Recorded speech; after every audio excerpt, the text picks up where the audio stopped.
In 1999, a mysterious disappearance occurred in the United States that still haunts people's minds today. An 11-year-old girl was left alone for 90 seconds and literally vanished. Years later, police would find a bill with "I am alive" written on it in the girl's name. In this video, we've compiled all the information we have on what happened to Michaela Biggs. On January 2, 1999, in the American city of Mesa, Arizona, two sisters, 11-year-old Michaela and Kimber, were walking close to home. It was a chilly evening and just beginning to get dark outside.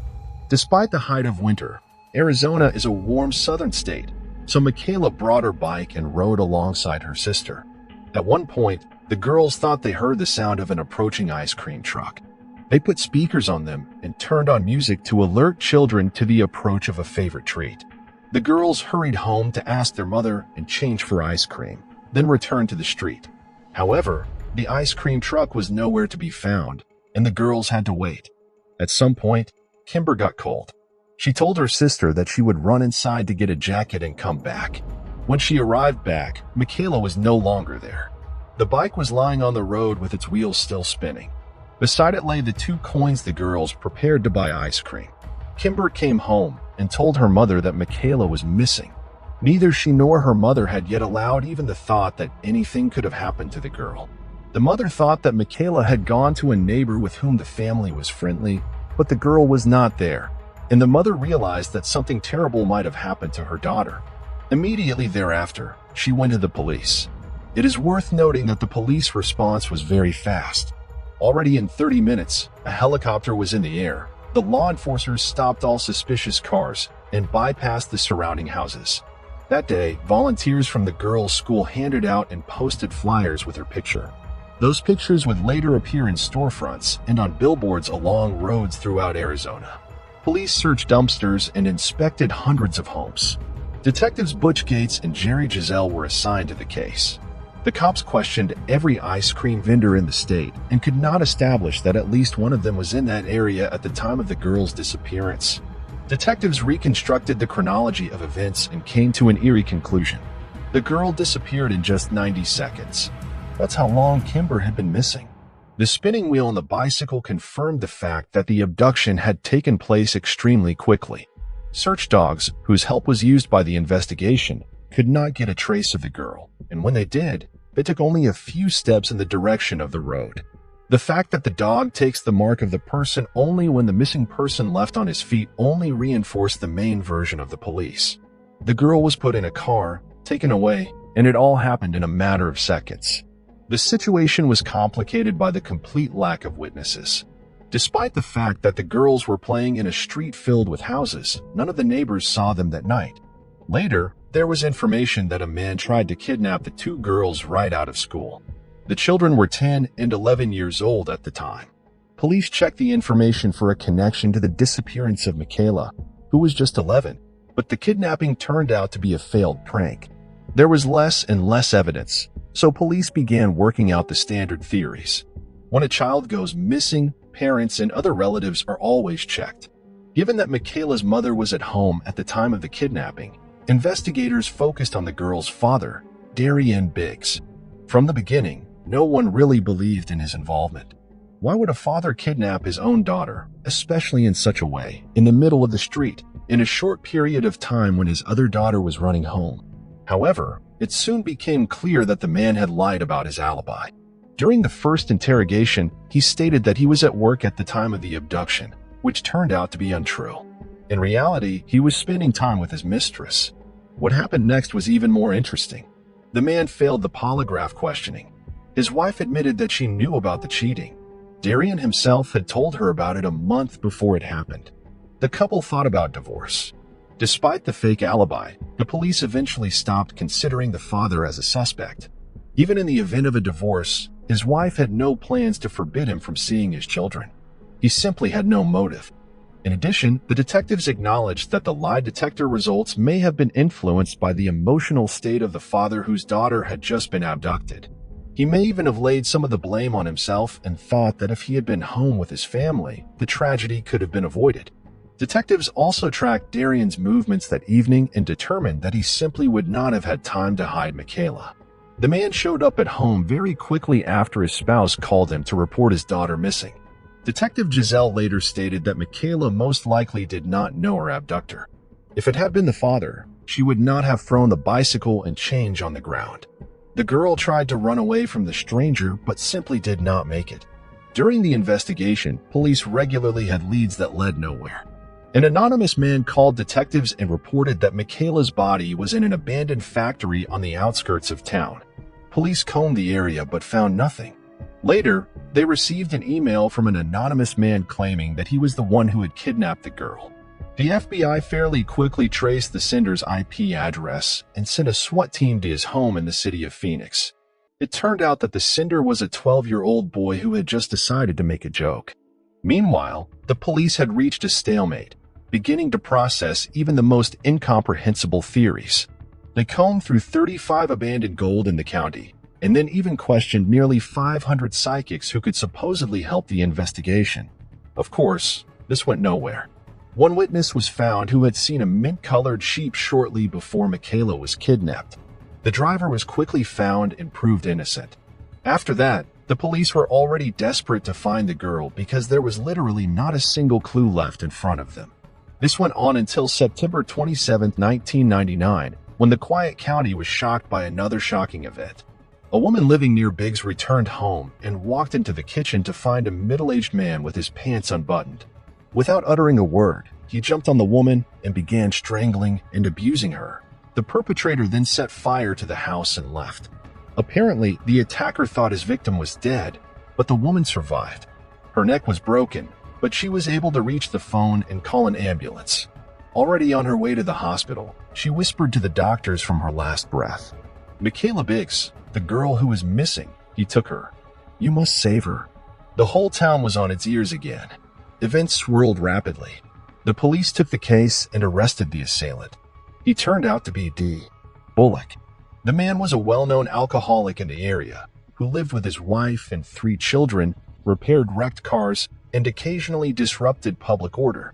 His house was only 2 blocks from Biggs. D was one of the first to volunteer to help find Michaela and willingly let police into the house to search, but not into the trailer in the backyard. For the trailer, he demanded a warrant. Agree, this behavior is extremely bizarre. A man with a bad reputation volunteering to help find a missing girl, giving the police a look around his house without any questions, and suddenly forbidding them to look in the trailer. From then on, Bullock became the prime suspect. Even though his wife provided him with an alibi for the time Michaela was kidnapped, no one believed her story, and most likely she was just afraid of her husband. Detectives began digging into Bullock's past and discovered that he had been tried 3 times for violence and molestation, as well as for kidnapping minors. He didn't get out of prison until 1995, and at that time, none of the neighbors had any idea what kind of monster lived next door. Several times a week, Michaela took private piano lessons from a neighbor who lived across the street from Bullock's house. This suggested that the man may have known the girl long before she disappeared. After Bullock was arrested for assaulting the woman, the police searched his house again and planned to investigate the trailer he had kept them out of earlier, but they were disappointed. The trailer had disappeared without a trace. This was a major blow to Michaela's parents. They were sure their daughter was there, alive or not, but he had disappeared and the police were unable to trace his location. Bullock was sentenced to 15.5 years in prison for the September 27, 1999, attack on the woman. He categorically denied any involvement in Michaela's disappearance. This is not surprising. For the attack on his neighbor and the atrocities he did to her, 15 years in prison would be a lenient sentence by U.S. standards. A confession to kidnapping an 11-year-old girl, on the other hand, could have landed him straight in the electric chair. The parents could not accept that their only hope for the truth was gone. The mother and father wrote Bullock a letter directly to the prison, and the ultimate question, whether he had anything to do with Michaela's disappearance. No one hoped to get a confession, but the criminal answer took the parents by surprise. He wrote that the conversation was too personal and suggested that her parents visit him in prison. At that moment, hope rekindled in the hearts of the parents that Bullock would confess, but they were greatly disappointed. Sitting across from the perpetrator, the father asked if he had anything to do with his daughter's disappearance. Bullock simply replied that he had nothing to do with her disappearance. The conversation continued in this vein for several more minutes, after which the perpetrator simply picked up and left accompanied by security. It looked as if he was just teasing the parents, giving them false hope, and destroying it by looking them in the eye. For a sadist like Bullock, the suffering of others can bring unsurpassed pleasure.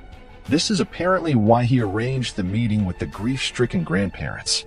Afterwards, Michaela's father confessed that he was convinced that Bullock was involved. He stated, "I was sitting a few feet away from the guy who killed my daughter, and there was nothing I could do about it." At this point, even the most staunch hopes of solving the case were abandoned. Absolutely everyone believed that no new leads would ever emerge. Years later, they would realize that they were wrong, but more on that later. On the 5th anniversary of Michaela's disappearance, the parents buried an empty coffin, finally saying goodbye to their daughter. During this time, their marriage broke up. They changed residence and were reluctant to contact journalists. Until 2018, the case went into a long drawer. The police simply had nothing to work with. But out of the blue, an event occurred that stirred up all of America. On March 14, 2018, a dollar bill excellently dropped at a police station in Neenah, Wisconsin. On it was written in stubby handwriting, "My name is Michaela Biggs, kidnapped from Mass. I am alive." The bill was found by a local resident who was collecting coins and dollar bills in a jar. He was the one who came across the dollar, after which he reported the find to the police, and they instantly reopened the investigation. Michaela's mother rushed nearly 2,000 miles away to look at the handwriting and see if the message was actually written by her daughter. Other relatives also came to the station, but they all made a disappointing statement. The handwriting looked nothing like Michaela's, and the name was misspelled.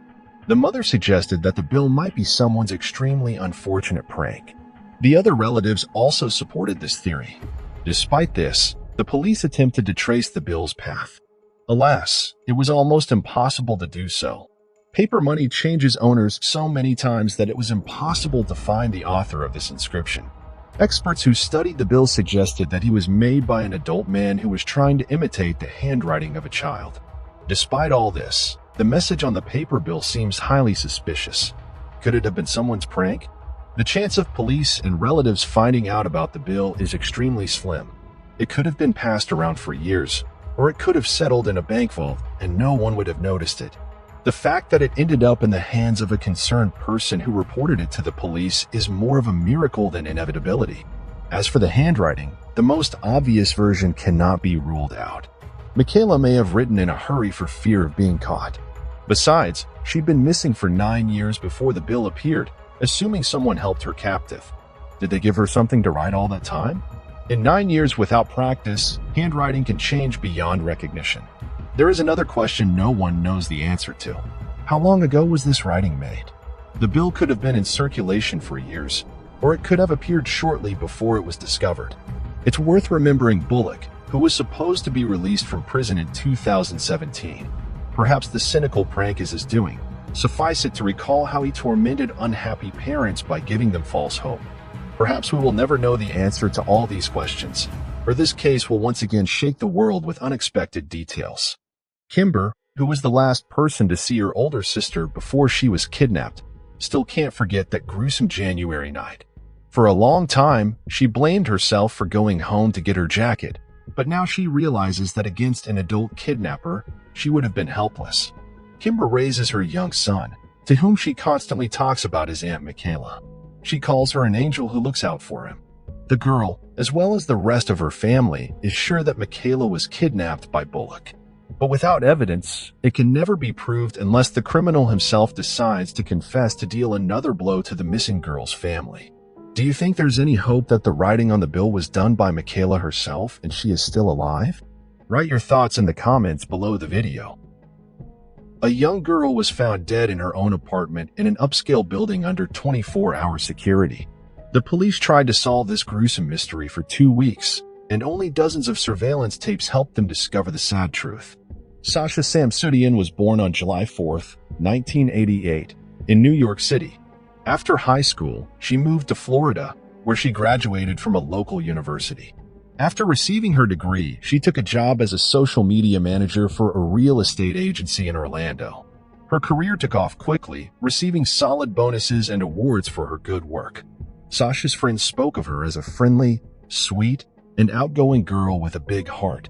She was a member of several charitable foundations, taking an active part in their activities. On October 16, 2015, the last day of the soccer season in Orlando, Sasha and her friends went to the stadium to support their favorite team. The match ended in victory, and the company went to the popular Attic nightclub downtown to celebrate. After spending a few hours there, Sasha left the club around 1:30. As it turned out later, she hadn't told her friends where she planned to go. She could have gone home or to another bar. Before she left, she arranged to have breakfast in the morning with a friend, Anthony, who was at the club that night. The next day, he arrived at the cafe at the appointed time, but the girl never showed up. She also did not answer her cell phone or social media messages. Such behavior was not typical for Sasha, who was always in touch and would not ignore Anthony, especially when they had agreed to meet in advance. At first, he thought she was just sleeping it off after the party last night, but several hours passed and there was no answer. Then the young man began to seriously worry about Sasha. Anthony, along with two of Sasha's closest friends, went to her apartment in the secure Uptown Place apartment complex, where she had rented an apartment for the past 6 months. When they drove up to her house, they found a girl's car parked in the parking lot. Inside the car, the friends noticed a box of children's toys. On that day, Sasha was supposed to go to a baby shower at her friend Quentin's house, but the gift was still in the car. When they got to the door of the apartment, they started knocking and calling out for Sasha, but all they got was silence. It all looked extremely disturbing, and the friends decided to call 911. The squad arrived at her house around 8 p.m. The cops asked the guards to open the apartment door with a spare key and went inside. At first glance, there were no signs of a struggle in the apartment, but as soon as the officers entered the bedroom, a gruesome discovery awaited them. Sasha's arm and hair were sticking out from under the blanket of the bed. It was clear almost at once that the police were dealing with a murder. There were clear signs of strangulation on her neck. In addition, her torn t-shirt was lying nearby, the same one the girl wore to the stadium. This could indicate that the attack took place immediately after Sasha came home. The pendant she always wore was also torn from her neck. For Sasha's relatives and friends, this event came as a real shock, as she had always been a kind and cheerful person, and it simply didn't make sense that someone would hurt her in such a cruel way. In talking to the police, her family and friends couldn't name a single person with whom Sasha might have had problems. Detectives began their search for evidence, and the first thing they noticed was the persistent smell of detergent in the apartment. The cabinet with household chemicals was open, indicating that the perpetrator was trying to wash away traces of his presence. However, he only partially succeeded. Detectives also found an empty contraceptive wrapper in the hallway and a shoe print near the girl's bed. In the bathroom, they found that the toilet seat was up despite the fact that the girl lived alone. Experts found a fingerprint on it that didn't belong to Sasha. No other clues were found in the apartment. In addition, there were no keys, no smartphone, and no purse belonging to Sasha. Soon after came the report of medical experts confirming that the girl died of strangulation. One of the doctors said he had never seen such severe injuries to the neck as in this case. This would seem to indicate that the attacker was physically well prepared. In addition, the experts determined that Sasha had been abused. They were also able to find a DNA sample from an unknown male on the girl's body. Unfortunately, there were no matches with him in the databases. In the meantime, the detectives began searching for witnesses and first questioned the security guard who was on duty that night. It was 33-year-old Stephen Daxberry, a former Marine. The management of the apartment complex had hired men with impressive experience in the police, army, and other specialized services, but even that did not help Sasha. Stephen said he saw the girl that night, mentioning that she was very drunk and tried to get into the building, but she couldn't. The girl was missing her ID, badge, and smartphone. According to the rules, the security guard could not open her door without a valid ID or proof of residency. For this reason, Stephen refused to let her in. Sometime later, he went on a routine patrol and saw that Sasha had somehow made it onto the compound after all. He assumed that the girl had entered the building with another resident who opened the door with her pass, but the girl ran into a new problem. To get into the apartment, she needed a key, which she did not have.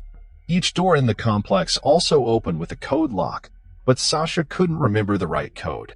She turned to Steven and asked him to walk her to her car to look there for the keys again. Without the guard with his pass, she would no longer be able to get into the complex. Steven went with her, but there were no keys in the car. Sasha suddenly stated that she remembered the code to the door, and they went back to her apartment. But there again, the girl was unable to enter the correct password. After that, the guard said he had to go back to his post.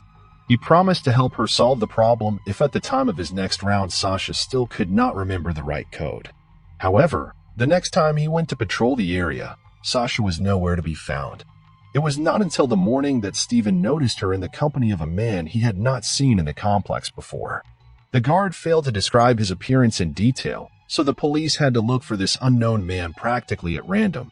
We could only hope that this man might have been caught on one of the 15 security cameras set up on each floor of the building and near the exit. In addition, the detectives requested footage from cameras located along Sasha's route from the club to his home, a 10-block stretch. On such a stretch, there was almost a 100% chance that the girl was caught in the lens of at least a few cameras. After studying the footage from the club and the surrounding area, investigators immediately spotted Sasha. They could see her leave the establishment and head in the direction of the house. She stood out with her brightly colored outfit, wearing white pants, a purple t-shirt, and flip-flops. It was apparent in these dark shots that the girl was stumbling and staggering slightly, indicating that Sasha had been drinking quite a bit of alcohol in the club, which matched the security guard's testimony. It was also apparent that Sasha left the club alone. A little later, another camera caught her, and this time, she was walking in the company of two girls. The police showed her pictures to Sasha's friends, but no one recognized them. This led the detectives to believe that the three met on the street. It was important for the detectives to find these girls because they might have valuable information. To do this, they sent their photos to the local media, and soon the women were identified. During the interrogation, the girls said that they saw Sasha on the street. At that moment, two men approached her and tried to get acquainted with her. Given that it was late at night, the girls were afraid for Sasha and decided to walk home with her. This helped get rid of those annoying men. After walking some distance, the girl suggested that Sasha call herself an Uber since she didn't have her phone or any other personal belongings with her. They went with her to her house and waited until she got inside. Given that she didn't have a pass, Sasha had to wait for some other guests to open the door. At 1:46 a.m., the cameras caught a man approaching Sasha and talking to her about something. It turned out that it was a resident of the complex who opened the door for her with his pass. Thus, investigators learned the exact time when the girl was able to get into the building. The man was no longer on camera, so the detectives did not consider him a suspect. The cops continued to study the footage and 20 minutes later noticed something else interesting. All the cameras in the building also recorded sound, and at one point outside the camera's field of view, they heard footsteps. The investigators concluded that Sasha was walking next to this camera in the corridor of the building. The next time she was spotted was at 2:25 a.m., but already in the company of a security guard. They headed in the direction of the parking lot and then returned to the compound. This also coincided with Steven's story. After that, Sasha was not caught on any cameras, and other detectives were at a standstill again. The police decided to question the guys Sasha had been in a relationship with in the past. This idea had to do with the method of murder. More often than not, strangulation is motivated by passion, and the culprit is someone close to them. The first guy's name was Taylor. Again, Sasha broke up a long time ago but continued their friendship. He worked as a bartender and was on duty until 9:30 p.m. on October 16th. He voluntarily provided the detectives with his DNA sample, which did not match the sample found on Sasha's body. A man named Ben was called next for questioning. In addition to being in a relationship with Sasha, he was also the last person she wrote to before she died. Detectives discovered that at 5:12 a.m., Sasha had sent him a text message that only included his name, Ben. This was very strange, especially when you remember that according to the story of the security guard and the two girls, Sasha didn't have her phone when she returned from the club. Investigators also learned that Sasha had planned to meet Ben this weekend. However, the man had an alibi. On the night of the murder, he was with friends. In addition, he voluntarily provided a DNA sample, which also came back negative. By that time, the detectives had finished examining all the available camera footage and noticed something strange. The questioned security guard, Stephen Duxbury, said that his shift ended exactly at 6 in the morning, after which he went home, but one of the cameras captured him leaving the building at 6:36 a.m. And that was not all. He was holding 2 large trash bags with red handles. Exactly the same ones were lined in Sasha's apartment. After speaking with the management of the apartment complex, the police learned that it was not the responsibility of the security guards to take out the trash. A logical question arises. Why was Stephen late for work for almost an hour, hiding this fact from the police and carrying garbage bags allegedly taken from Sasha's apartment? Given all these suspicious points, investigators offered the security guard a polygraph interrogation. When asked if he had ever entered such an apartment, Stephen answered in the negative, and the machine recorded the lie. Next, he was asked if he knew how Sasha died. 3 different questions came up. Was she poisoned, attacked with a sharp object, or strangled? At the last question, Stephen's post jumped sharply. Information about the girl's cause of death had not been released anywhere, and the guards simply couldn't know. Even when the police came to Sasha's apartment with the other guards, they were not allowed inside. It turns out that Stephen could only know the correct answer if he was in the girl's apartment at the time of the murder. Despite all this, it is almost impossible to convict a person on the basis of a polygraph reading alone. So the police had to look for additional evidence. Investigators asked Stephen to show them the shoes he was wearing that night. He provided them with a pair of shoes, and their soles did not match the footprint found in Sasha's apartment.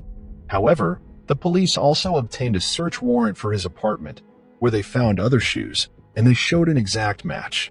Moreover, the fingerprint from the toilet in Sasha's apartment matched the events. By taking his DNA sample, experts quickly found a perfect match with a sample found on Sasha's body.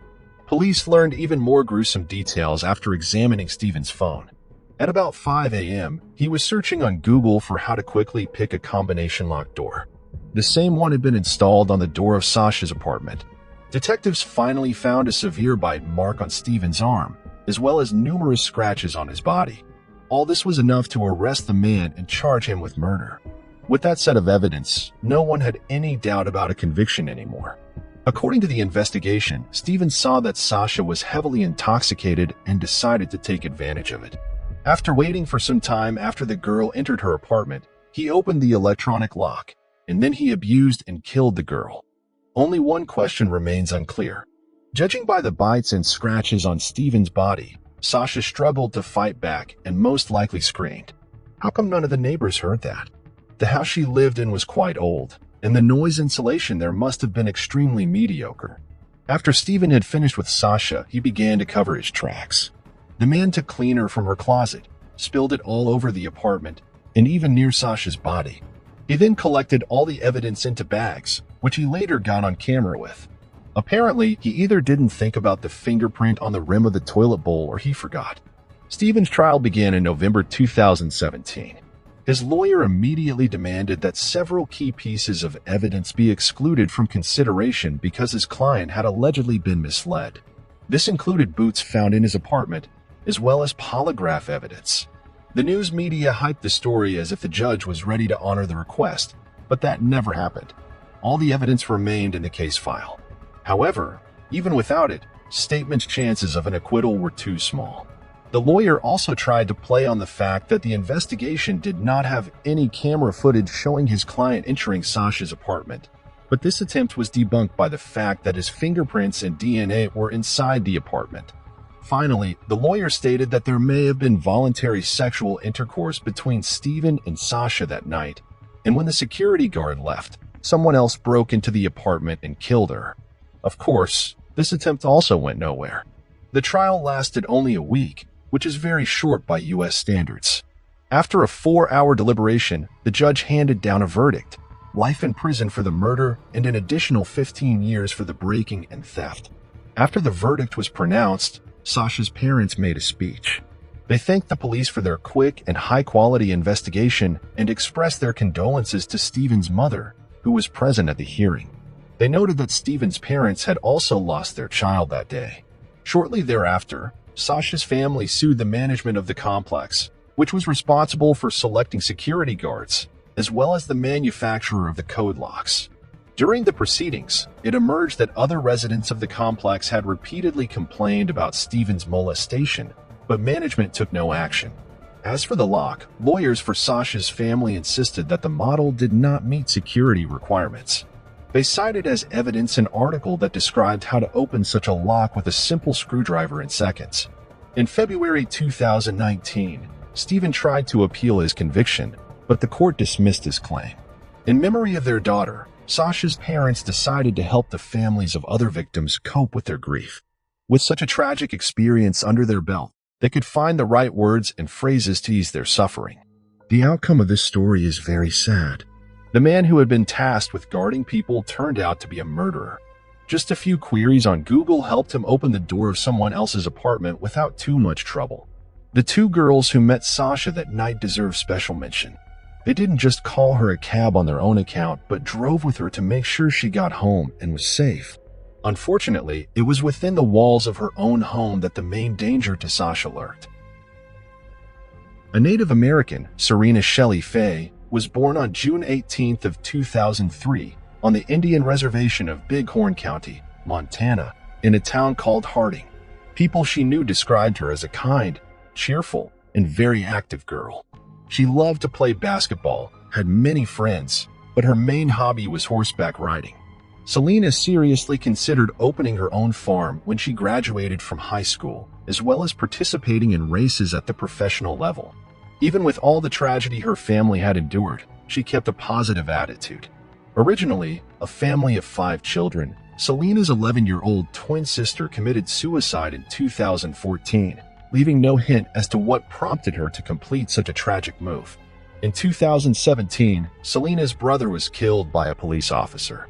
In that same year, Selena's older sister was killed under the wheels of a car. She was walking along the road when an unknown driver hit her and fled the scene. That left only 2 of the 5 children. It's hard to believe how much pain and suffering one family can endure. Alas, the tragedies in their lives did not end there. Selena spent New Year's Eve 2020 with friends. They went to a party at a country house where they stayed until the next day. On January 1st, Selena and 5 of her friends, which included 4 young men and 1 girl, drove back to Harding by car. Then the story gets weird, to say the least. Nevertheless, this is the official data from the case file, and we will read it first. And so the car malfunctioned on its way into town. The driver parked it at a nearby stop and tried to fix the car. He managed to fix the problem temporarily, but he stated that the car could break down again at any time. For this reason, he asked Selena and her friend Orlando to wait at the stop until his mother drove up there to pick them up, since she was just under 15 minutes away from the stop by car. The story sounds highly questionable. Why did the girls' friends decide to drive on, leaving them at a bus stop in the middle of nowhere? But that is exactly the way things were according to the driver. There was also a version that after fixing the car, the driver had to leave immediately. Otherwise, the car risked to stall again, and Selena and her friend at the time had gone too far, and the guys decided to leave without them, sending the mother of one of them after them. But this version is not reflected in the police documents, but only cited by the local media. What follows is actually confirmed information. The driver's mother had indeed come to the bus stop to pick up the girls, but they were no longer there. Thinking they might have been walking around somewhere nearby, the woman began to look for them. At one point, she did come across Orlando, who was sitting in a ditch looking lost. Her shoes were missing and all her feet were covered in scratches. Selena was nowhere near her. The shocked woman tried to ask Orlando what had happened, but she said she had absolutely no memory of how she got here and didn't even know where she was. Then the woman contacted Selena's parents and told them she was missing, and they immediately contacted the police. The first thing the police did was talk to Orlando. She still couldn't remember the details of what had happened. She only told the detectives that she had seen Selena just walk off in the direction of the road into a field, and her friend never saw her again. Upon hearing this story, Selena's parents couldn't understand why their daughter would go off in some unknown direction for no apparent reason. The problem was that it was freezing outside, and the girl was clearly not dressed for the weather. She was wearing a light jacket, sweater, and jeans. I think you've already realized how strange this whole story is, but that was just the beginning. On the same day, police organized a large-scale search within a radius of about 6 kilometers of the place where the girl was last seen. Hundreds of people, including service dogs, mounted police, helicopters, ATVs, and even drones with heat sensors, were involved. The FBI also became involved very quickly. The case may have taken on such proportions because of a sad statistic. Native Americans in Montana go missing far more often than other segments of the population. Most of the time, police are as reluctant as possible to investigate these cases and sometimes refuse to do so at all. Locals regularly come out in protests and try to reach out to the federal government, but Native Americans continue to go missing. In addition, Selena's relatives immediately turned to news outlets for help in making the story public and speeding up police work. News of Selena's disappearance quickly spread throughout the city, and hundreds of volunteers joined the search for her. Most were also Native Americans, including students from her school. Adults helped scour the area, and teenagers posted flyers and distributed information about their classmates' disappearance throughout the city, but the search yielded no results. Of course, police examined the car in which Selena and her friends drove home, and also questioned all her friends who had been with her that day, and here are things that are just as strange. Investigators have not released any information related to this. The friends may not have told them anything useful, but the public was waiting for at least some details. Then the police decided to pursue another theory. What if Selena had been kidnapped from that bus stop? This theory ran counter to the story of a friend who claimed Selena had gone into the field, but the kidnapping theory received some support as well. A witness reported seeing a green car with Wyoming plates near the bus stop. As the days went by, the search yielded no results. So most people began to consider the kidnapping version as the main one. Reports poured into police that people had seen the girl in various places, but all these leads proved useless. Police examined security camera footage of the places where Selena was allegedly seen, and she was not there. The police also tried to track the location of the girl's smartphone, but they were unsuccessful. It was turned off. The investigation continued in such ignorance until January 20th. On that day, 3 weeks after Selena's disappearance, the most mysterious event in the whole story happened. The girl's body was finally found. It was found just a mile from that very bus stop. The body was discovered by the Bighorn County Sheriff who went by the Indian name Big Hair. Let's refresh your memory on key points. Hundreds of volunteers on foot, dozens of horseback riders, service dogs, a helicopter, drones with heat sensors, and a search radius of about 6 kilometers. For all that, the body is found within a kilometer of the bus stop. At this point, everyone had one question. How could they not notice? Of particular note is the fact that the place where Selena was found is practically a bare field. The Bighorn County Sheriff's Office said the preliminary version is that death was due to natural causes. On February 28th, more than a month after the body was found, the results of the medical examination came back. The report signed by 4 doctors cited hypothermia as the cause of death. All of this raised even more questions and distrust on the part of the public. Not only were search parties unable to locate Selena in an open field for 20 days, but she also allegedly died of hypothermia, a kilometer from the road. Let's take a look at what the temperature was that day. According to a local news site that publishes daily weather information, it was about 8 degrees outside in the afternoon, January 1st. Selena was wearing a light jacket and sweater. Although it was not enough for a long and comfortable stay outside, it is possible for a healthy 16-year-old girl to freeze to death. After all, there was a highway just a kilometer away from her where cars passed by regularly and she could call for help. How should events have developed so that the girl deliberately waited to die in one place and managed to freeze to death at 8 degrees Celsius? Of course, all these questions fell on the police. Investigators said that drones and a helicopter were obstructed by poor visibility that day due to heavy fog, and that foot and other units simply did not notice Selena even though they were passing within a few hundred meters of her. As for the dogs, they were service dogs, but not search dogs. In addition, they were kept on a leash because many strangers were involved in the search, and the police were afraid to let the dogs go so that they would not attack those present. To Selena's family, as well as the entire Native American community, these excuses seemed utterly unconvincing. and they demanded a thorough investigation into her murder. To them, it looked as if the girl's body had been placed there after the first wave of the search ended. But there was one big problem here. The Bighorn County Sheriff who led the police in this case and personally discovered Selena's body had a very murky history behind him. In 1995, when he was still a simple officer, a Native American woman accused him of violence, but the man denied the charges and was not convicted. 2 years later, his service weapon was used in a murder, and the would-be sheriff was put on trial again. There, he claimed his weapon had been stolen and had nothing to do with the case. All charges were dropped again, but here's the strange thing. He paid the victim's family a portion of the amount they demanded in the lawsuit. Later, he went to court again for assault and battery, but here too, he received no serious punishment. Not surprisingly, the community was slow to take this man at his word. Despite the FBI's involvement in the case, relatives and acquaintances of Selena began to suspect that the sheriff himself might have something to do with the murder of the girl and the further cover-up of this fact. But here, another question arises. Even if we imagine that the sheriff grabbed Selena that day and took her to an undisclosed location, what next? The 4 medical examiners signed a report that clearly stated there were no marks on the girl's body indicating a violent death. They could only confirm death from hypothermia. Given the FBI's involvement, could the sheriff have gotten the 4 doctors to cover something up?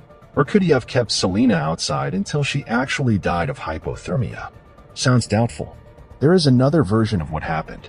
The teens were drinking on New Year's Eve as the initial toxicology report indicates. But number 1 knows what they did the next day. They may have continued drinking or taken some kind of illegal substance. As for alcohol, it is unlikely to be relevant. A person would need to drink a lot to just go into a field, lie on the ground, and lie down long enough to die of hypothermia. Even taking into account the fact that Selena was only 16 years old, this theory is somehow not believable, but the version about banned substances could explain a lot. First, let's remember Selena's friend who was sitting in a ditch with no shoes and scratched feet. Then let's remember the extremely strange story about the broken-down car and the unclear reasons why the boys left the girls at a deserted bus stop. Perhaps the teens did take something, but it was too much for the bodies of the 2 girls. The boys could have gotten scared and just left them at the bus stop. But this theory is greatly undermined by the fact that the driver did call his mother who came to pick up the girls just 15 minutes later. Would he have done so if the girls were in an inadequate condition? Most likely teenagers would not have involved their parents in such a situation. But there are a few odd things about their company. First, Selena's friend posted several short videos on Snapchat from that trip. One of the moments shows someone standing in front of the open hood of the car trying to fix something. At the same time, near the back passenger seat, 2 guys are arguing aggressively about something. What was going on there is still unknown. All the people who were with Selena that day are silent. What's more, 2 of them have moved to other states, and Orlando has deleted her Facebook page. It's all very strange. It's been over a year, and none of them have responded to the questions that are still troubling the local Native American community and other concerned people. Nor have the police made any comment about the other teenagers. There is a persistent impression that something is being carefully hidden in this story. As a result, we have a closed case where the official version seems too dubious because, according to it, Selena just went into the field, walked for a few hours, and then just lay on the ground. After all, the police were already on the scene a few hours later. And if she had continued to walk around, she would definitely have been spotted. Further, she could not be found by hundreds of people with modern technology, and 20 days later her body appeared a kilometer down the road. It looked as if she had been placed there after the active phase of the search was over. Although the police assure us that there were no tire tracks or other evidence that the body might have been moved near this spot, one can't trust the police in this case. Given the history of the sheriff, one seriously doubts that the police investigation can be considered objective. However, the FBI was involved in the case, and they certainly wouldn't cover up some provincial sheriff. As we can see, each version faces its own contradictions. Now 1.5 years later, the girl's family is still trying to find answers. How do 5 children? They have only 1 son left.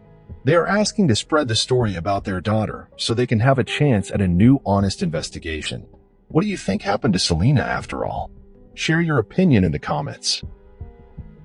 Tara Grinstead was born in 1974 in Hawking, USA. During her high school years, she actively participated in beauty contests, winning prizes. The girl, from an early age, set a goal to get a quality education. So the money earned in competitions, she put aside to pay for her education. After college, Tara earned a master's degree in education and landed the job she had long dreamed of. She became a high school history teacher in Asla, Georgia.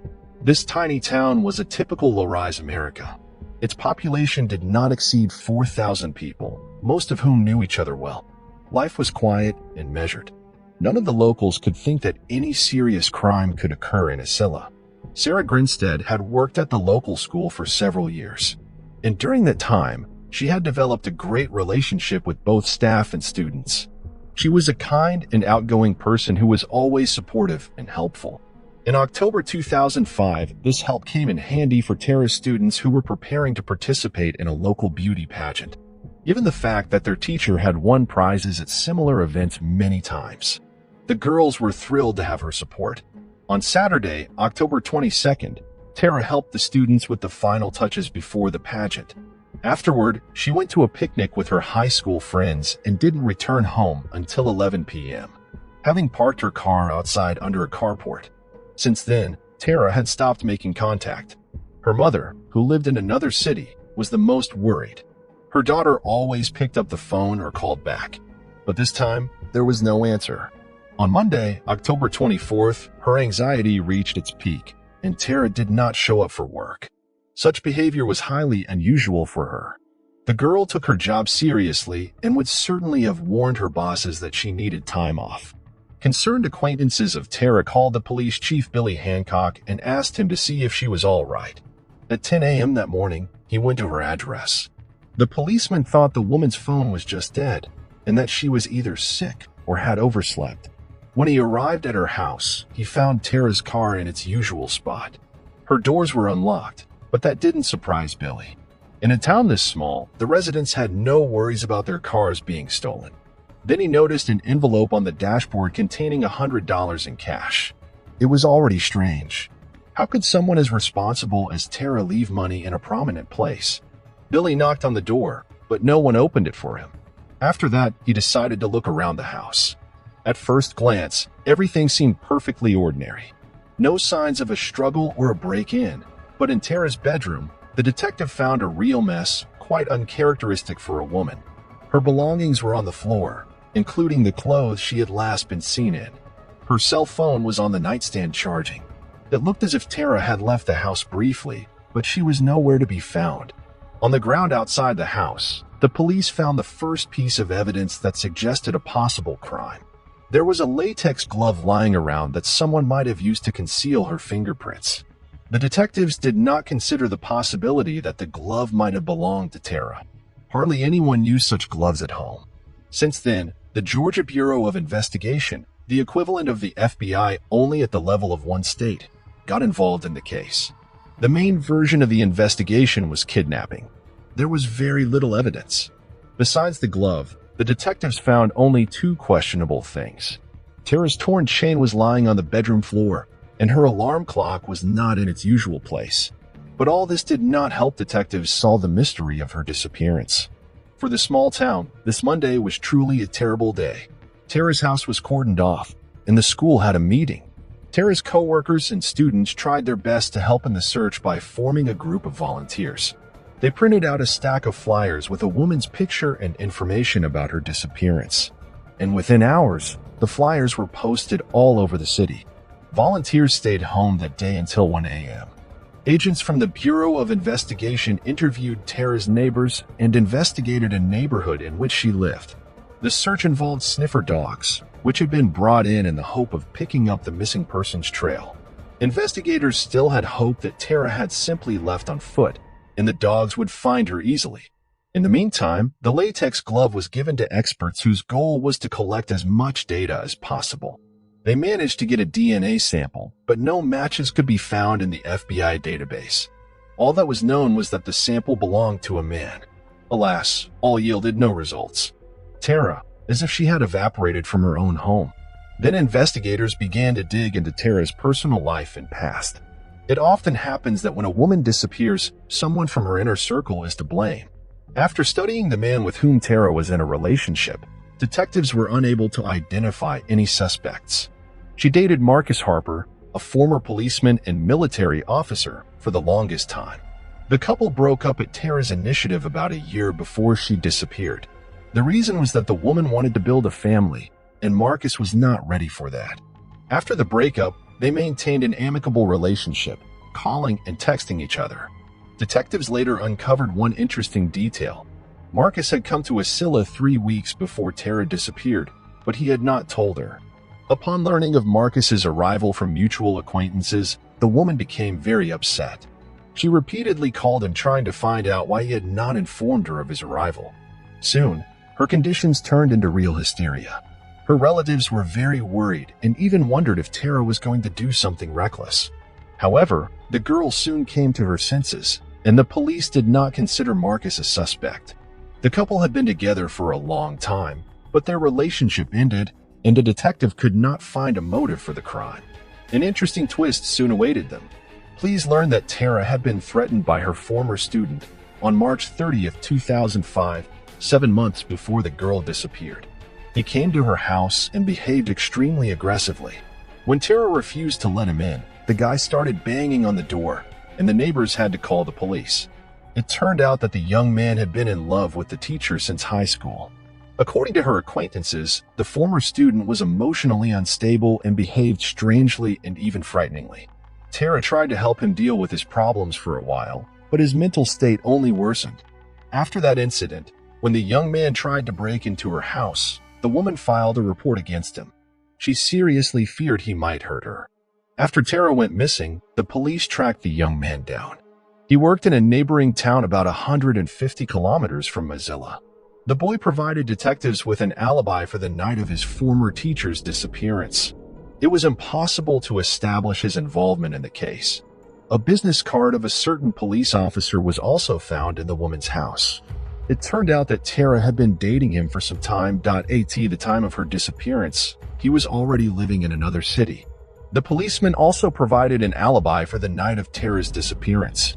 This effectively ended the list of possible suspects. With no leads in hand, the police decided to organize a search for the girl 2 weeks after her disappearance. Such a belated decision seemed strange. After all, it was clear from the first minutes Tara had not left home of her own free will.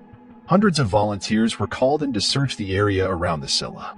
Volunteers went through forests, ditches, and rivers, but they couldn't find a single trace of Tara. During the search, it was reported that a house and car had burned down near Tara's home. Locals unanimously agreed that the incident had something to do with the woman's disappearance. Perhaps the perpetrator was trying to cover his tracks, or the people were so shocked and frightened that they found each event suspicious. Whatever the case, the search yielded no results, and the police were faced with a grim reality. They simply had no leads left. The next few years brought the police no closer to solving the mystery. It wasn't until 2009 that an event occurred that brought the missing Tara Grinstead back into the spotlight.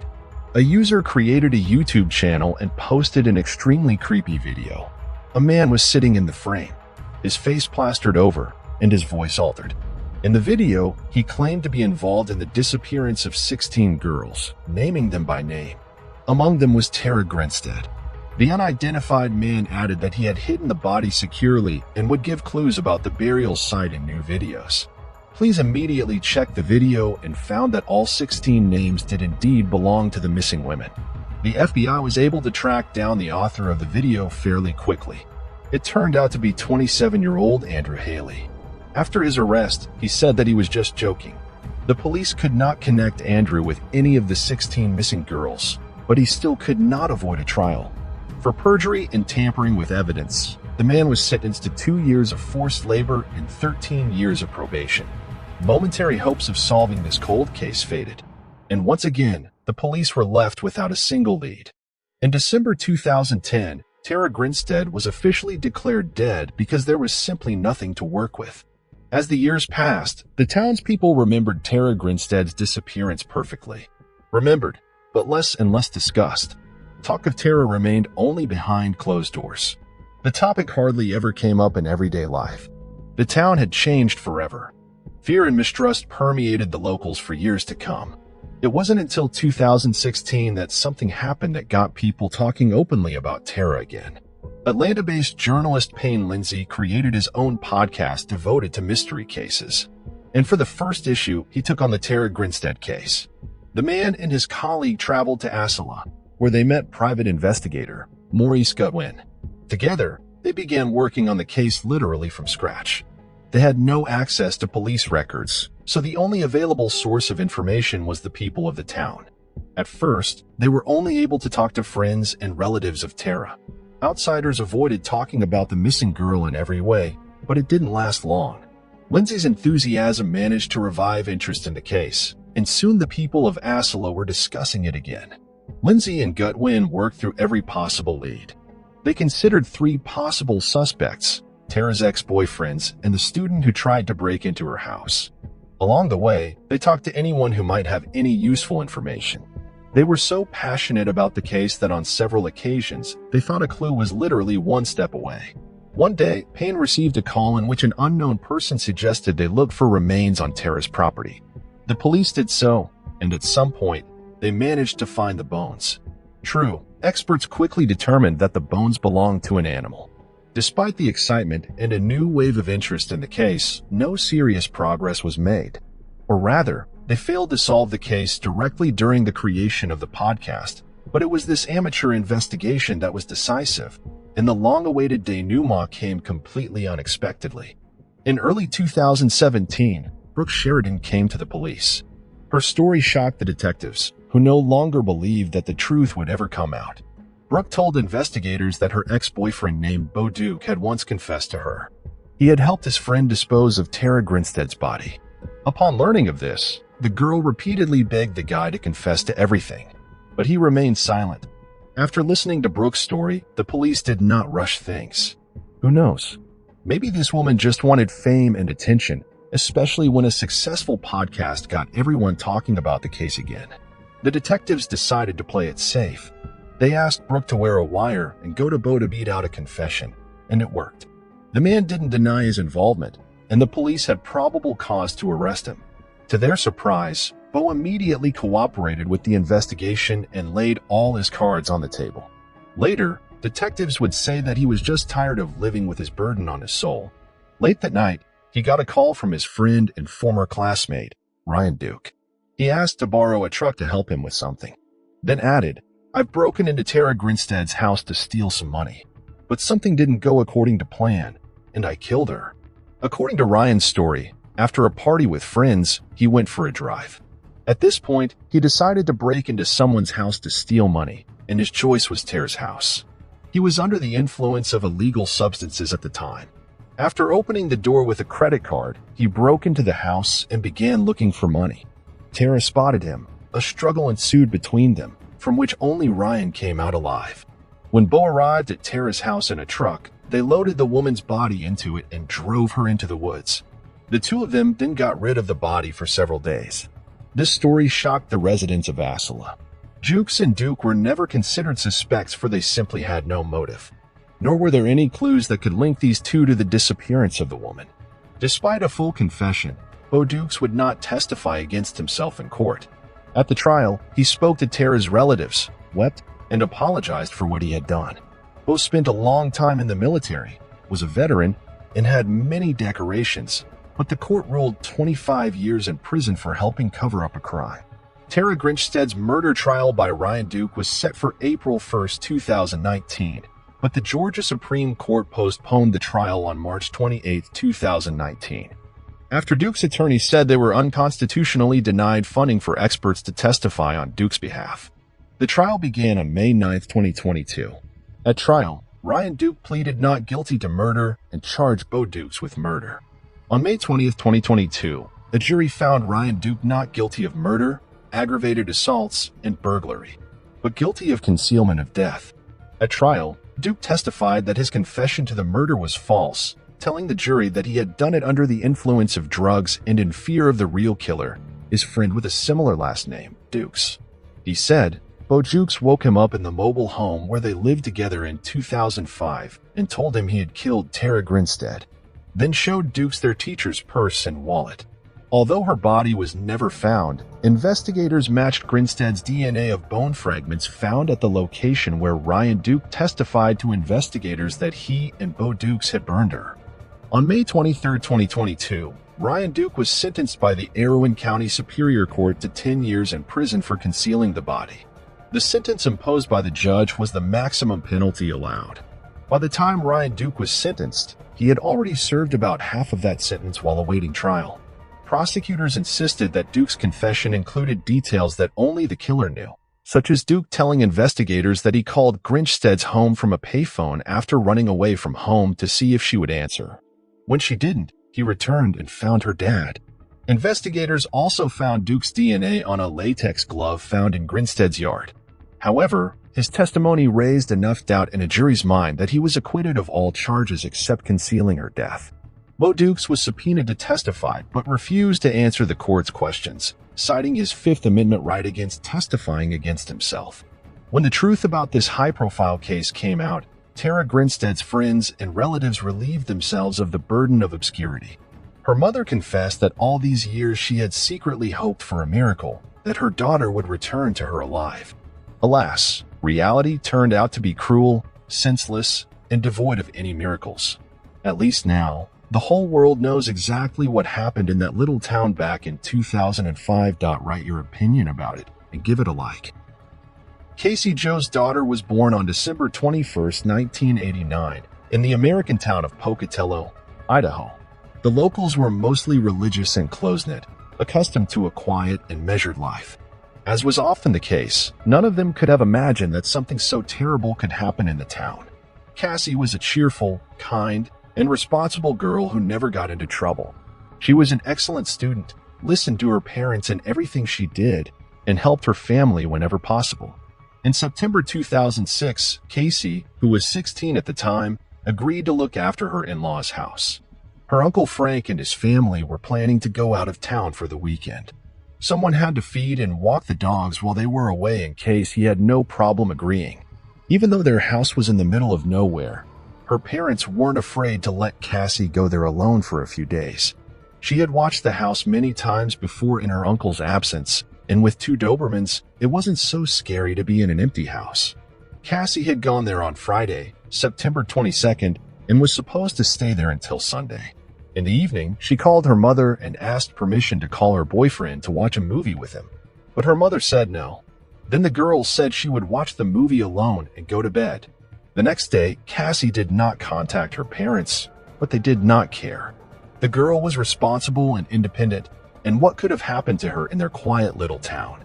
But the next day, Sunday, Cassie didn't come home at the appointed time, and that already alarmed her mother. After waiting a while, she got into her car and headed for Frank's house around noon. When she arrived, she saw that her brother and his family had already returned home. Only there was a heartbreaking sight waiting for them. Frank's 13-year-old daughter, who entered the house first, saw Cassie's lifeless body on the floor. Her parents immediately called an ambulance, but the girl had been dead for days. The police arrived at the scene and immediately realized that they were dealing with a murder. Everything pointed to the fact that Cassie had been stabbed repeatedly with a sharp object. Upon examining the crime scene, they noticed several potential leads. One of the basement windows had been broken, and the electrical panel door was ajar. Frank assured investigators that he always kept the fuse box closed, and Cassie was unlikely to go in there since she wasn't an electrician at all. In addition, the back door was unlocked. It was through this door that the perpetrator could have entered the house. The version of a robbery was quickly dismissed as there was nothing of value missing from the house. The perpetrator took neither money nor any belongings. Almost immediately, detectives encountered one suspicious moment. Both Dobermans were locked in a room on the second floor. A reasonable question arose. Who had locked them in there and why? According to Frank, his dogs would not obey a stranger and might have attacked him. This indicated that it was unlikely that the perpetrator would have taken the two adult Dobermans to the room and locked them in there. Much more logical was the theory that Cassie had locked the dogs herself, except why would you do that? The only possible explanation was that a friend had come over to her house on a Friday night, and she had to lock the Dobermans in her room to keep them from attacking her guests. The situation became more and more complicated. Based on the above, the killer could be someone Cassie knew well and had let into the house. The police, however, did not have to puzzle over this mystery, for the next significant clue emerged almost immediately. News of the murder quickly spread throughout the city, whose residents had never seen such a crime. Within hours of the discovery of the body, virtually everyone knew about it. While the detectives were working on the crime scene, a woman drove up to the house and said she had valuable information. It turned out to be Cassie's boyfriend, Matt Beckham's mom. According to the woman, her son did go to Cassie's house at night to see a movie. The girl hid this fact from her mother because she had forbidden her to have guests. The police questioned Matt and his mother. According to them, his mother called him at about 10 p.m. and demanded that he go home, but Matt refused. He said that something strange was going on in the house. The lights had gone out several times, and a window had broken in an unexplained way. Cassie was frightened by what was happening, so the boy decided to stay with her, but his mother didn't believe the story. At this point, she thought Matt was simply making it all up to stay with Cassie. Then she decided to pick him up herself and drove to the house. Once there, the woman listened to Cassie's account of the oddities in the house, and what was happening no longer seemed fictitious to her. Then she suggested that the girl go away with them, but Cassie refused. For one thing, the electrical trouble and other strange things had already stopped. Second, she felt safe in the company of two Dobermans, deciding that there was really no cause for serious excitement. Matt and his mother left for home at about 11:30. The boy had no idea who might have killed the girl after they left. The detectives were in no hurry to take the young man and his mother at their word. At this point, the odds were not in Matt's favor at all. He was the last person to see the victim alive, and his mother's testimony might have been fabricated to protect her son. On the other hand, there was no evidence against him either. While Matt was under interrogation, medical examiners examined Cassie's body and drew some disturbing conclusions. The girl had been stabbed about 30 times with a sharp object. With a high probability that two different weapons had been used, this suggested that there might have been two assailants. In addition, Cassie had not been assaulted, which made the motive of the killers entirely unclear. All of this led the detectives to believe that Matt might have been the killer. They conceded that there might have been an argument between the couple during which the guy had taken up knives. That would have ruled out two versions at once: robbery and assault with intent to commit violence. Then investigators decided to press the guy and offered him a polygraph interview, and it paid off. Matt suddenly stated that he had actually withheld one detail from the police. According to him, that night, he called two mutual friends from the school where he went with Cassie. The guys' names were Brian Draper and Tori Adamsick. They were friends with Matt and Cassie, and that night, they agreed to come over to their house to watch a movie, except they didn't stay long because they found the movie boring. Shortly after they arrived, they said they would rather go to the local movie theater and left the house. As Matt was driving home with his mother, he called Tori and said he was on his way home. The guy had planned to meet his friends that evening, but they were already sitting in the movie theater. Matt explained to the detectives that he hadn't let his friends in for that very reason. They hadn't been in the house long and couldn't have had any useful information. Nevertheless, this confession closed the dog issue for the police. Cassie had locked them upstairs precisely because of Brian and Tori's arrival. Apparently, the Dobermans were familiar with Matt and were not aggressive towards him, but they reacted negatively to strangers. The police interviewed the guys, and they corroborated Matt's story completely. When they left Cassie's house, they went to the movie theater for a late-night showing, so they had an alibi. Detectives looked into their backgrounds and concluded that the guys most likely had nothing to do with what happened. Both did not have any problems with the law and were in good standing. However, the police still decided to check their alibis and went to the movie theater. To their surprise, the cashier stated that Brian and Tori had not been there that night.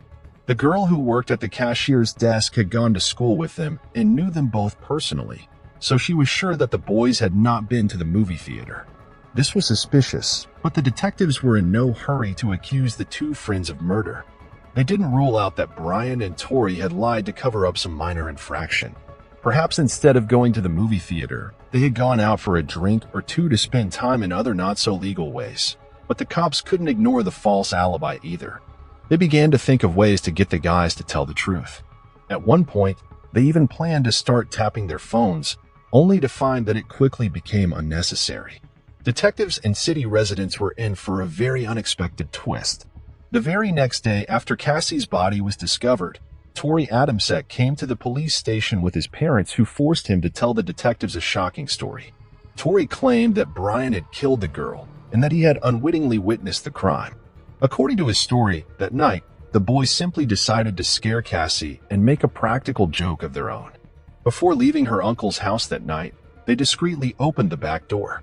Next, Tori and Brian lied that they were headed to the movie theater, but instead parked their car across the street, put on plastic masks and dark clothing, and walked back. After entering the house through the back door, they proceeded with their prank.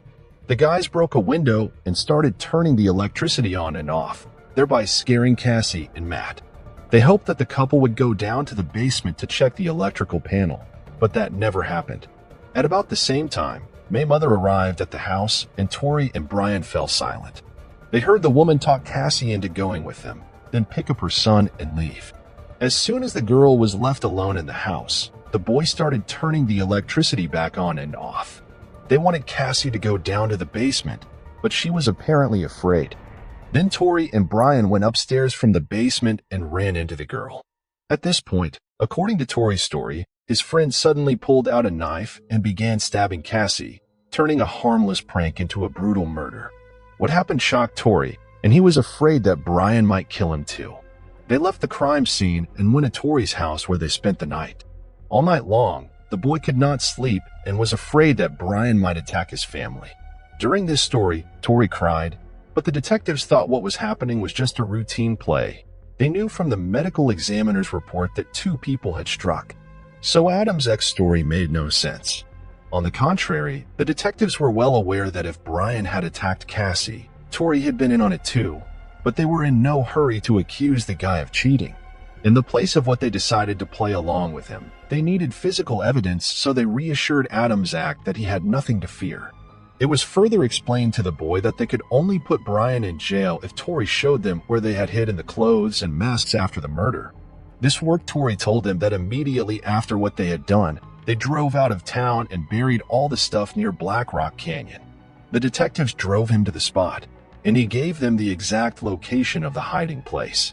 Near where the evidence was buried, the police also noticed ashes from a campfire. Tori explained that he and Brian first wanted to burn the stuff, but it didn't work out. The thing is, they had tried to start the fire with hydrogen peroxide and found to their surprise that it didn't ignite. The police dug into the cache and got an unexpected surprise. They hoped they would only get their hands on clothes with traces of blood on them, but under the ground, they found much more useful evidence. The masks, gloves, and other articles of clothing were covered with blood. There were also 2 knives, which the detectives immediately mistook for murder weapons. There was also a partially charred piece of paper on which Adamsek's handwriting detailed how he and Brian had killed Cassie. All of this might have been enough to arrest both suspects, but above her hold lay perhaps the most gruesome piece of evidence. Investigators discovered a videotape, the contents of which shocked them. Tori and Brian had recorded what they called an appeal to would-be serial killers. In it, the boys revealed that they were planning to kill 2 of their friends, Cassie and Matt. They outlined their plan and wished good luck to all the other killers. The tape also contained footage from the day of the murder. Tori and Brian did some sort of interview with Cassie and Matt in the school hallway, then once again announced on camera that they were going to kill them. But the creepiest part came next. The next footage was taken after the murders, when the guys were driving in the car to get rid of the evidence. They were laughing, shouting, and cheering. Tori and Brian couldn't hide their excitement and were amazed at how easy it was for them to take someone's life. Of course, with such a set of evidence, Adamsek could no longer pretend to be an innocent victim. It was obvious to the cops that he was directly involved in the murder, and the guy in tears admitted that he had actually stabbed Cassie several times.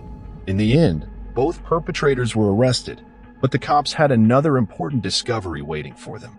They noticed that on the tape, Brian was constantly writing something down in a notebook. The detective searched his room and found it carefully hidden from view. The notebook contained a list of things to buy before the murder, but what followed was something really creepy, a list of 20 names. It turned out that the perpetrators were going to kill 20 people over the next 2 years, pausing for a month at a time. Among them were friends and teachers, and even relatives of Tori and Brian. The police talked to all the people on the list, and it came as a real shock to them. They all thought they were on good terms with the people who were actually going to kill them. Once under arrest, the guys began to shift the blame onto each other in the hope of avoiding punishment. Despite the fact that both perpetrators were 16 years old, they were tried as adults. The trials began in 2007 and were conducted separately. Then it was revealed that Tori and Brian had been inspired to kill by the cult movie Scream, and even tried to imitate the masked maniac. This explained their choice of weapons and attempts to frighten the victim with a blackout. In addition, they idolized serial and mass murderers such as Ted Bundy or the Columbine rifleman. In other words, their only motive was to kill, and they wanted to turn it all into a show. The boys expected that after all the murders they had committed, they would become legends and make history. In spite of all that, medical experts declared them sane, so they should not have been indulged by the court. On April 17, 2007, Brian Draper was found guilty of murder and conspiracy to commit murder. On June 8th, Tori Adams Act was found guilty of the same charges. Both were sentenced to life without parole and 30 years on top of each for conspiracy. Adams Act's family resented such a harsh sentence. They felt that the court should have imposed a more lenient sentence because their son had led the detectives to the evidence. However, the judge was well aware that no credit was due to Tori himself. The boy was just scared and tried to blame it on his buddy, and that does not entitle him to any leniency. In the years that followed, Tori and Brian appealed repeatedly trying to get their sentences reduced, but each time they were turned down. Most likely, the two will never get out of prison again unless the U.S. authorities decide to cut them some slack. What we have in the end, undoubtedly, Tori and Brian are the most real psychopaths, but they were fully aware of what they were doing.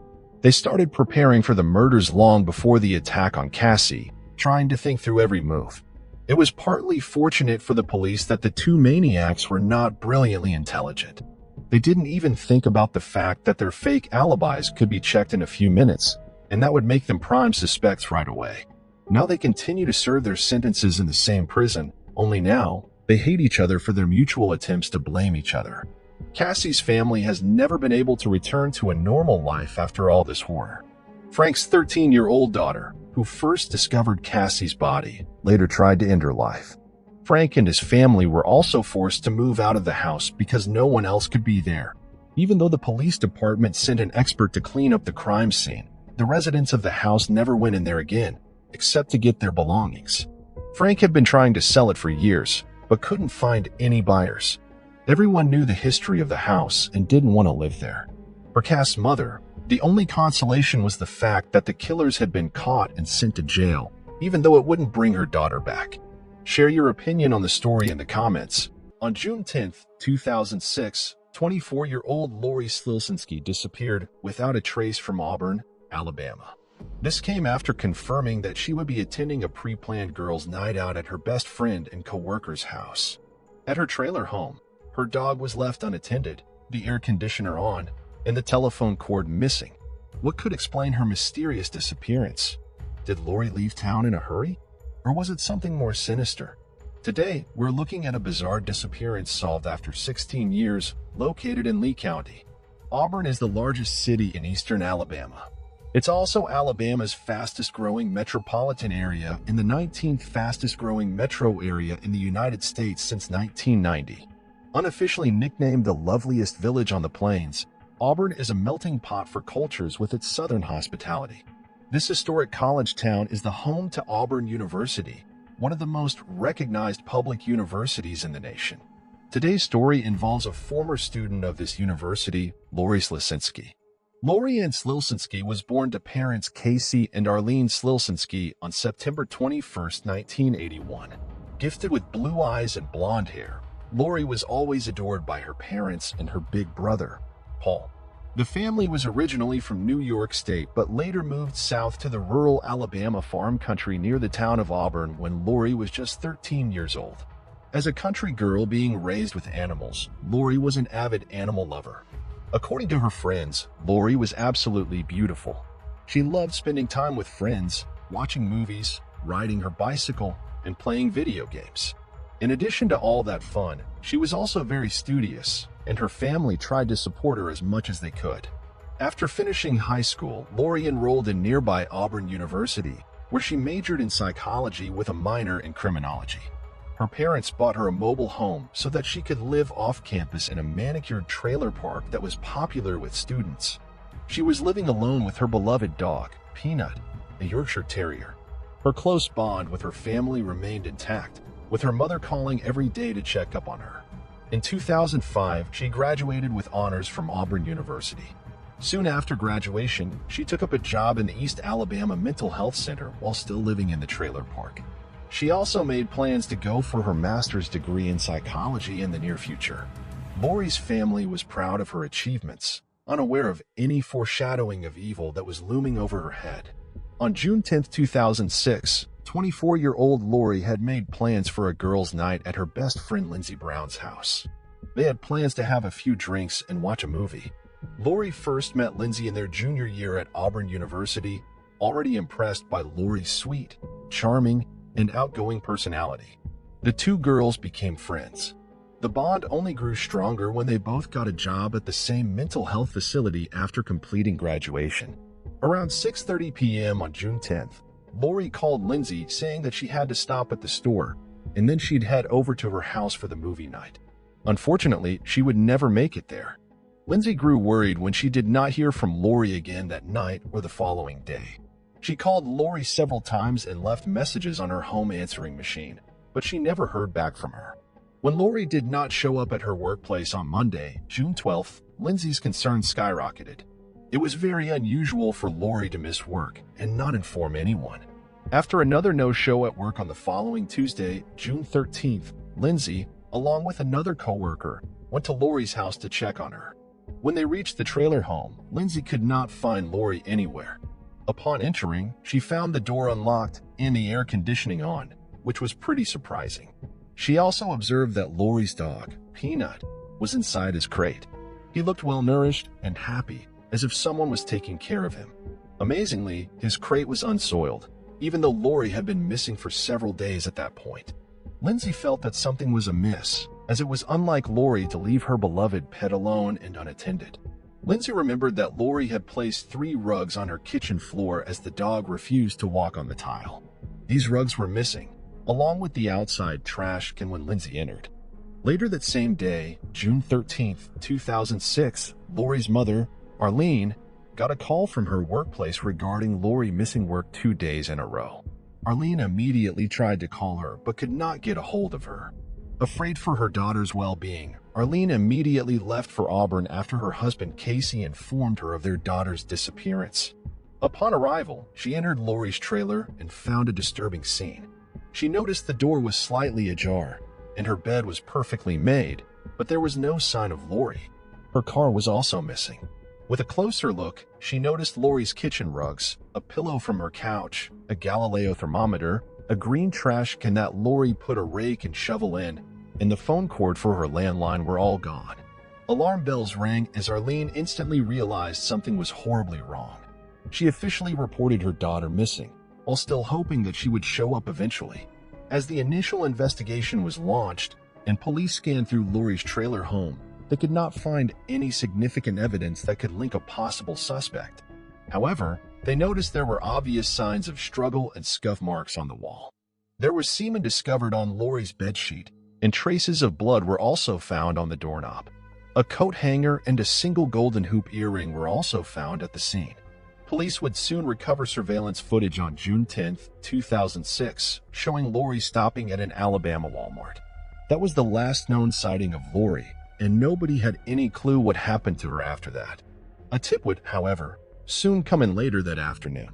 Arlene got a phone call from one of Lori's friends, 25-year-old Daryl Richard Dennis, commonly referred to as Rick. Rick told Arlene that he met Lori the day she went missing, and he thought she might have gone off to make a drug deal. Lori had met Rick Dennis at a bowling alley where he worked. She often hung out there when she was still a student.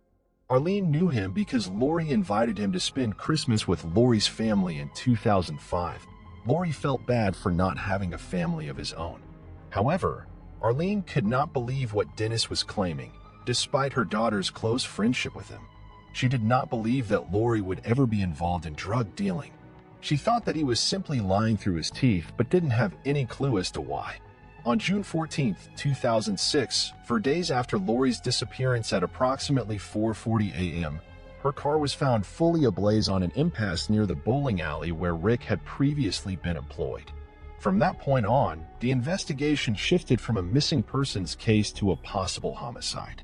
According to investigators, the fire destroyed any traces of evidence that would have possibly been found inside the car. However, Lori was not inside the vehicle at the time it was burned. A hand-rolled cigarette was on the ground near the car, and a gas can was also found close by in the woods. This horrified Lori's family, and they were almost certain now that something very bad had happened to her. Investigating the information Innes provided to Arlene was their only clue at the time.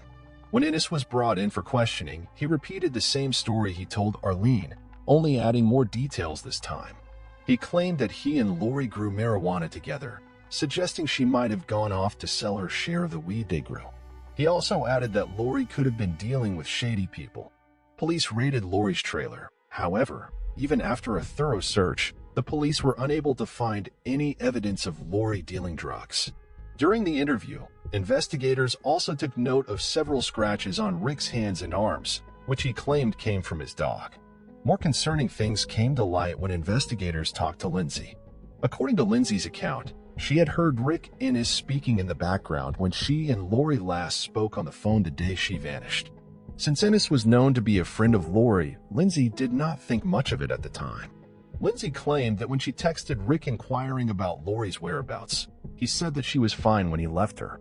Lindsay also informed the investigators that before her disappearance, Lori had told her that Rick had written a love letter to her, feelings that were not reciprocated. Lori had mentioned she was not romantically attracted to Rick and was planning to discuss it with him. Investigators found out that Innes told her friends about his letter and Lori's rejection. When police re-interviewed him, confronting him with the new information collected from Lindsay, he admitted meeting her hours before her disappearance but insisted that Lori was fine and was preparing to go to the store when he left her house. However, investigators discovered several inconsistencies in his statement. They began focusing on Rick Innes as their prime suspect. Their suspicion only grew stronger after searching his car, finding several items of interest, including a knife, cleaning supplies, and handcuffs. To gather more evidence, investigators delved into his past, uncovering a shockingly dark history. Innes had murdered his mother and stepfather when he was only 12 years old. On March 3, 1993, just 10 months after their marriage, Innes beat his mother to death with a baseball bat after shooting her in the face in their trailer in North Montgomery, Alabama. He similarly murdered his stepfather with a shotgun. After the murders, he revealed his plans to kill his stepsisters, which shocked investigators. Although his past murders were gruesome, due to his age at the time, he could not be tried as an adult. He spent 9 years in jail for the double murder. After his release, he moved to Auburn, where he met Lori. Following Lori's disappearance, Innes became the prime suspect, but without direct evidence or Lori's body, charging him for her murder was impossible. Innes left Auburn, moving elsewhere and eventually settling in Huntsville, Alabama in 2007. By then, Lori's case had gone cold.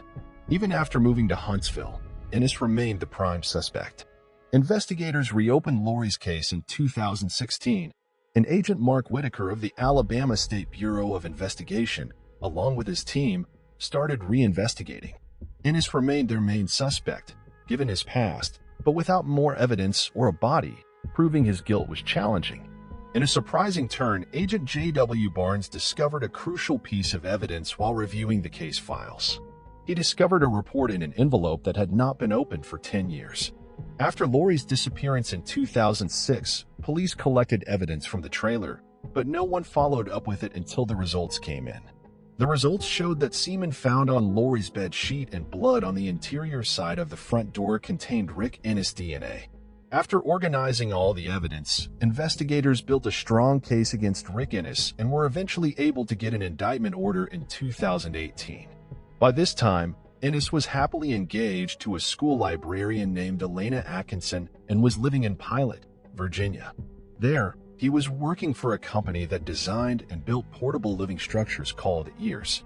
On August 6, 2018, on his 38th birthday, 12 years after Lori Slasinski went missing from Auburn, Rick Innes was arrested by a task force of U.S. Marshals. While it came as a relief to Lori's family, Innes's fiancée and co-workers were shocked by this turn of events. After being arrested on 2 counts of capital murder, his trial was postponed due to COVID-19.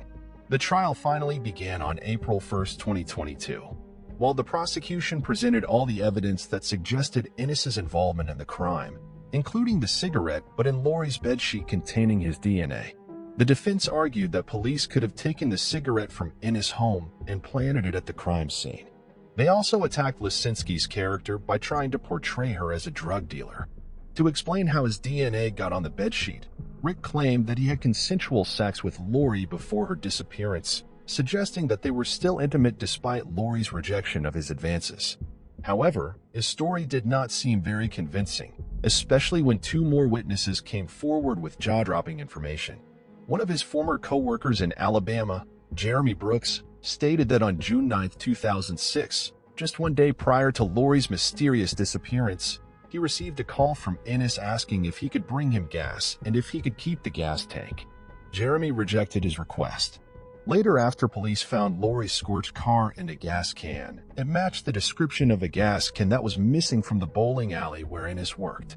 Another of his former co-workers from South Carolina, Terry Booth, testified about the chilling experience she had with Innes years prior. Terry remembered asking Innes why he moved from Auburn. Innes told him that he had to get rid of a body.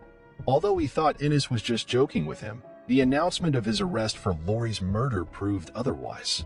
Although Rick Innes continued to deny all allegations against him and maintained his innocence, jurors came up with a guilty verdict after 2 days of deliberation. He was facing the death penalty for the crime, but the DA agreed to take the death penalty off the table after consulting with Arlene.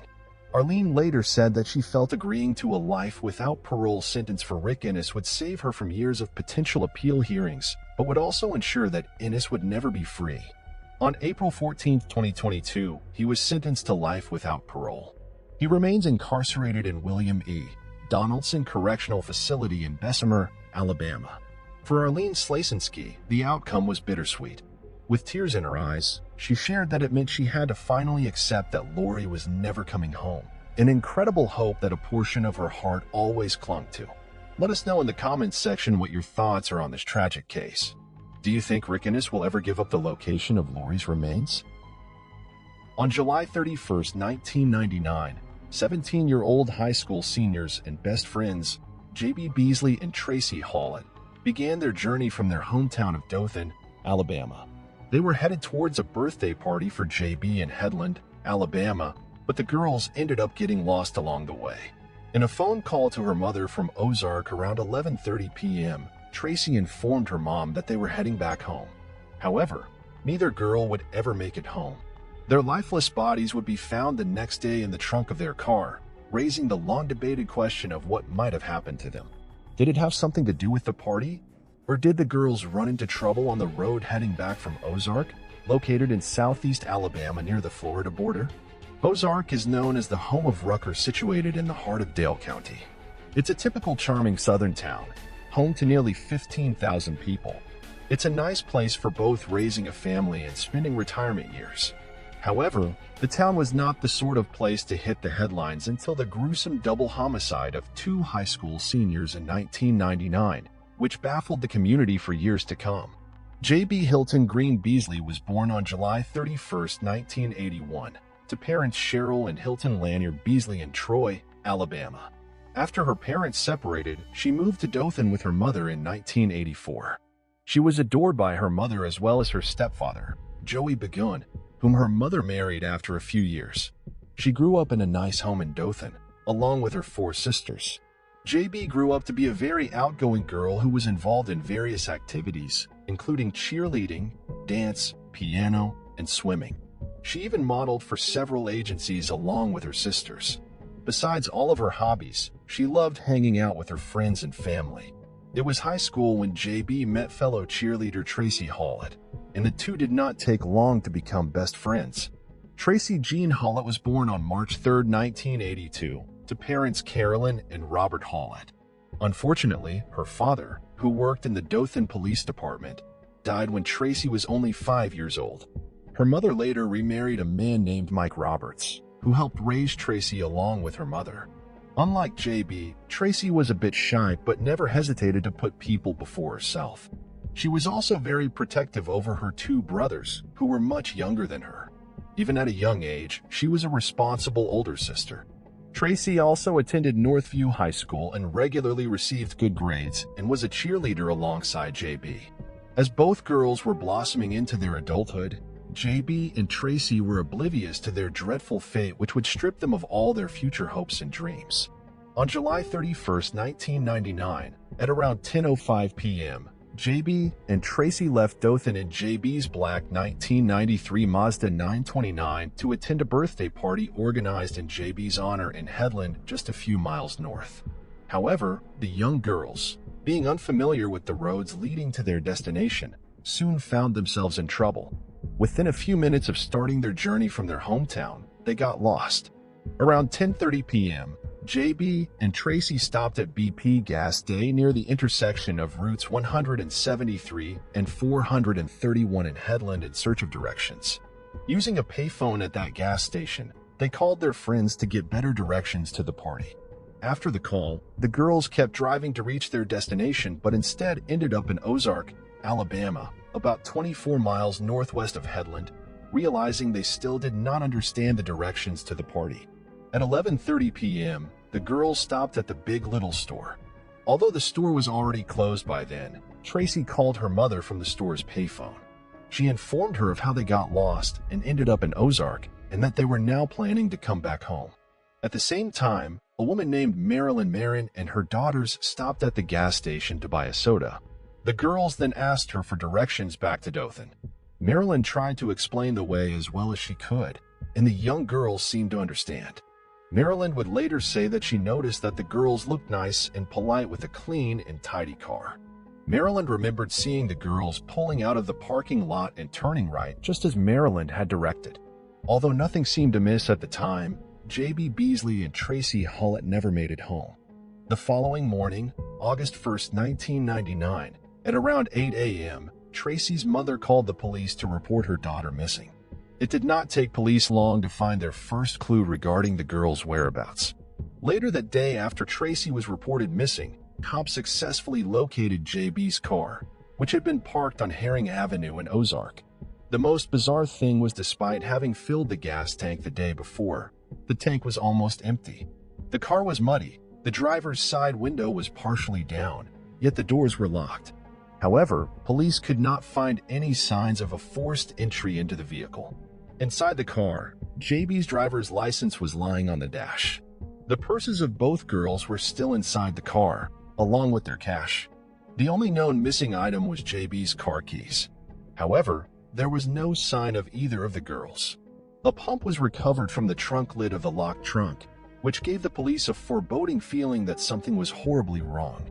Assessing the scene, cops theorized that the locked trunk could provide them with significant clues.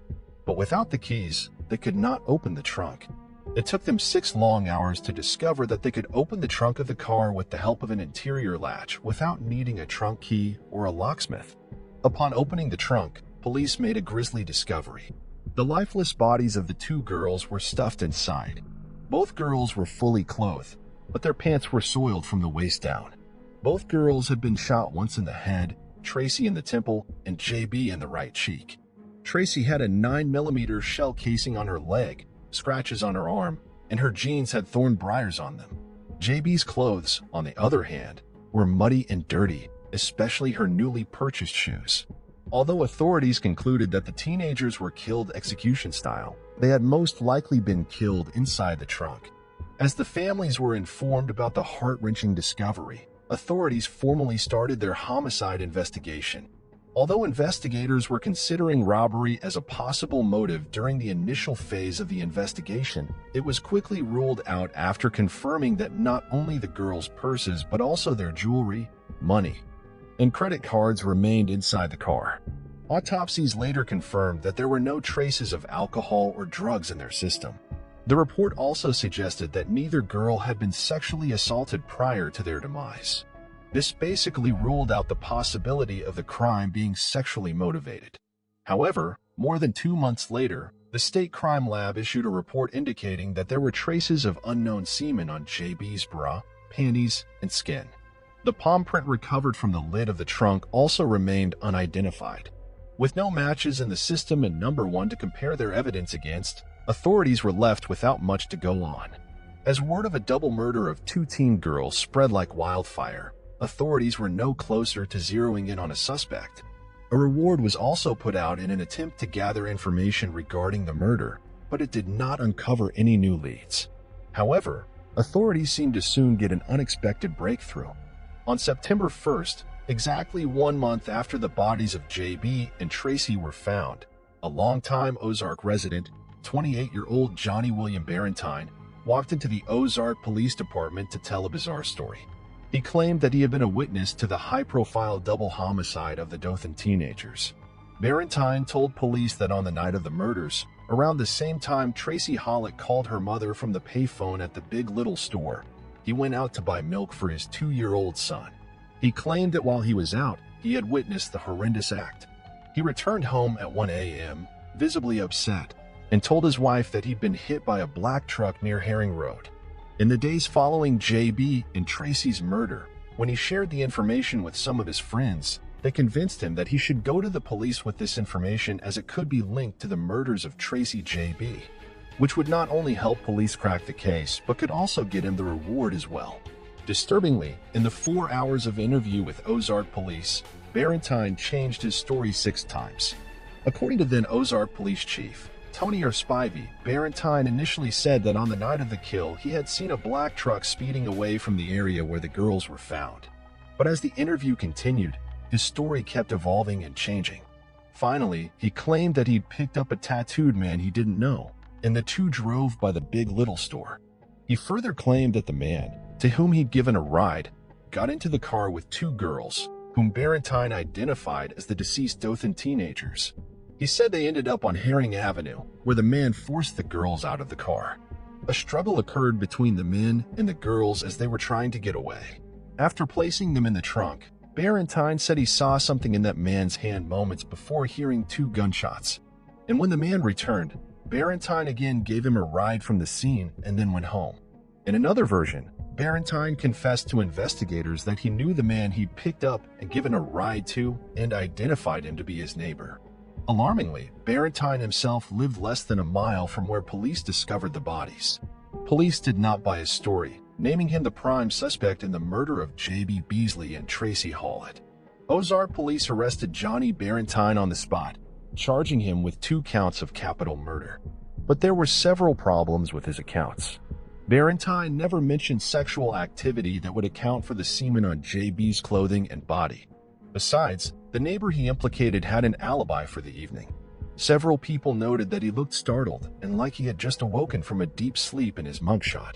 Just after arrest, Barentine immediately admitted that he had fabricated the whole story in order to collect the reward money.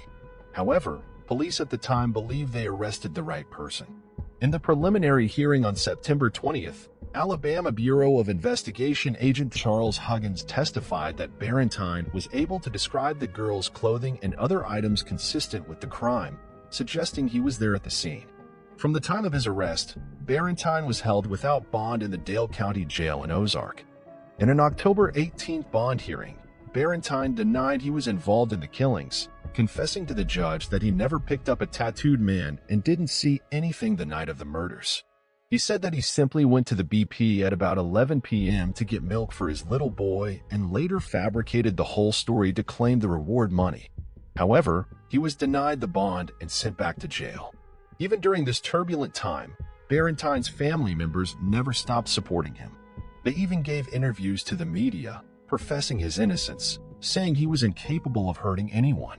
Barentine's lawyer, Bill Kimmons, also maintained that his client was not responsible for the double murders in any way, shape, or form. He further stated that the 4 hours of continued interrogation took a toll on Barentine, who had wrapped himself in this massive ally.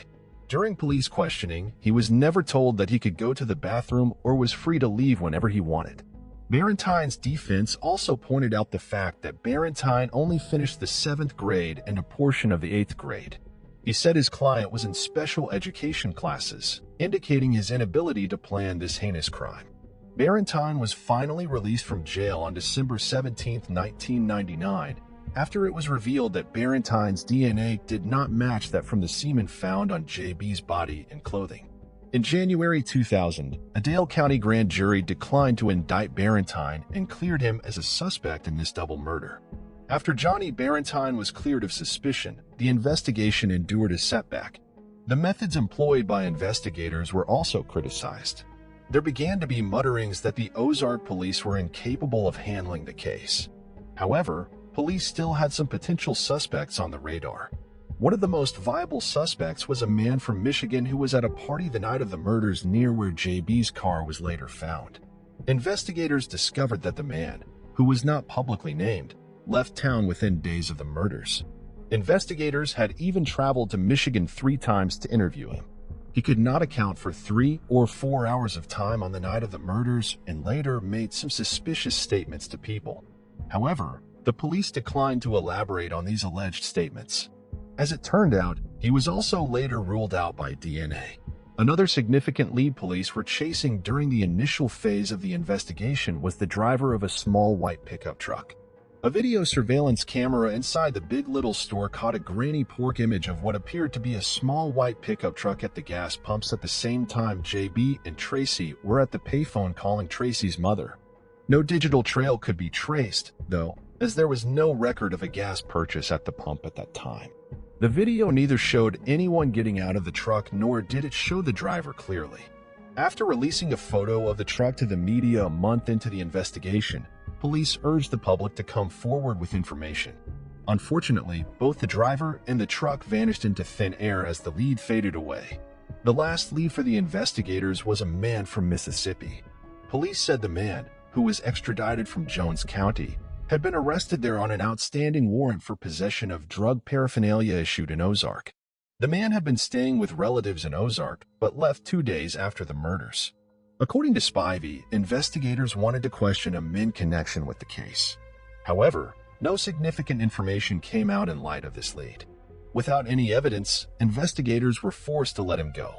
In March of 2000, a woman called police and said she heard screams and 2 gunshots near Highway 123 South just inside the city limits on the night of July 31, 1999. When asked why she did not come forward earlier, she claimed she was scared to get involved. Based on her description, police thoroughly searched the area and discovered a 9mm bullet, the same type used to kill the girls, but the brand name of the bullet did not match the brand of bullet shell casing found on Tracy's body. Furthermore, the unspent bullet had no markings that would help with forensic comparison to other evidence in the case. Again, another dead end for investigators. Although several leads over the years proved to lead nowhere, investigators never lost hope in the search for a DNA match. As the heartbroken families of JB and Tracy tried to get on with their lives, the case turned cold. Then years later, another twist in the case added another layer to the thrilling mystery. After remaining cold for years, 2015 would mark a bombshell allegation in the murder case of J.B. Beasley and Tracy Hallett. Rena Crum, a sworn Ozark Auxiliary police officer, came forward and openly accused an Ozark police officer of murdering J.B. Beasley and Tracy Hallett and others of covering it up. Rena alleged that on the night of July 31, 1999, a police officer for Ozark Police pulled over Beasley, demanding to know the whereabouts of some cassette tapes that contained recorded conversations. According to Rena, these tapes could have incriminated Ozark police officers regarding the illegal business of cocaine distribution and profits. The incident escalated into the murders of 2 innocent teens, she further alleged. Rena claimed that she'd been threatened by multiple law enforcement officials who had knowledge of the murderer's identity and covered it up by getting rid of evidence. Rena named 3 cops, Gary Butch Whittington, Rex Tipton, and Eddie Henderson, accusing them of harassing and threatening her. She went as far as to say that then Police Chief Tony Spivey, who handled the original investigation, had also helped cover it up. However, she shied away from revealing the name of the police officer who she claimed had actually committed the murders. Renowned American journalist and newspaper editor John B.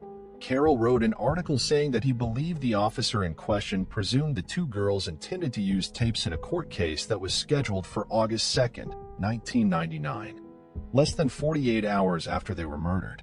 The tapes were to be entered as evidence into that case. In this article, Carroll also stated that Rena was severely beaten with a fall bat after coming forward, which stopped her from naming the actual killer. Law enforcement officials Rena accused had all denied having any involvement in the murders of J.B. Beasley and Tracy Hallett. Without any physical evidence, none of them were ever formally named as suspects in the case.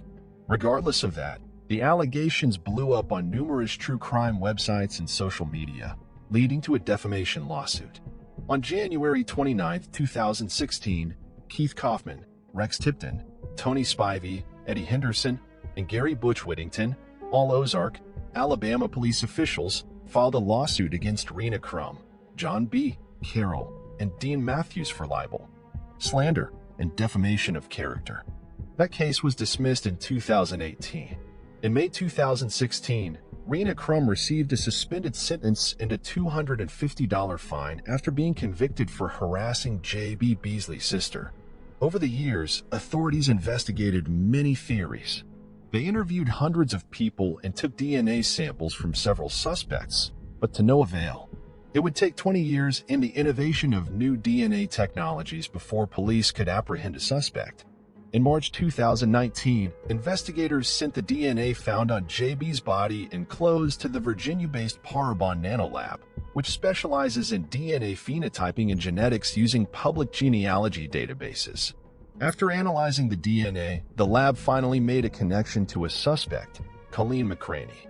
45-year-old Coley Lewis McCraney was never on the radar of investigators in the brutal 1999 murders of J.B. Beasley and Tracy Hallett until DNA implicated them in the crime.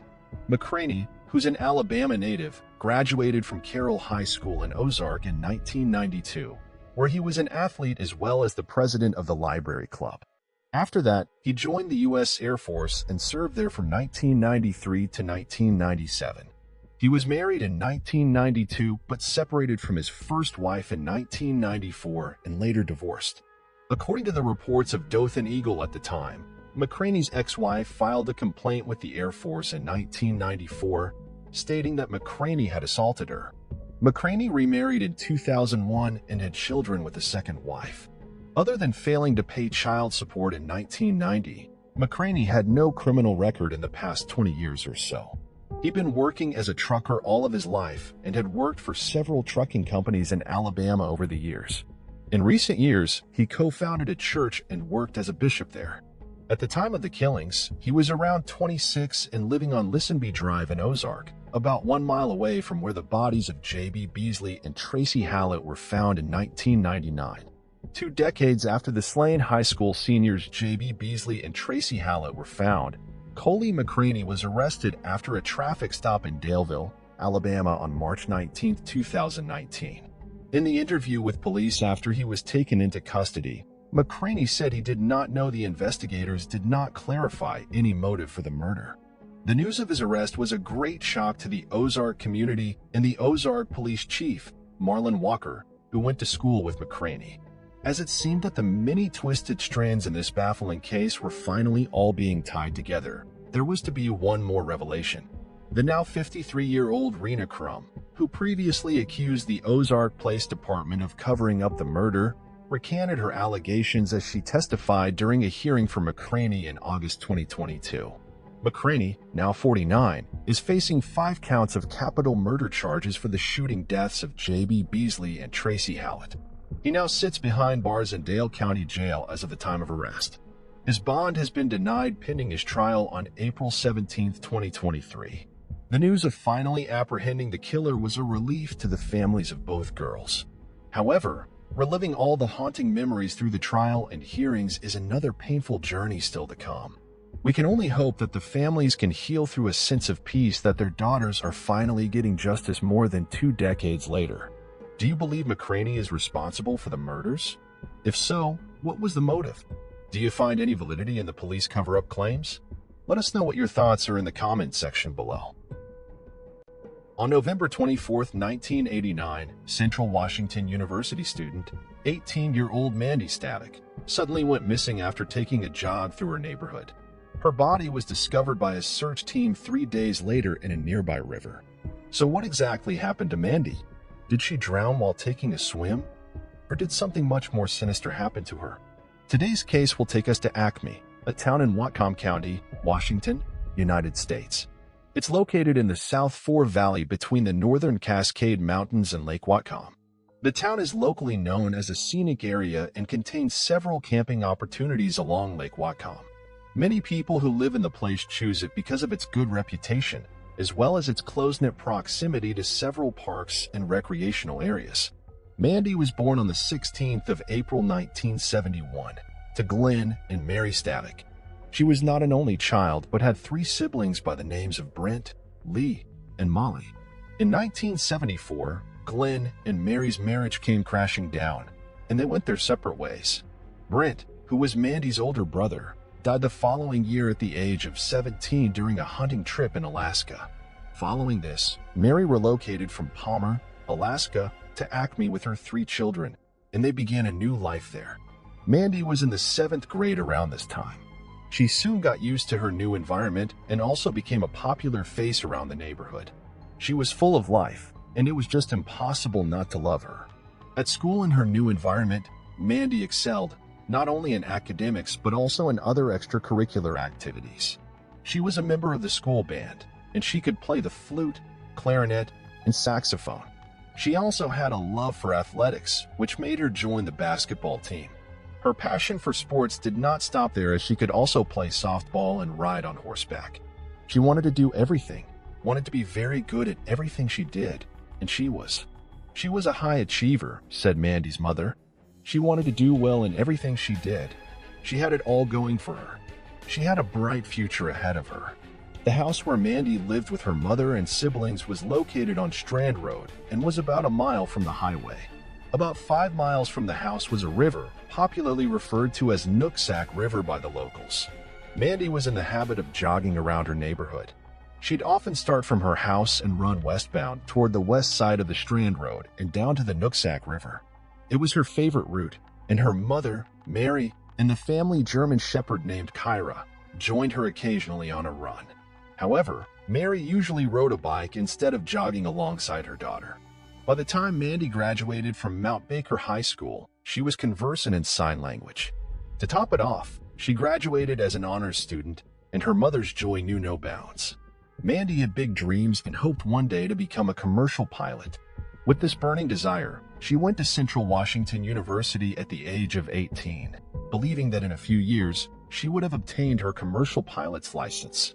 However, after only a few months of experiencing university life, she realized that being a commercial airline pilot was not something she was passionate about.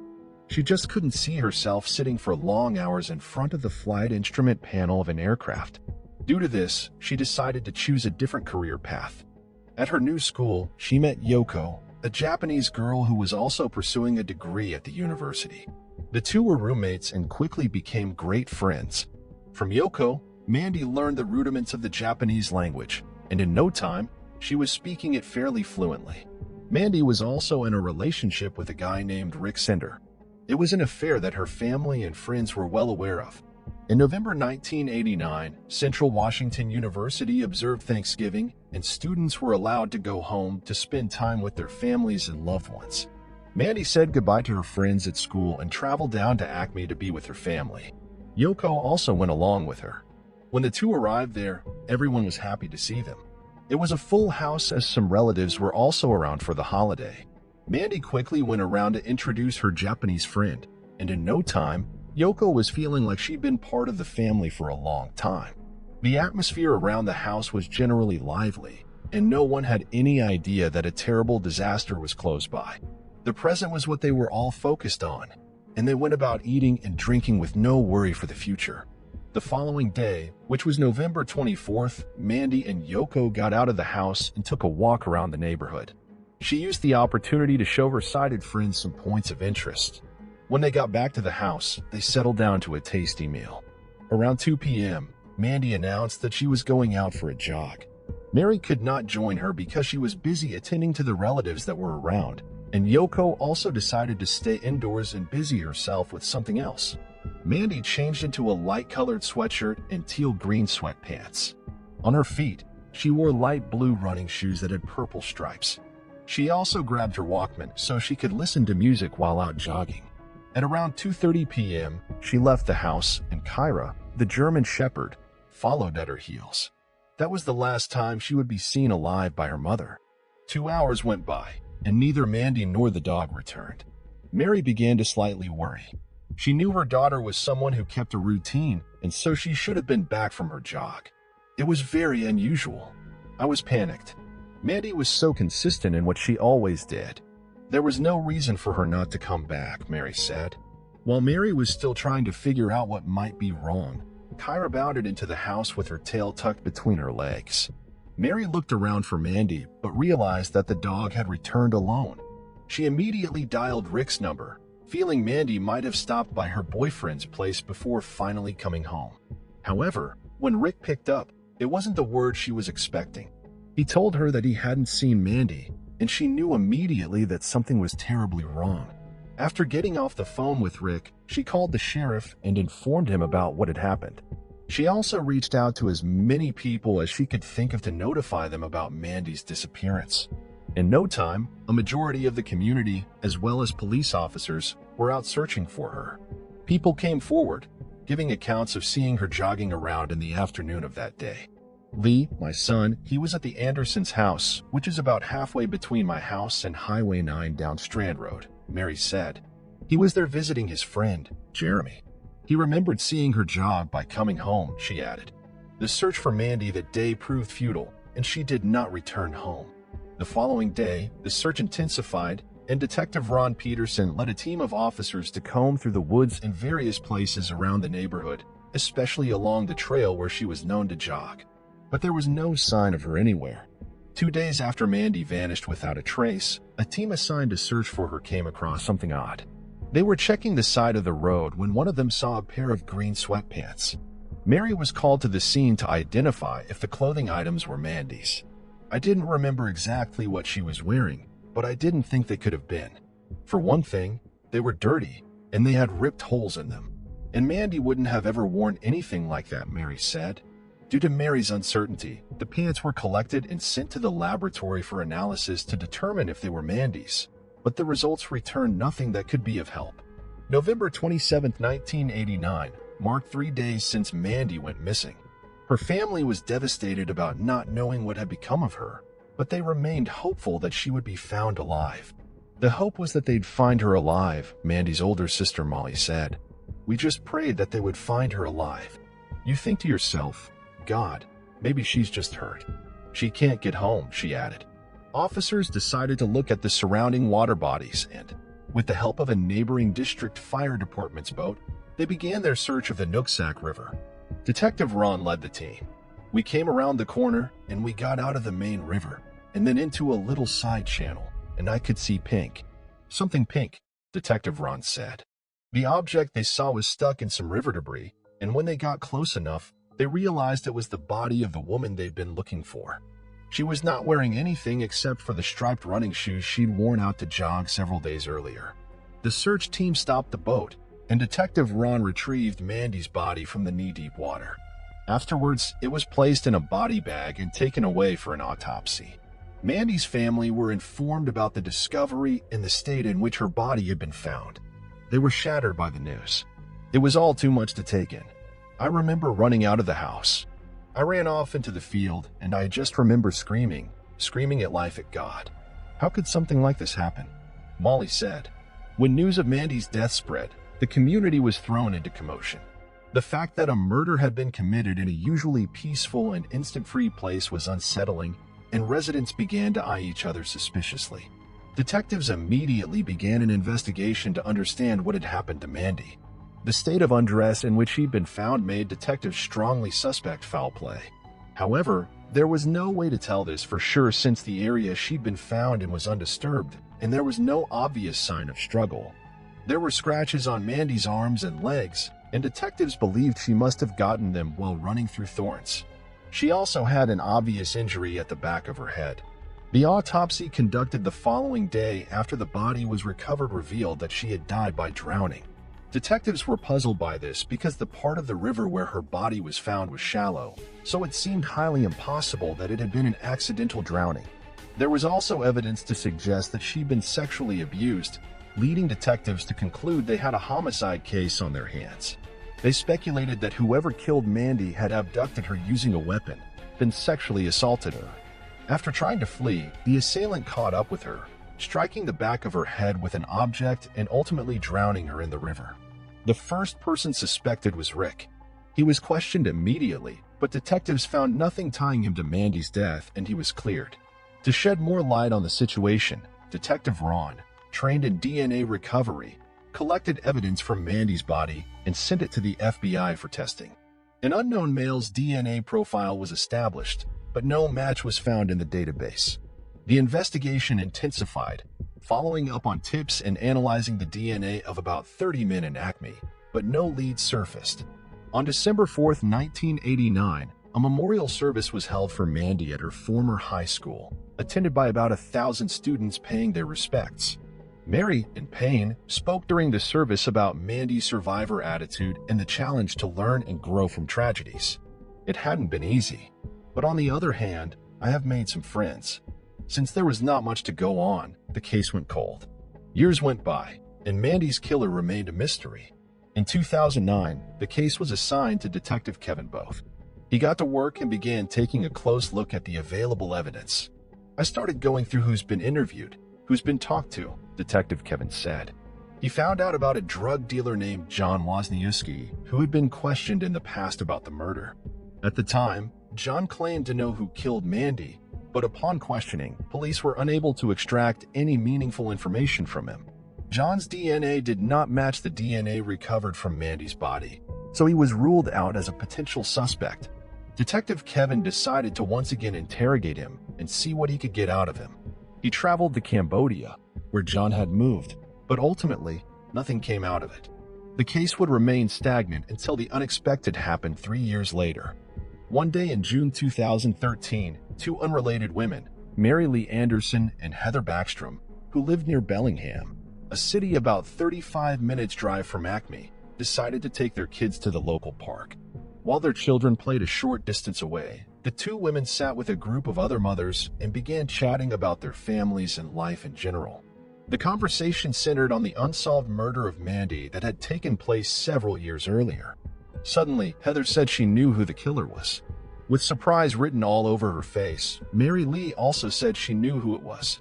At that point, the two women barely knew each other, although they had both attended Mount Baker High School as teenagers. As it turned out, the two women had suspicions about the same man, Timothy Bass. Intrigued by the fact that they were both talking about the same individual, the two exchanged stories of their past encounters with Timothy. According to the story Mary Lee shared, Timothy was a friend of her husband, and one night while she was home alone with her child, he had stopped by from a hunting trip to use the house phone. After attempting to dial a number, which did not go through, he walked over to the bedroom where she was. There, he told her that he wanted to make love to her. Mary Lee was shocked by the audacity and threatened to call the police on him. He persisted with his talks, but in the end, she managed to get him out of the house. Heather's experience with Timothy, on the other hand, happened when she was 15. It was after a softball game in the summer of 1989, a few months before Mandy's murder, Heather said. We decided a bunch of us to go to Dairy Queen, she added. She had been sitting in the front seat of a truck driven by a guy named Dan. Sitting beside her was Timothy, and during the journey, he began to aggressively flirt with her. He would talk about her eyes, saying they were beautiful. Then he took a pin out from a cup holder and started rubbing it along her knees because she was wearing cut-off sweatpants. Timothy did not go too far with this act, probably due to the presence of Dan. However, since that day, the memory stuck with Heather, and she tried as much as possible to avoid him in the neighborhood. After sharing their disturbing experiences, they grew more certain that he knew something about Mandy's murder.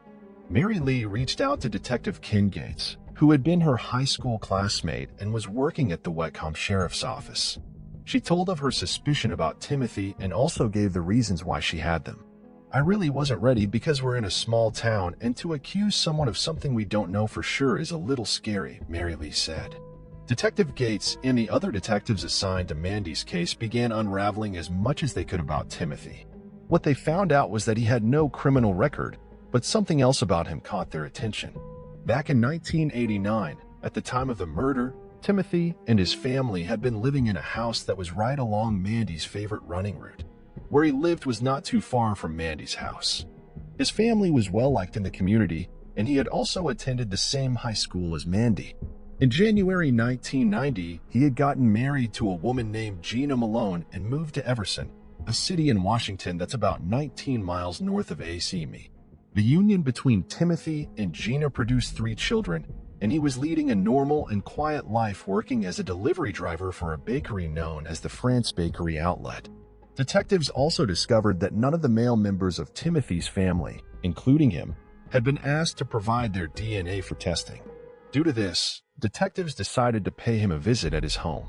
When they got there, they talked to him about Mandy, but his response suggested that he could barely remember who she was. That was definitely a red flag for me, which indicated to me that he was obviously lying, Detective Kevin said. Everybody knew what the Mandy Stavitt case was, and she ran past his house every day. How could you not know it? Timothy was then asked for saliva samples so that they could obtain his DNA, but he refused. The reason he gave was that he did not trust them. He told them that he had watched crime shows and seen how people went to prison after giving their DNA. This only made detectives more suspicious of him, but since they could not force him to give his DNA, they took their leave. However, from that day, they began to watch him more closely. Detectives also went to his workplace and met with a woman named Kim Wagner, the manager of the bakery. They told her that they were investigating Timothy and needed help in obtaining his DNA, but they didn't reveal to her what exactly they were investigating him for. They came in. They said that there's an employee here under investigation for a case, and they'd like to get root information and maybe collect a cigarette but in there. At that point, I just shut them down. I was like, yeah, no. This is way above my pay grade, Kim said. She immediately directed them to the Human Resources Department, and there, detectives met with a brick wall. The owner of the bakery refused to be of help after finding out what the detectives were there for. They wanted a subpoena or a search warrant, and we didn't have sufficient probable cause to get a warrant, said Whatcom County Sheriff Bill Elfa. It was a disappointing period for detectives, and they had to accept a temporary defeat. Around 2017, the bakery manager Kim, her husband, and some friends were having a random discussion in the comfort of their home. The topic soon shifted to the 1989 murder and how Timothy used to live on the same street as Mandy. At that moment, it occurred to Kim that detectives had been to her workplace years back because they were investigating Timothy in connection to the murder. A short while after this, detectives went back once again to the bakery in the hopes of getting Timothy's delivery route. When they got there, they met with Kim. This time around, she offered to help them get Timothy's DNA sample. They had to decline her offer because they did not want to involve a civilian in their investigative work. However, they agreed to accept any evidence she brought to them. I 100% volunteered to do it, Kim said. The reason I wanted to know was I'm a mom now. If something happened to my daughter, I'd want someone to help me. And the thought of her mom never having an answer of who did that to her daughter. If I could help her find that piece, I wanted to do it. For several weeks, Kim had no luck with getting her hands on any item that contained Timothy's DNA. For some strange reason, he always took his trash home with him and was in the habit of wearing gloves while working. Then one day, he probably got carried away and threw away a plastic cup. Luckily, Kim saw him doing this, and she acted fast. I looked in the garbage, and my heart was beating out of my chest, Kim said. I grabbed it, and I put it in my desk drawer. I was like, oh my God, that just happened. She eventually passed on the cups to detectives who immediately sent them for testing. All that was left was to wait. So about 3 months later, we got the results from the state crime lab, and Katie from the crime lab says, Kevin, we've got a match, Detective Kevin said. After hearing those words, Detective Kevin was overjoyed. He knew that after so many years, the case was finally solved. On December 12, 2017, detectives went to Timothy's workplace and arrested him there. He was charged with the rape and first-degree murder of Mandy. When he was interrogated, He denied having anything to do with the murder, but told detectives that both he and Mandy had been having a secret relationship. The reason why his DNA was found inside her, according to him, was that he had slept with her hours before she disappeared. When Mandy's family heard Timothy's claim about a secret relationship, they immediately made it clear that he was lying. "There's no way my sister would have a physical relationship with Tim Bass," Molly said. She was way out of his league, to put it bluntly. Since Timothy maintained his innocence, the case went to trial. But months before the trial began, his attorneys made attempts to have the DNA evidence rendered invalid. Their reason was that the way detectives had collected the evidence violated Timothy's Fourth Amendment right. However, much to their disappointment, the judge decided that the evidence would be presented at trial. During this period, Timothy's wife Gina filed for divorce. The trial began in May 2019, and during the 2 weeks it lasted, Timothy's attorney tried to convince the court that he was guiltless. However, many witnesses, including Timothy's younger brother Tom Bass, came forward to give testimony against him that further sealed his fate. When Tom was called to the witness stand, he revealed that while Timothy was under investigation, he had told him that he had slept with Mandy several years back. He then asked Tom to lie to the police that he had slept with her. Tom also recounted another incident where Timothy had asked his mother to also lie that they were Christmas shopping at the time of Mandy's disappearance. Despite all of these revelations, Timothy's attorney still tried to give an excuse for his actions, but the jury was not moved. They had made up their minds. On May 24, 2019, Timothy was found guilty of Mandy's murder. At the age of 50, he was sentenced to 27 years in prison. For Mandy's family, the sentencing brought a sense of comfort. Mary, who never thought the case would one day be solved, had the following to say: "Definitely closure, I feel. After all, they've got the guy that did it.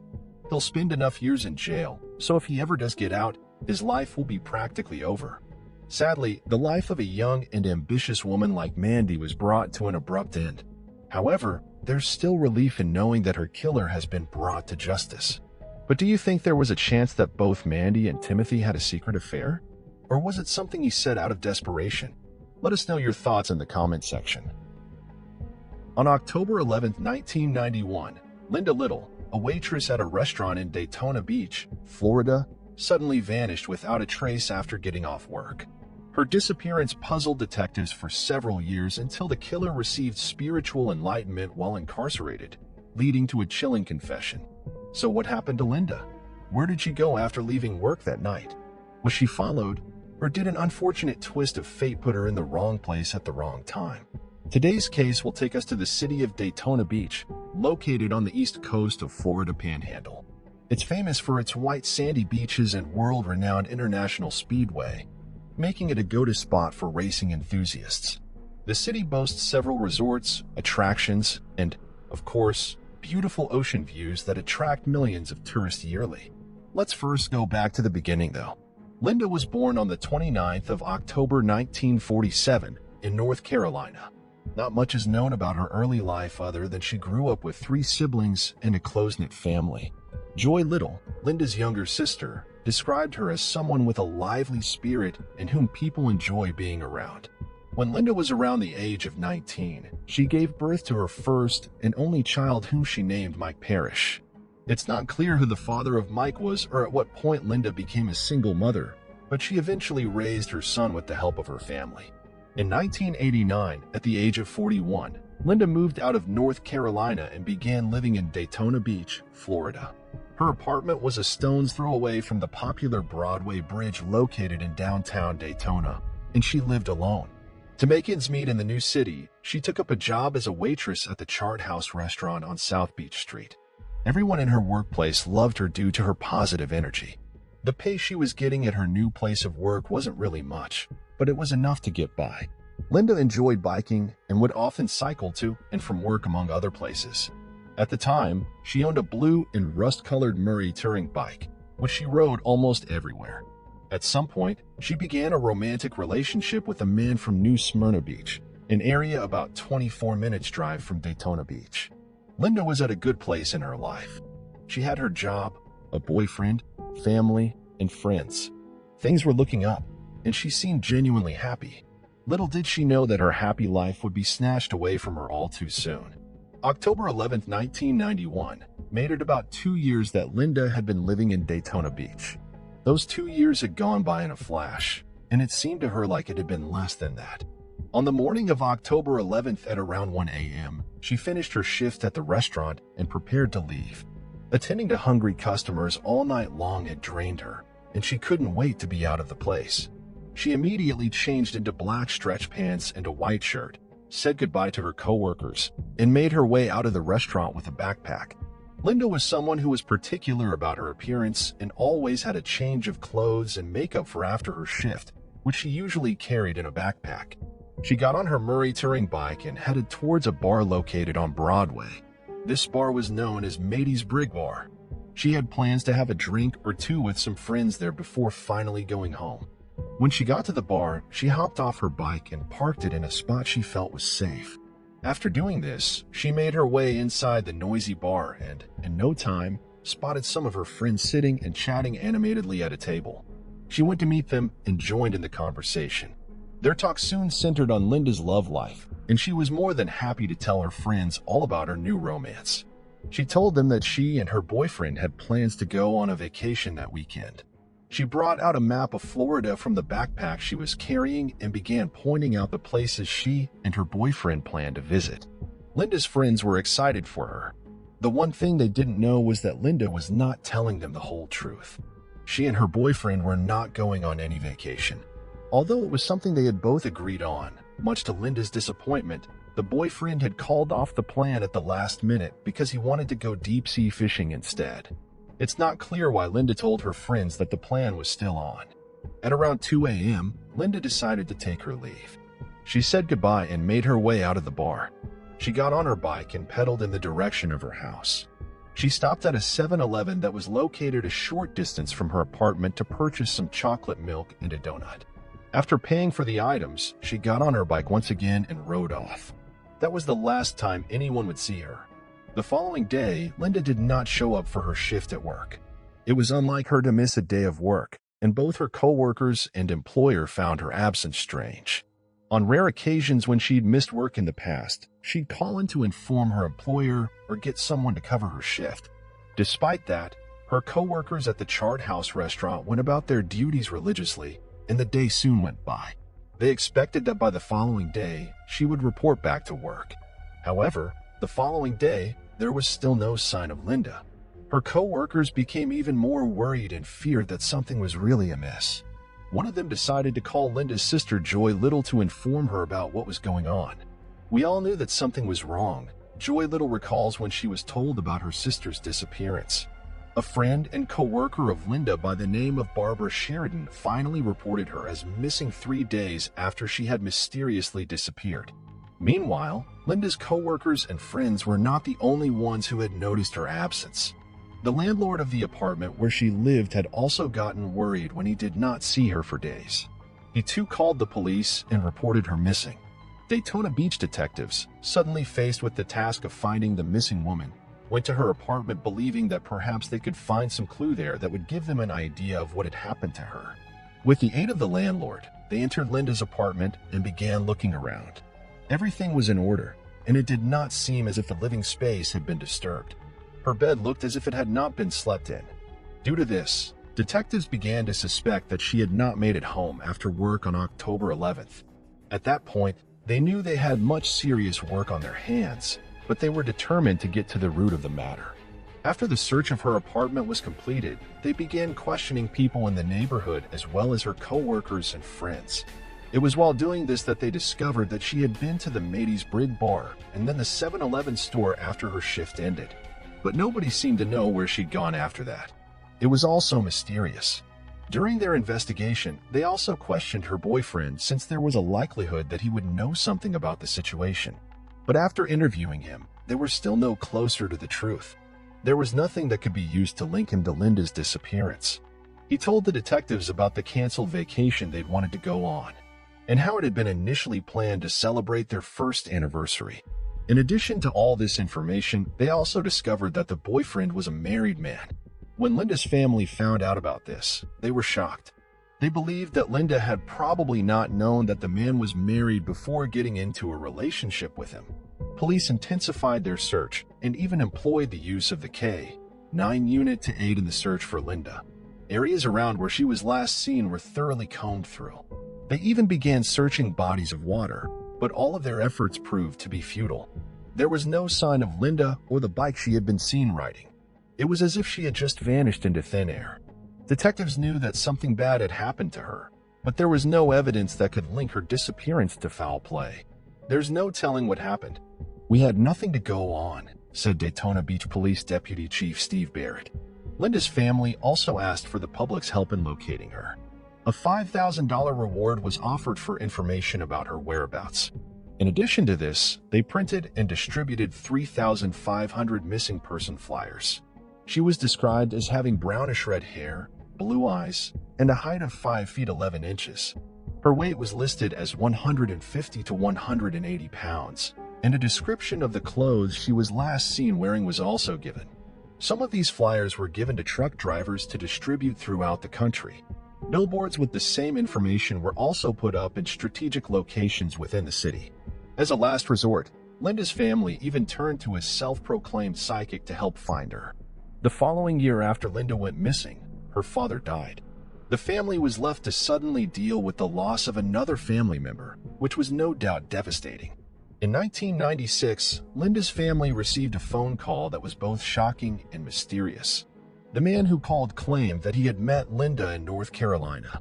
When asked for his name, the man refused to provide this, and he immediately hung up. The man was never heard from again, and to date, no one knows who he was. In 2011, 20 years after Linda went missing, her family was interviewed by the local media. In an interview with the Daytona Beach News Journal, they revealed that they had not given up the search for her but remained hopeful that she would one day be found. "I've never grieved for her," Joy Little said at the time. "I've worked on her behalf because that's what I feel I'm supposed to do. I'm trying to get to the bottom of questions that have gone unanswered," she added. In 2016, the case was handed over to a new set of detectives in the Daytona Police Department, but regardless of how they looked at it, nothing made any sense. The evidence available was just not enough to make any tangible progress, and the detectives were left frustrated. The case would remain dormant for 4 more years until early January 2020 when something unexpected happened. The Daytona Beach Police Department was contacted by an inspector from the Tomoka Correctional Institution, also located in Daytona Beach. The inspector contacted them about an inmate who claimed to have information about an unsolved murder. The inmate in question was a 51-year-old man by the name of Michael Shane Thompson, who was serving a life sentence for the 2007 murder of a Titusville woman named Sherry Carmento. Thompson and Sherry had been childhood friends who had reconnected after he got out of prison in late 2006. He had been imprisoned back in 1994 on a long string of charges, which included robbery, grand theft, and burglary. After his release, Sherry allowed him to stay with her family for a few days. During his stay, he would end up beating her to death with a metal fence post and a hammer. He then dragged her body to the laundry room where he concealed her body under a pile of clothes. After this, he fled the scene in her vehicle. He eventually sold it to a group of people for an undisclosed amount. It did not take long for Sherry's body to be discovered by her boyfriend. Michael was soon found and arrested.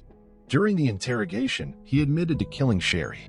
He revealed that she and Sherry had been intimate, and he believed that she might have knowingly given him AIDS. This, he said, was the reason why he had killed her. However, when an autopsy was conducted on Sherry's body, it was revealed that she did not have the disease. When detectives learned of these details, they were instantly curious to find out what he knew about the unsolved murder of Linda Little, which he had contacted them about. An interview was immediately set up, and Townsend sat down to talk to detectives from the Daytona Beach Police Department. During the interview, he confessed that he was the one who killed Linda back in 1991. Detectives couldn't believe their ears. To make sure that he wasn't mistaking Linda for someone else, they showed him a picture of her. He confirmed that she was the woman he remembered killing, saying, "No doubt about it, no doubt." According to his statement, he'd been living in Orlando but decided to travel to Daytona Beach to celebrate his birthday. He had arrived in the city on October 10, 1991, and had met Linda the following day at a resort hotel bar that was located at 701 South Atlantic Avenue in Daytona Beach. Unfortunately, it just appears it was a random meeting. And unfortunately, on the wrong day at the wrong time, Linda just met the wrong person, Detective Sergeant Denardi with the Daytona Beach Police Department said.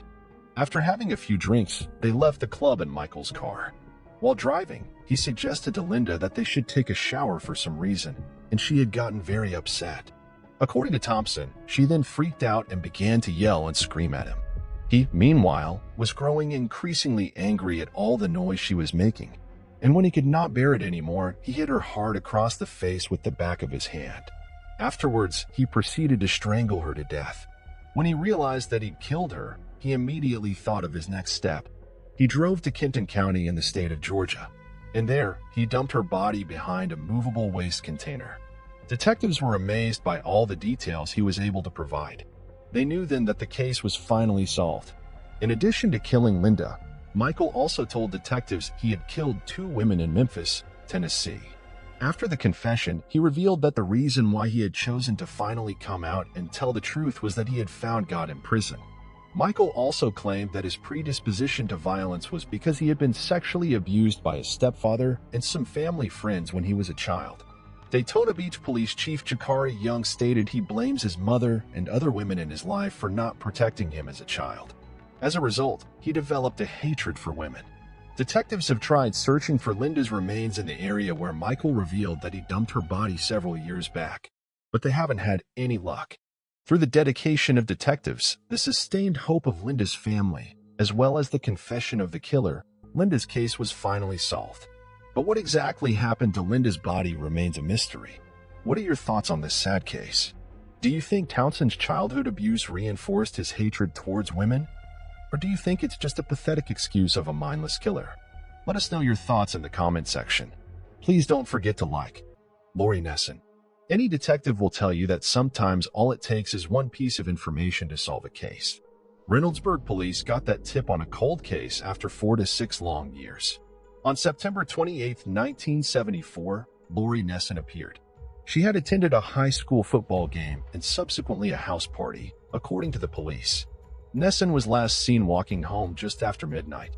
Nesson's naked body was discovered in a ditch on Rose Hill Road, but her garments were strewn across several miles. Due to the limited technology available at the time, the case became cold. At the request of Nesson's family, the Reynoldsburg Division of Police reopened the investigation in August 2019. Officer Craig Bradford took on the case because his daughter was 15 at the time, the same age as Nesson. Officer Bradford claims that the more he looked at the files, the more he discovered contradictions. Pictures that, at the autopsy, showed some cuts on her lip, things that would indicate foul play. The time of death on Nesson's Odyssey also didn't match up with when the teen was last seen. Bradford presented his findings to the Eckling County coroner in 2020, who agreed to investigate the case. A few months later, the coroner's office amended the cause of death to undetermined homicidal violence. Then in December, a local news channel broadcasted an update on the nascent situation. After the program aired, someone contacted him with information that night. The caller was Karen Adams's cousin, and she said the news article of Lori's death was quite similar to her cousin's homicide. A similar case had happened 6 months after Nesson's death on March 9, 1975. Adams, then 17, was walking from her Whitehall home to a friend's house when she disappeared. The next day, her body was discovered in a ditch on Vangert Road near Blacklick. The similarities were too strong to ignore. The authorities contacted the Franklin County investigator who was in charge of the Adams case, which had been solved in 2011. The Franklin County Sheriff's Office Detective Chuck Clark told him that they believed the 2 guys who killed Adams also killed Nesson. I've always suspected these 2 individuals were involved in something bigger than what they were caught for, Clark added. They drank, drove around the city, went anywhere they pleased, and approached girls and young ladies who were alone. Robert Meyer was 70 years old when DNA evidence tied Tim and Charles Weber to Adams' murder in 2011. He was apprehended by authorities in Cincinnati. He was sentenced to 15 years to life in jail, but he died in prison just a few years later. Weber, on the other hand, was already deceased and cremated, but his son submitted a cheek swab that revealed his DNA, proving his involvement in Adams' murder. Meyer and Weber were identified as the men responsible for Nesson's death by the Ohio Bureau of Criminal Investigations. Nesson's family is understandably troubled by the fact that her sister's final moments were probably spent in terror at the hands of two men they will never meet. According to investigators, Meyer and Weber both had a criminal background that put them in the old Ohio penitentiary in the 1960s. Meyer was sentenced to 10 years in prison in 1963 for murdering a man with a hammer. Weber was jailed for robbery. Following their release, the two moved in together and lived in Whitehall in 1974. Both men were convicted 3 years later of rape and kidnapping at least two women in the Toledo region. According to the investigator, one thing is certain: they were serial murderers and rapists. They would lure victims inside the car, joyride with them, and then sexually assault and kill them. Of course, knowing what they did to Lori and Karen, and knowing that there were about 6 months between that and then their activity in Toledo a year later, they would have had plenty of opportunities to victimize other young girls. The police are actively seeking information regarding similar cases in that period. Nesson's family expressed hope that her cold case will provide hope to other families. "I sincerely hope that this opens a door for other families who are waiting for answers," said her sister. "No one should have to wait 4 to 6 years for anything." Number 2. The case of Junko Furuta is different. This is one of the few cases that will shake you to your bones and make you boil with rage from start to end. It's not fascinating. It's just horrible. The only mystery here is how human beings can be so unimaginably cruel and how a judicial system can fail an innocent girl so badly after everything she went through. Before we dive right into the case, please note that the content of this video may trigger people on the topics of rape, torture, and murder. Let's get right into it then. Junko Furuta was a 17-year-old high school student living in Saitama Prefecture in Japan in 1988. She was smart, ambitious, and generally well-liked by everybody around her. Her grades were great. She stayed away from alcohol and drugs, and she was working at a plastic molding factory in her free time to save up for a trip she planned on taking after graduation. She had also accepted the job that she planned to take on after she graduated. Needless to say, she had a bright future ahead. Unfortunately for her, she went to school with some juvenile delinquents who were also ranking Yakuza members: Hiroshi Miyano, Jihugiro, Shinji Minuto, and Yasushi Watanabe. Miyano had a history of committing crimes and apparently had been getting into trouble since elementary school. Reportedly, Miyano had a crush on her and had even confessed his feelings to her before. But she rejected him because she wanted to focus on her studies. Miyano's horrible reputation and his connections to the Yakuza scared most people quite a lot, but Furuta had the courage to outrightly tell him no. On November 25, 1988, Miyano and Minuto were wandering around to find a victim to kidnap and rape. It just so happened that Furuta was riding back home around 8:30 p.m. after her shift at her job. Under Miyano's orders, Minuto kicked Furuta off her bike and ran away from the scene. Miyano then approached her and pretended to help her out to try and get her to trust him. Unfortunately, she did. Miyano led Furuta to an old warehouse and immediately began threatening to kill her if she did not listen to him.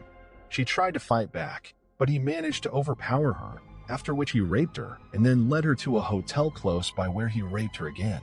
When he called up his friends to brag about exploiting her, the group reportedly asked him to keep her there to allow multiple people to take advantage of her. Miyano eventually took her to a park where his friends were waiting, after which they went through her bag and found her address written in her notebooks. To force her to cooperate, they threatened to kill her family if she tried to escape. They finally took her to Minuto's house, which would be her prison for the next 44 days.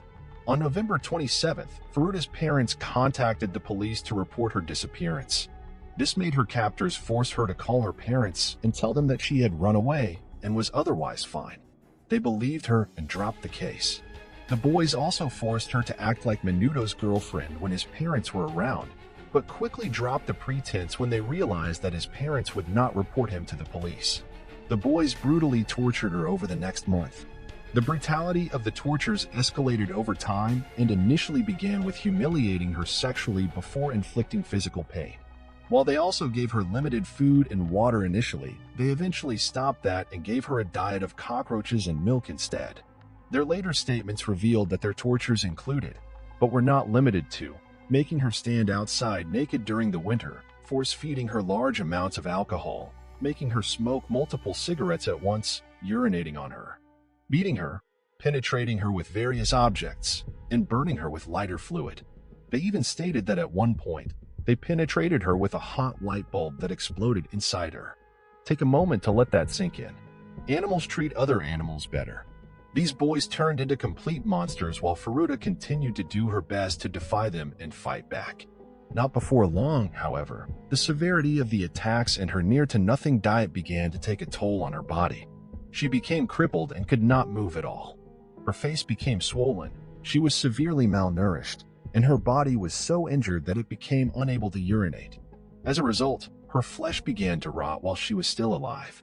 Her condition made her captors lose all sexual interest in her, and they found another 19-year-old woman to gang rape, who, like Faruda, was also on her way home from work.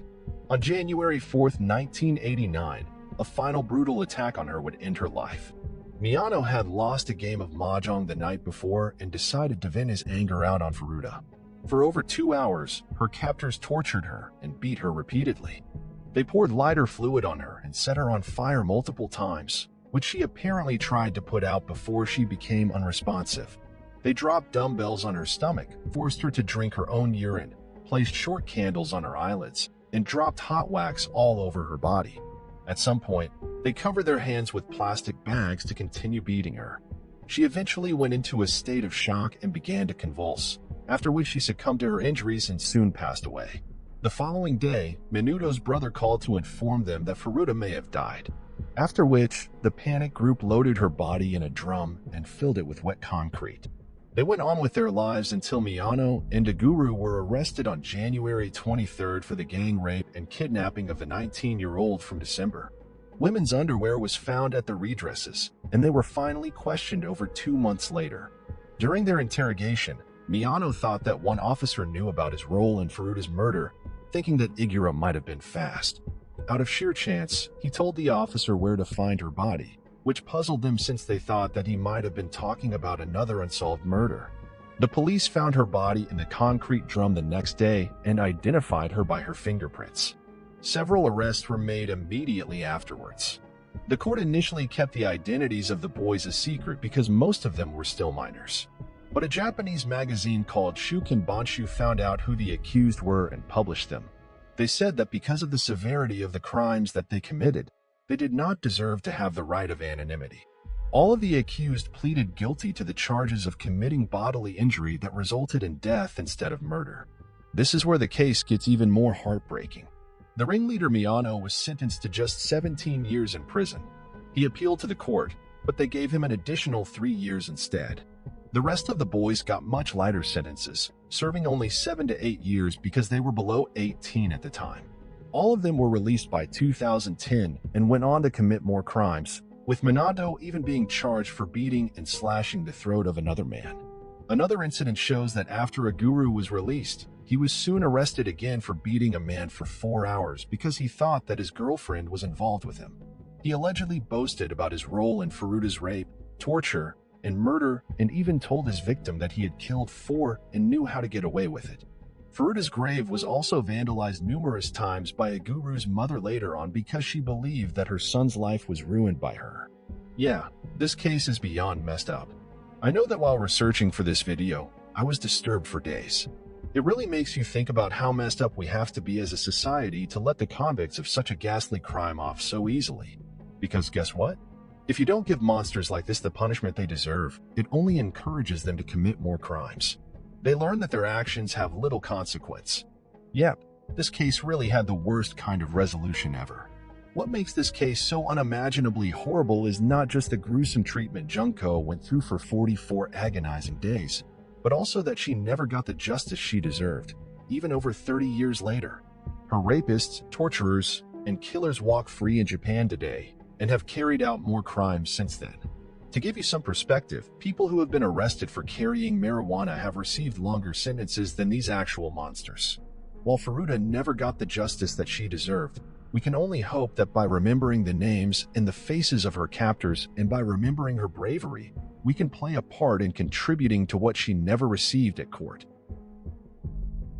Minor Minnie Soriano murder case. It was a chilly winter day in 1999 when a 13-year-old girl, Minorless Soriano, aka Minnie, never returned home from school. She used to study in 7th grade, was very smart, and was considered a bit mature for her age. Minnie loved poetry and have a deep fascination with rainbows. After several days of going missing, this flower-like girl was found dead in a dumpster in the Bronx, New York. She was found stuffed in a bag in that garbage dumping bin. Even though the medical examiner dismissed the idea of the occurrence of any sexual assault on Minnie, traces of semen were found on her sweatshirt. It was revealed that the cause of Minnie's death was strangulation. The task force formed by the NYPD in 1999 looked into the case with Detective Michael Legiovane is one of the chief investigating officers of this team. What followed was an intense round of interrogation of the near and far acquaintances of many family members. DNA testing was carried out at great lengths by sending samples from Minnie's clothing, hair, and nails. But guess what? The results did not show any matches. The New York City Chief Medical Examiner, Dr. Barbara Sampson, had said the hardest cases that we deal with as medical examiners are those involving children. What was done with her is something that has been haunting me for nearly 20 years. Since, when it's a homicide like this, and when there were no really good leads as to who did, it's the most troubling kind of case for us. When nothing conclusive came out, despite conducting an intensive investigation for a year, the team lost the leads, and the case literally turned cold. However, nearly 2 decades later, the NYPD got the enthusiasm to reopen this case. Under Raymond, one of the first great detectives of New York, they went through a great deal of inquiries, interrogation, and investigation until they came up with the possible theory that Minorless was murdered by someone who was not a stranger, but known to hurt. By resorting to the latest technology, familial DNA, a major breakthrough was attained. Once the result of this DNA test was obtained, the detectives narrowed down the search result to 5 relatives of Martinez's people who could have connections to Minnie's murder. There is one fact about Minnie that we didn't really share with you all before. Did you know that this bubbly little girl had a great interest in astronomy? One of her classmates revealed that Minnie wished to become astronauts when she grew up, but that sadly did not happen. The detectives got a hold of her journals and found out a list of the astronomy websites that she used to follow. And undoubtedly, this showed how great an interest she had in this field. Later, when the DNA test reports were made, the investigating team narrowed down to 3 people, one of them being Martinez, aka Jupiter Joe. The team held him to be a prime suspect. Wondering why? Well, this is because Martinez was found to be on the 19 to 99 list of tenants who dwelled in the building where Minnie used to reside with her family. Thanks to the upgraded technology of DNA testing, the investigating team came up with a vital result. They found out the DNA sample from Martinez matched the semen sample that was found on a Minnie sweatshirt. Martinez, popularly known as Jupiter Joe, was called so because he used to offer improvised astronomical lessons for several children worldwide. Oh, yes. He also had a YouTube channel where he used to upload his astronomy-based videos. This apparently good-natured soul was the one behind the murder of little Minnie. He had brutally killed her by first compressing her neck and then attempting to sexually assault her. But in the course of trying to do that, Minnie died, and the cold-blooded Jupiter Joe, or Martinez, was cold-blooded enough to dump her body in the dumpster in the Bronx. Martinez had thought that he had succeeded in escaping from the clutches of the NYPD. After all, the detectives did not get to catch him for over 22 years. Jupiter Joe, who was now 49 years old, was ultimately arrested by the investigating team. Raymond said that the arrest was indeed a tremendous relief. I hope she's smiling at us. I hope that she sees all the people who cared and that she knows she wasn't forgotten. Many will now be happy to see how her murder will rot in prison. Number 4. Emma Jane Walker, a tragic tale. Emma Jane Walker was a 14-year-old high school student, a delightful young lady with a close-knit family and friends who adored her to death. Emma got admission to Knoxville Central High School, Tennessee, just 2 years before her death. Her friends described her as having a bubbly and fun personality. She was the only one in her junior year to get selected for the Central High cheerleading team. She had a bright future and wanted to become a nurse. Amidst her charismatic personality, Emma craved love. Therefore, while cheerleading, she caught the attention of William Riley Gall. William was 2 years older than Emma and was a star football player on his team. At that time, Riley was already dating a girl, but he broke up with her to be with Emma. It was a perfect love story, a popular football player and a cheerleader. They both seemed to be head over heels in love with one another. Emma's friends described Riley as a bit shy but extremely possessive about her. Their love story made Central High's headlines as Emma kept posting on social media about how happy she was with her boyfriend.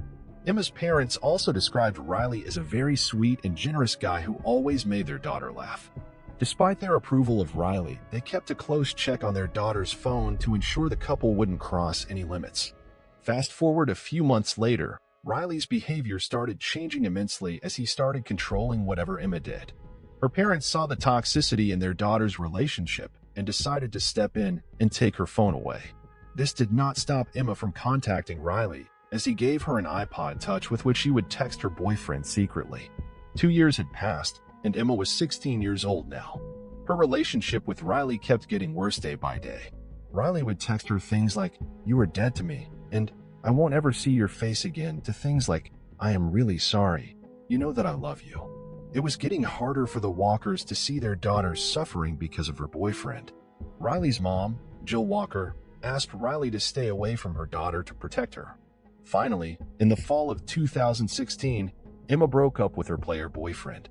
Around that time, Riley had graduated from high school and had been a junior at Maryville College, which was only 30 minutes away from Emma's house. This was a deal breaker for Riley as he tried to take his own life by swallowing Vicodin pills in his dorm room. His friends witnessed his behavior and how much he was obsessed with Emma. Meanwhile, Emma's life started getting better. She began spending quality time with her family and friends and realized that she deserved better. Things started getting back to normal for the Walker family, as the breakup proved to be healthy for their daughter. It was a normal Saturday, and Emma was at a house celebrating their victory in the annual football game. Around midnight, Emma started receiving mysterious texts. The text asked her to come outside alone, or they would kill someone she loved deeply. She told her friend Zach about these anonymous messages, and he suspected that it would probably be Riley trying to get back together with Emma. Terrified by the text, Emma and Zach went out and found a man lying face down near a ditch. To their surprise, it was Riley. He told Emma and Zach that he had been kidnapped and did not remember anything as he was unconscious. Nobody believed him and said that he was doing this just to get sympathy from Emma. A day or two had passed when Emma had been home alone and saw a man in a black hoodie standing outside her window. She was terrified and texted Riley out of fear, saying, "I hate you, but I need you right now." He got a text from Riley that he was speeding over to her house to save her. Jill Walker came back to check up on her daughter and found Riley sitting in her front yard. She got furious and asked Riley to leave her property immediately. Emma told her mom the entire situation and asked her to be gentle with Riley, as he was only there to help her. Emma's friends again suspected that the mysterious man who was talking to her was none other than Riley himself. Following the days after this incident, Emma's parents never left her side, as they were scared for their daughter. By Sunday night, everything had returned to normal. November 21st, 2016. It was a normal Monday morning when Jill Walker went to her daughter's room to wake her up for school. To her surprise, her daughter had no pulse. She freaked out and called 911 immediately. The ambulance came and rushed Emma to the nearest hospital, but it was too late. Emma was already dead. The hospital observed that she had been killed due to gunshots. The demise of a 16-year-old girl with a notably bright future made headlines throughout Tennessee. The investigations began as the Walkers and the entire Central High community mourned the loss of Emma Walker. Many condolences came in, including Emma's ex-boyfriend, who started posting her photos on social media, claiming how much he missed her and hoped that she would be in a better place. During the investigation, the police found 2 bullet holes outside Emma's room. The doctors told the police that Emma had been shot twice, with one bullet hitting her ear and killing her instantly, and the second one hitting her pillowcase. The police started interviewing all the suspects, and one name kept coming up: William Riley Gall. Emma's parents and friends testified that Riley had been trying to scare Emma into getting back together with him. Riley's college roommate made a statement that the night before Emma's death, Riley had asked him how to remove fingerprints from a gun. This intrigued the police, and they started investigating the 18-year-old college student further. Riley had shared a secret with his friends that after he got kidnapped, he had taken a gun from his grandfather to protect himself. This heightened suspicions even more. When the police checked the records, it came to light that Riley's grandfather had reported his gun as stolen. There was no room for confusion anymore. Noah and Alex, Riley's best friends, were also helping the police solve Emma's murder. The police asked them to secretly record Riley and try to get him to confess to the murder. They both agreed and asked Riley questions about the homicide. Riley asked his best friends if they would help him get rid of the gun in the Tennessee River, as he could go to jail because of that. At this point, it was all clear that Riley was the one who murdered his ex-girlfriend. The police took him into custody and asked him questions regarding the murder. He kept denying it, but his phone location showed otherwise. It was seen that Riley was outside Emma's house the night she was killed. It was 3 a.m. when Riley was seen going back to Maryville College. The police also found black clothing and shoes in Riley's car, making it clear that he was stalking Emma. The evidence was crystal clear, and 48 hours after Emma was murdered, Riley was in handcuffs. The trial of William Riley Gall began, and it was argued that he was Emma's hero, and it was just a clumsy act to scare Emma into coming back together with him. His intentions were never to kill her. However, this defense did not hold, and the jury eventually reached its final decision. William Riley Gall was charged with first-degree murder, stalking, theft, and possession of a firearm. He received a lifetime prison sentence with a maximum of 52 years before he could even be considered for parole. This has been a tragic case, a depressingly common type of homicide. Such cases are always hard to decipher, whether they are a reality or not. In this video, we will tell you what happened to Alice Gross. Alice Gross was born on Valentine's Day, February 14, 2000 in London. She grew up in a full loving family. She also had an older sister. From an early age, the girl showed an affinity for creativity. She loved to draw and play the piano on violin. Later, Alice began to write her own gorgeous songs and perform them to her own music.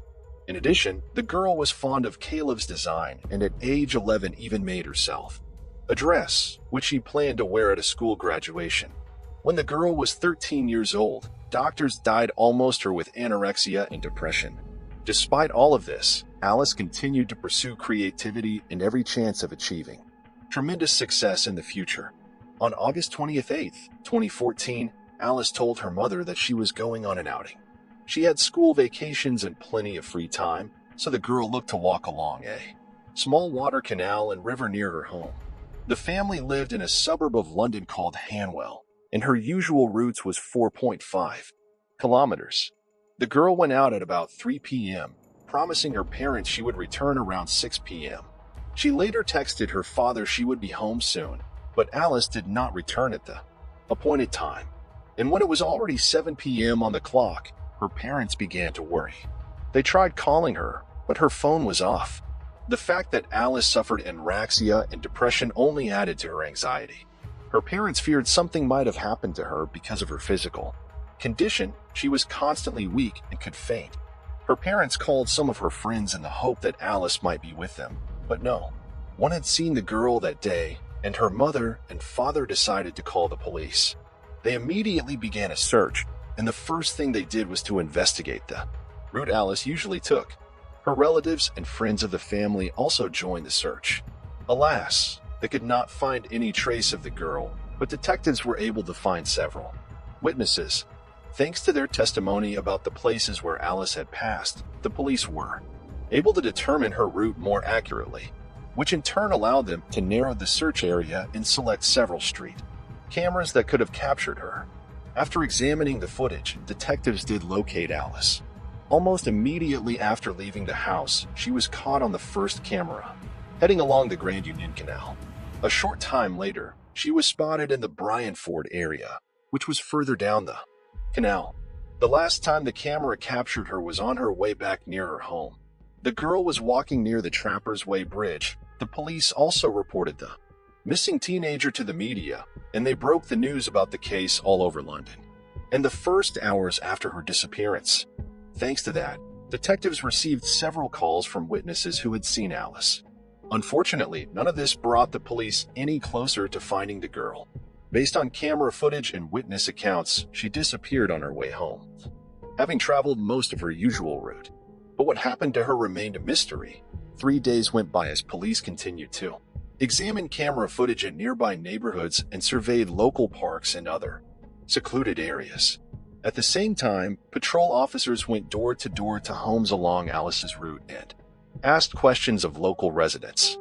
On September 1st, the girl's relatives recorded a video message begging her to return home. They also asked anyone who had any information about her whereabouts to contact the police. At the time, investigators were considering several theories. The first and most troubling was the kidnapping version. Despite the fact that most of Alice's route was along city streets, there were many remote and hidden areas where the girl might have been attacked. In addition, the London police often encountered situations where people kidnapped right in the center, let alone in the suburbs. The second was a theory about running away from home. Alice's parents feared that depression might have driven her to such a decision. They also didn't rule out the possibility that the girl might have taken her own life because of her illness, but to the police, this version seemed unlikely. At 14, Alice was unlikely to be able to run away and hide, especially without help. And if she had taken her own life, she would very likely have been found by now.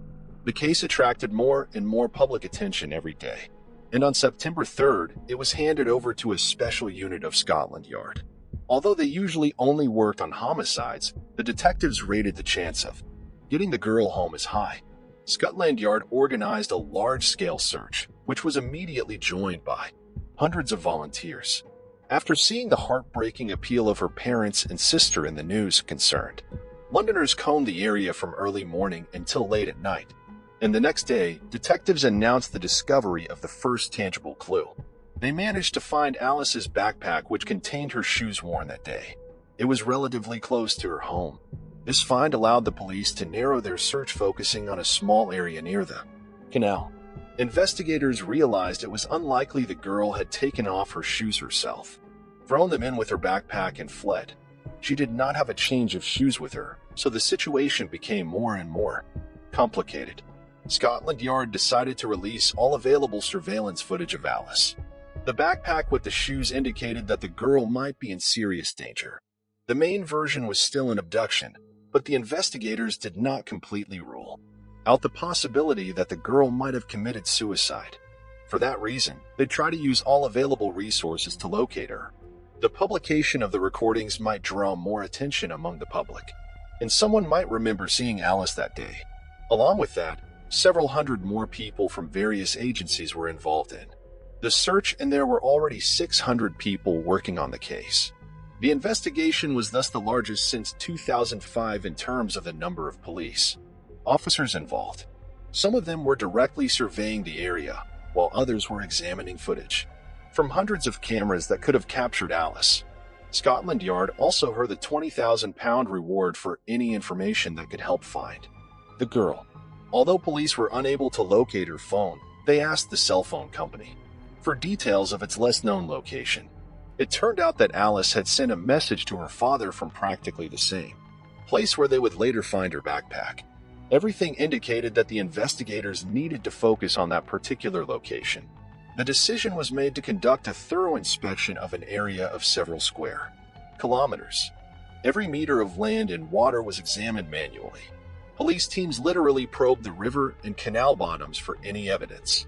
2 days after the discovery of the backpack, it became known that the police arrested a 25-year-old man on suspicion of Alice's murder.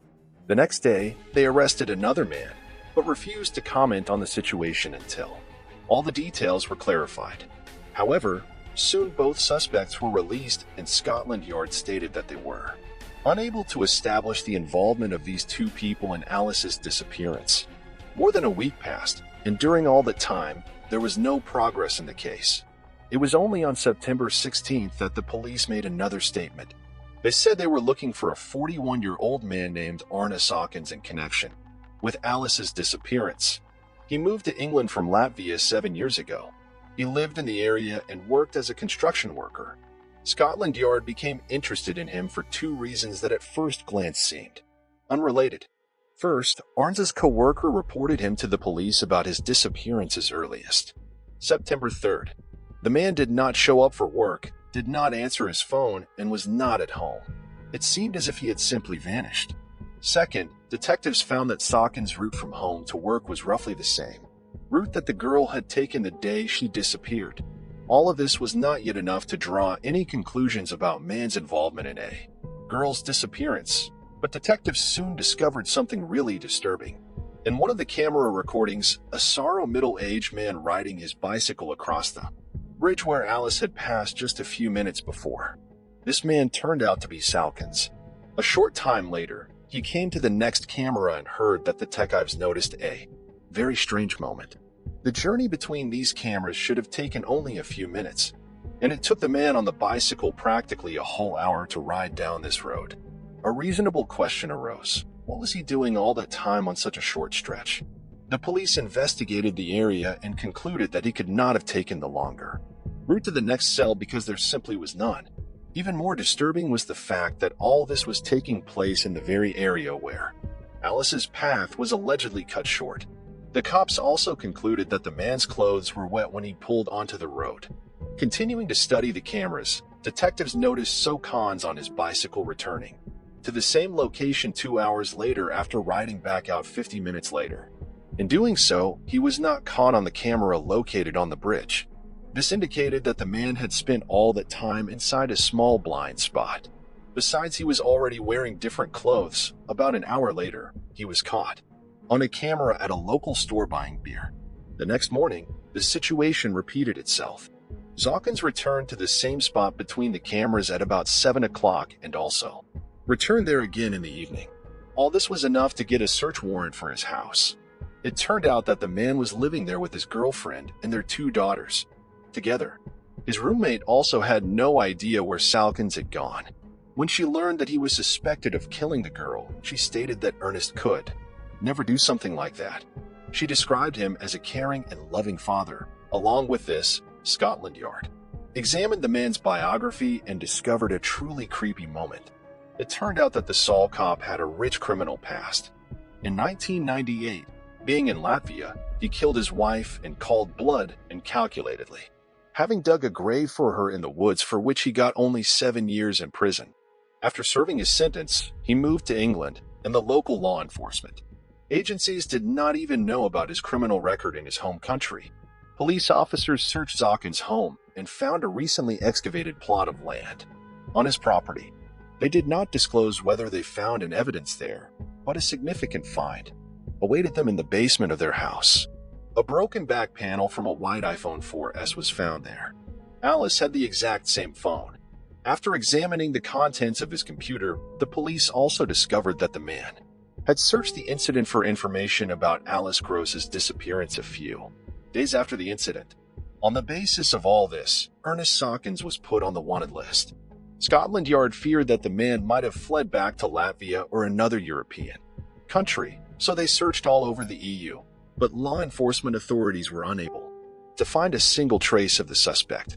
Meanwhile, a month had passed since Alice's disappearance, and on September 30th, police issued a depressing statement.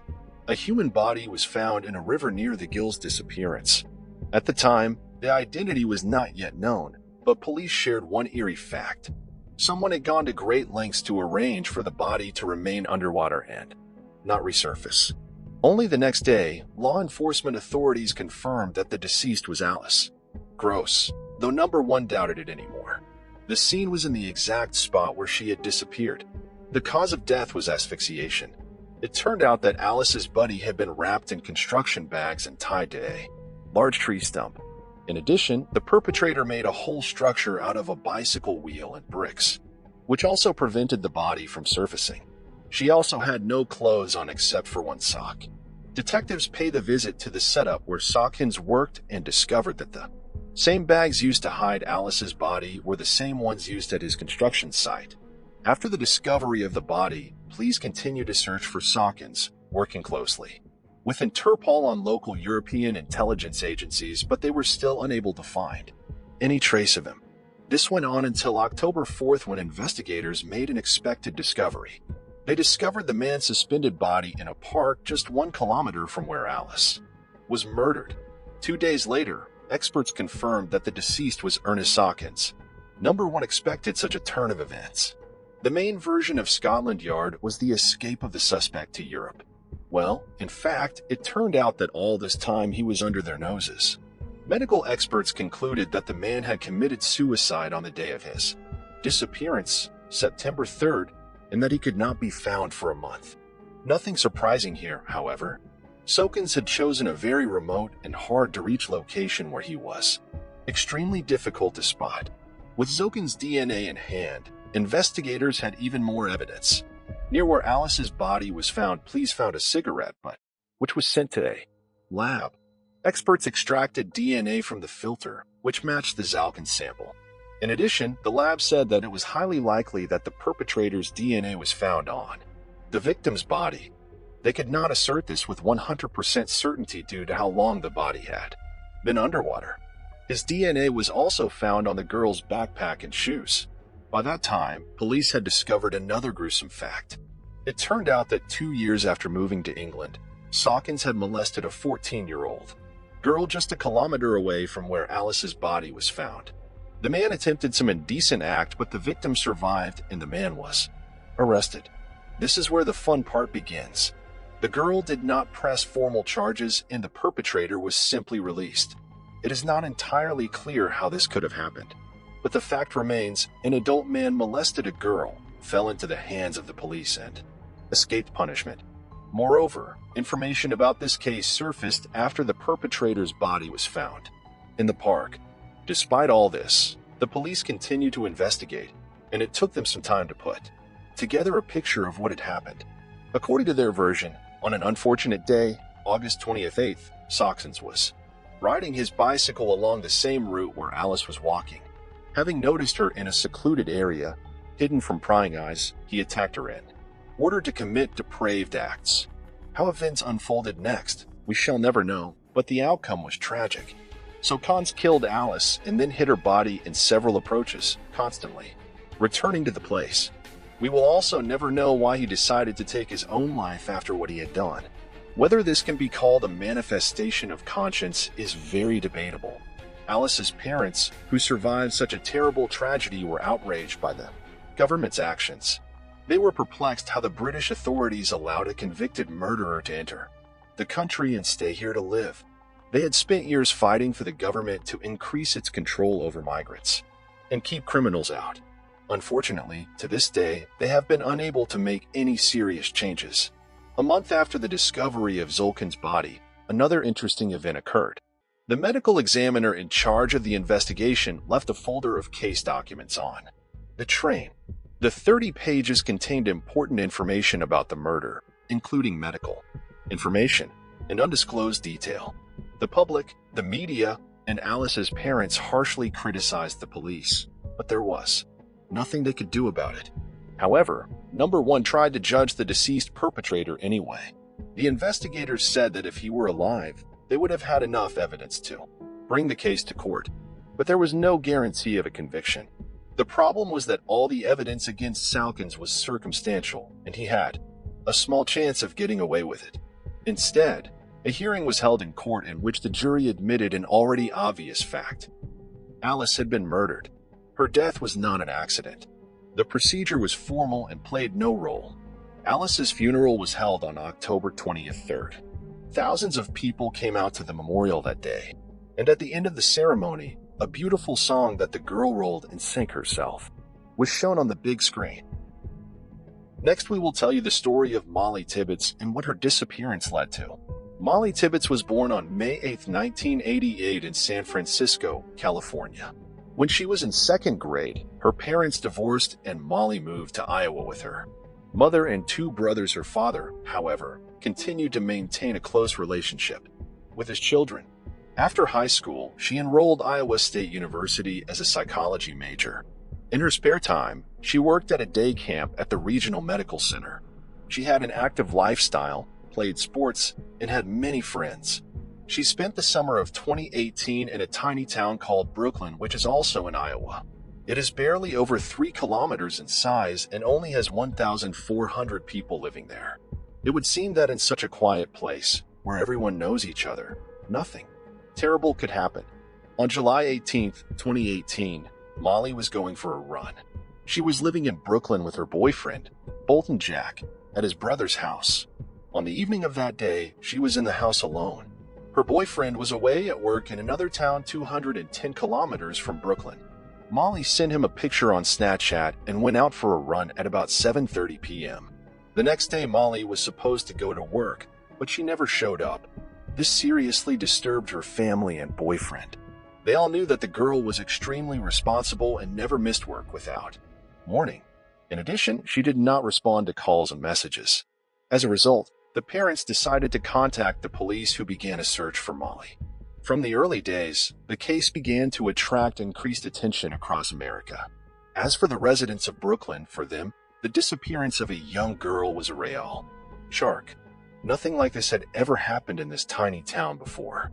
People had never locked their doors and were sure of their own safety. Molly's father, Rob Tibbetts, came to Brooklyn from San Francisco and took an active part in the search.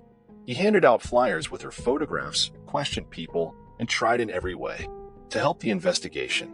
Parents did not give up hope until the very last moment that their daughter would be found alive and unharmed.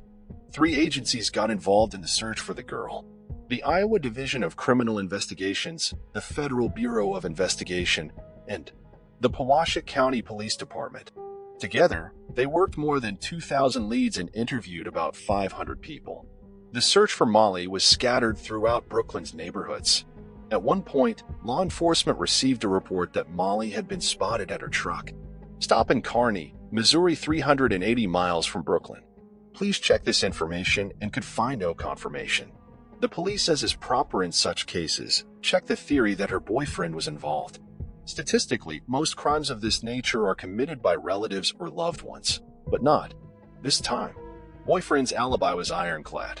He really was in another city and physically couldn't have been in Brooklyn that night. Time passed, and the search for Molly yielded no results. The Criminal Investigations Division announced the cash reward for any leading to the girl's return, alive and unharmed. The amount grew steadily and eventually reached $366,000. This was very substantial money even by U.S. standards. And for the state of Iowa, the reward was a record at one point.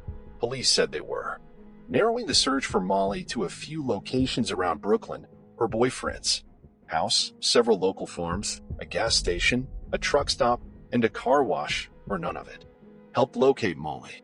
The police received hundreds of leads, each of which led to a dead end. There was one episode, however, that struck me as odd. The owner of one of the pig farms where the police concentrated their search was extremely reluctant to contact law enforcement. He denied any involvement in Molly's disappearance, but refused to take a polygraph examination. All this made him an excellent candidate for the role of suspect, but there was no evidence against him. This meant that the police could neither interrogate the man nor search his farm property. As a result, the investigation was again at a standstill. The police tried to find some connection between the farm and Molly's disappearance, but they were unsuccessful, at least at the time. That all changed on the August 20th 1st. A few days earlier, a law enforcement source told reporters that the police had found a body of a young white woman. Of course, everyone immediately assumed it was Molly, and they were right. On August 20th 1st, the police issued an official statement. Molly Tibbetts' body was found in Powashat County, where Brooklyn was located. The parents identified their daughter.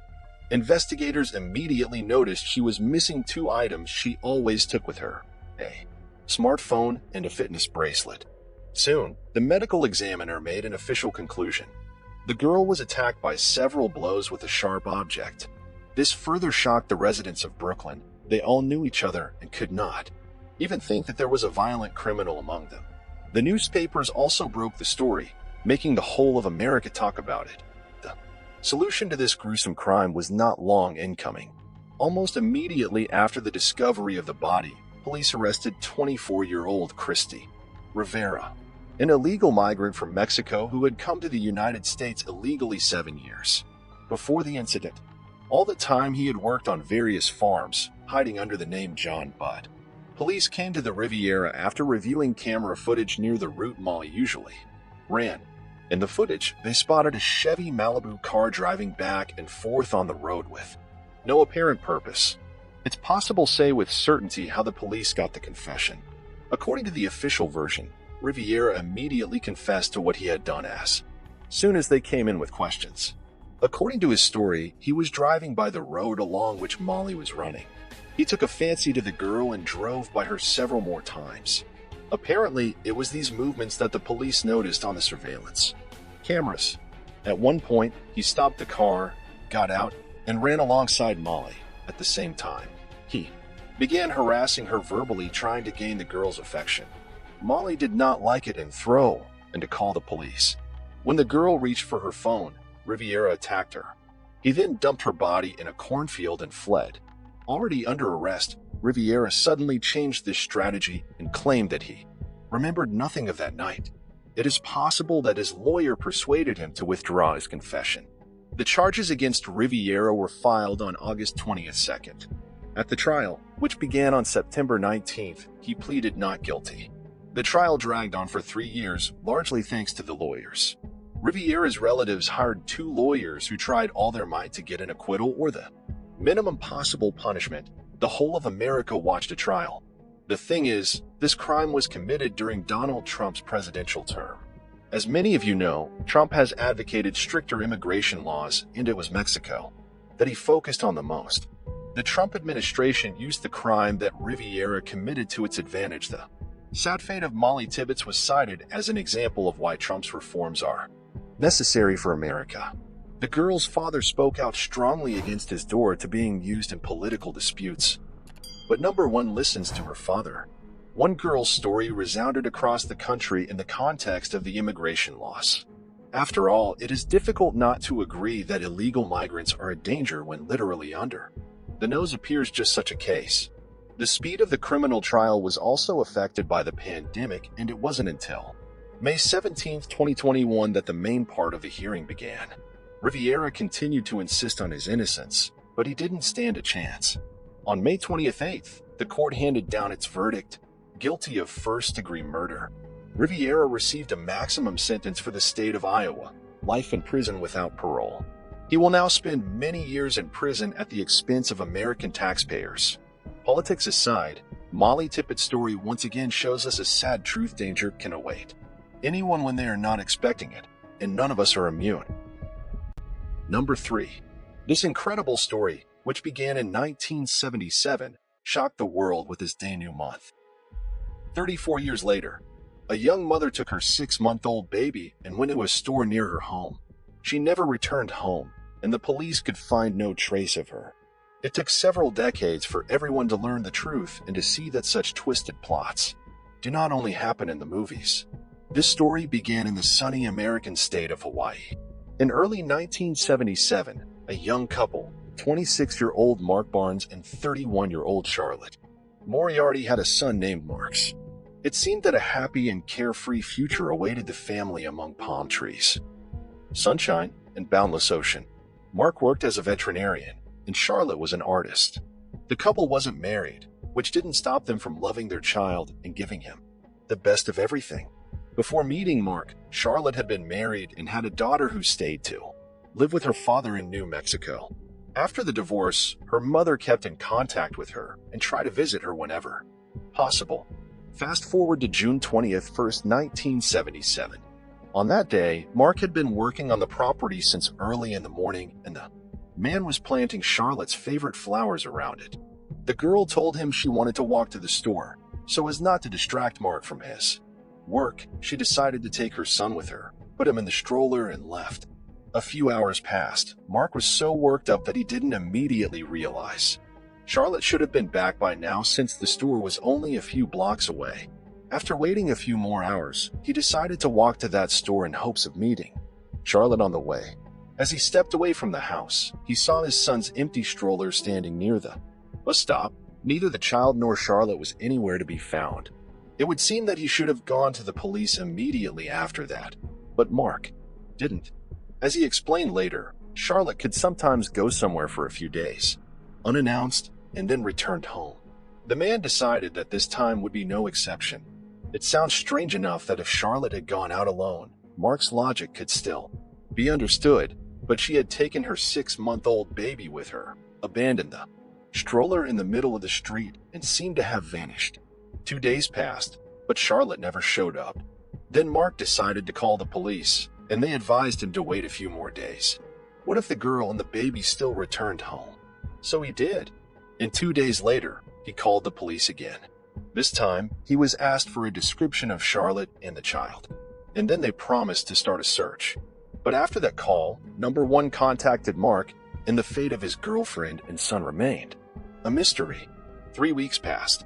Mark decided to go to the police station to see how the search was going, and here the strangeness continued. There he was told that no calls had been received from him. The police allegedly couldn't find any evidence that Mark over the phone had told them about the missing girl and child. Of course, no case was open, and number 1 was looking for the missing all this time. Let's dwell on this point in more detail. Mark assured everyone that he had called the police twice. The police said that every call was registered and that there had simply been no calls. It is unclear which of them is right, but both scenarios are plausible. If the police really did refuse to start looking for the 6-month-old, they could have been in serious trouble. Missing small children obliged the police to search immediately, even if only a few hours have passed since the disappearance. So in this case, the police may well have covered up the fact they did not search for the infant. The father's behavior also seemed strange. Why wait several days before calling the police, and were there any such calls? Even if he did call, why did he wait 3 more weeks after those calls and only then decide to go to the station? After all, in all that time, he had even called there to find out anything about the progress of the investigation. In this conversation with the detectives, Mark reported that Charlotte might have some kind of mental health problem. In the 70s, psychiatry was still gaining ground, so no treatment had been given to the girl. Neither she nor Mark even went to the hospital, even though there were very serious reasons to do so. According to Mark, Charlotte walked around the house for the first few weeks after giving birth with only a blindfold on and couldn't properly explain why.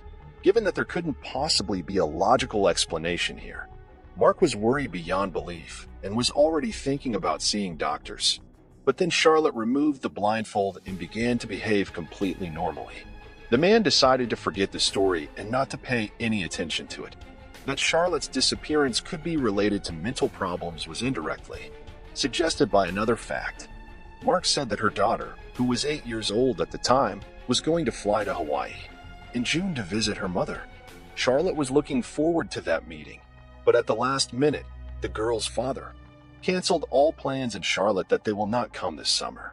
This very much upset the girl, and mental disorders can be provoked by strong negative emotions that Charlotte experienced.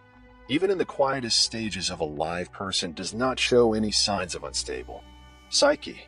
But all these theories did not bring the police any closer to finding the girl and her son. They opened a case, posted flyers all over the place, and couldn't find a single clue.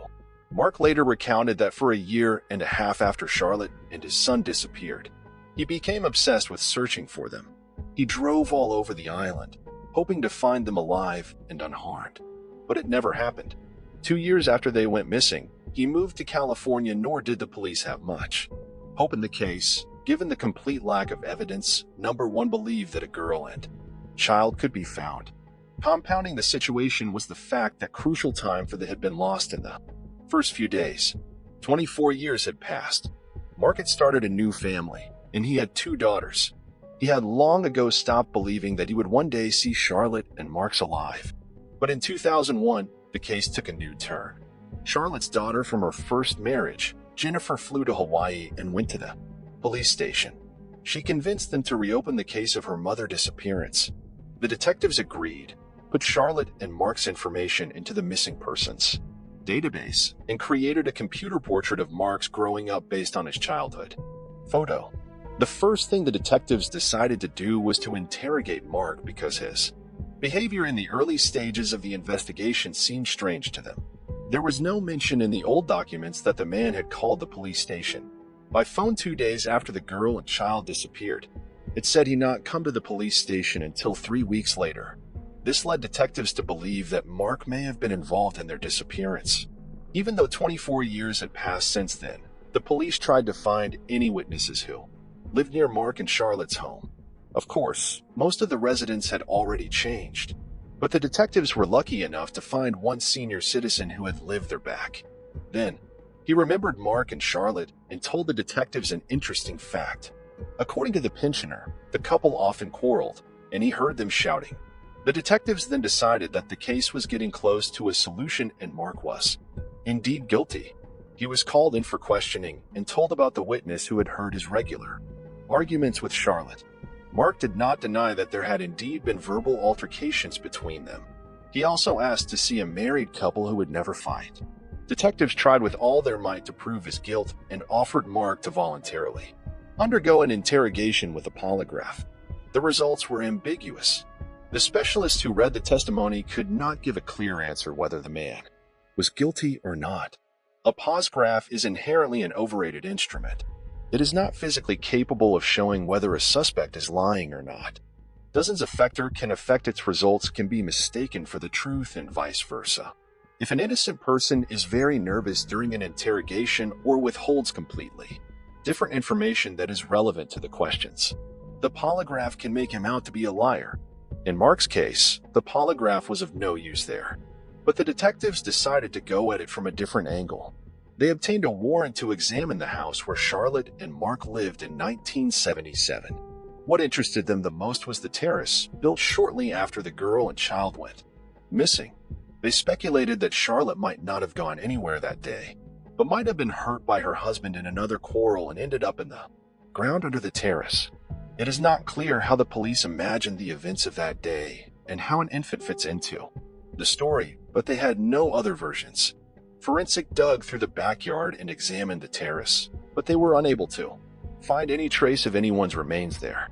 It is not known if they compensated the new owners of the house for the 2 days of digging in the backyard. The detectives admitted they had nothing else to work with and set the case aside. Again, as the last resort, they took DNA samples from Jennifer and Mark, hoping it would someday help. The case went into a long drawer again for a full 10 years, but after that time came the finale to this whole tangled story. Steve Carter, 35 of Philadelphia, had wondered about his past from an early age. He grew up in an orphanage, and at the age of 4, he was installed by a wealthy New Jersey couple. The U.S. Army officer and his wife loved the baby and cared for him as their own. Steve also loved his foster parents, but he always wondered how he ended up in the orphanage. In 2011, he stumbled upon an internet article that told the amazing story of Caroline White, who had been kidnapped from the hospital when she was just 19 days old. Decades later, Caroline was browsing missing children's websites, found her childhood photo there, and realized with horror that it was her current parents who kidnapped her from the hospital. Steve Carter was inspired by the story and began researching the same sites. He entered his birth information on his certificate was immediately speechless. The first result showed an adult photo of him taken by artists based on a baby picture. Resemblance was so strong that Carter could not even move in shock. He realized he was the same Max Barnes who had gone missing in Hawaii with his birth mother. After recovering from his shock, Steve made the decision to take a DNA test, taking the opportunity through a missing child search service. Their database contained DNA samples of Mark and Jennifer taken by the police 10 years earlier. After 8 months of waiting, the test showed an exact match. Steve Carter turned out to be Mark Barnes. Police instantly reopened the investigation. The missing infant found himself 34 years later, but the circumstances of his disappearance were still a mystery, but not for long. His birth certificate helped solve the mystery. First, the certificate was not issued until a year after the birth of the child. Second, his name was Tenzin Amaya, and his mother's name was Jane Amaya. That's what helped the police to connect the two key strands because that name had already appeared in the reports, not long after Charlotte and the child disappeared. The police received a strange call. A woman reported that a girl with an infant baby had knocked on the door in her house and asked for milk to feed her. The police arrived on the believing that the girl was in an inadequate state. She was taken to a psychiatric clinic for evaluation, and the infant was handed over the guardianship authorities. This girl was Charlotte.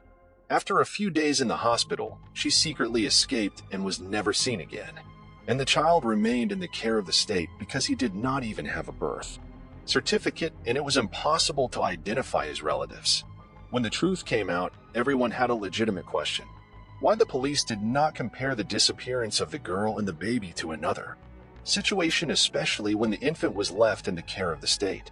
Couldn't they have realized that they had the very same child in front of them?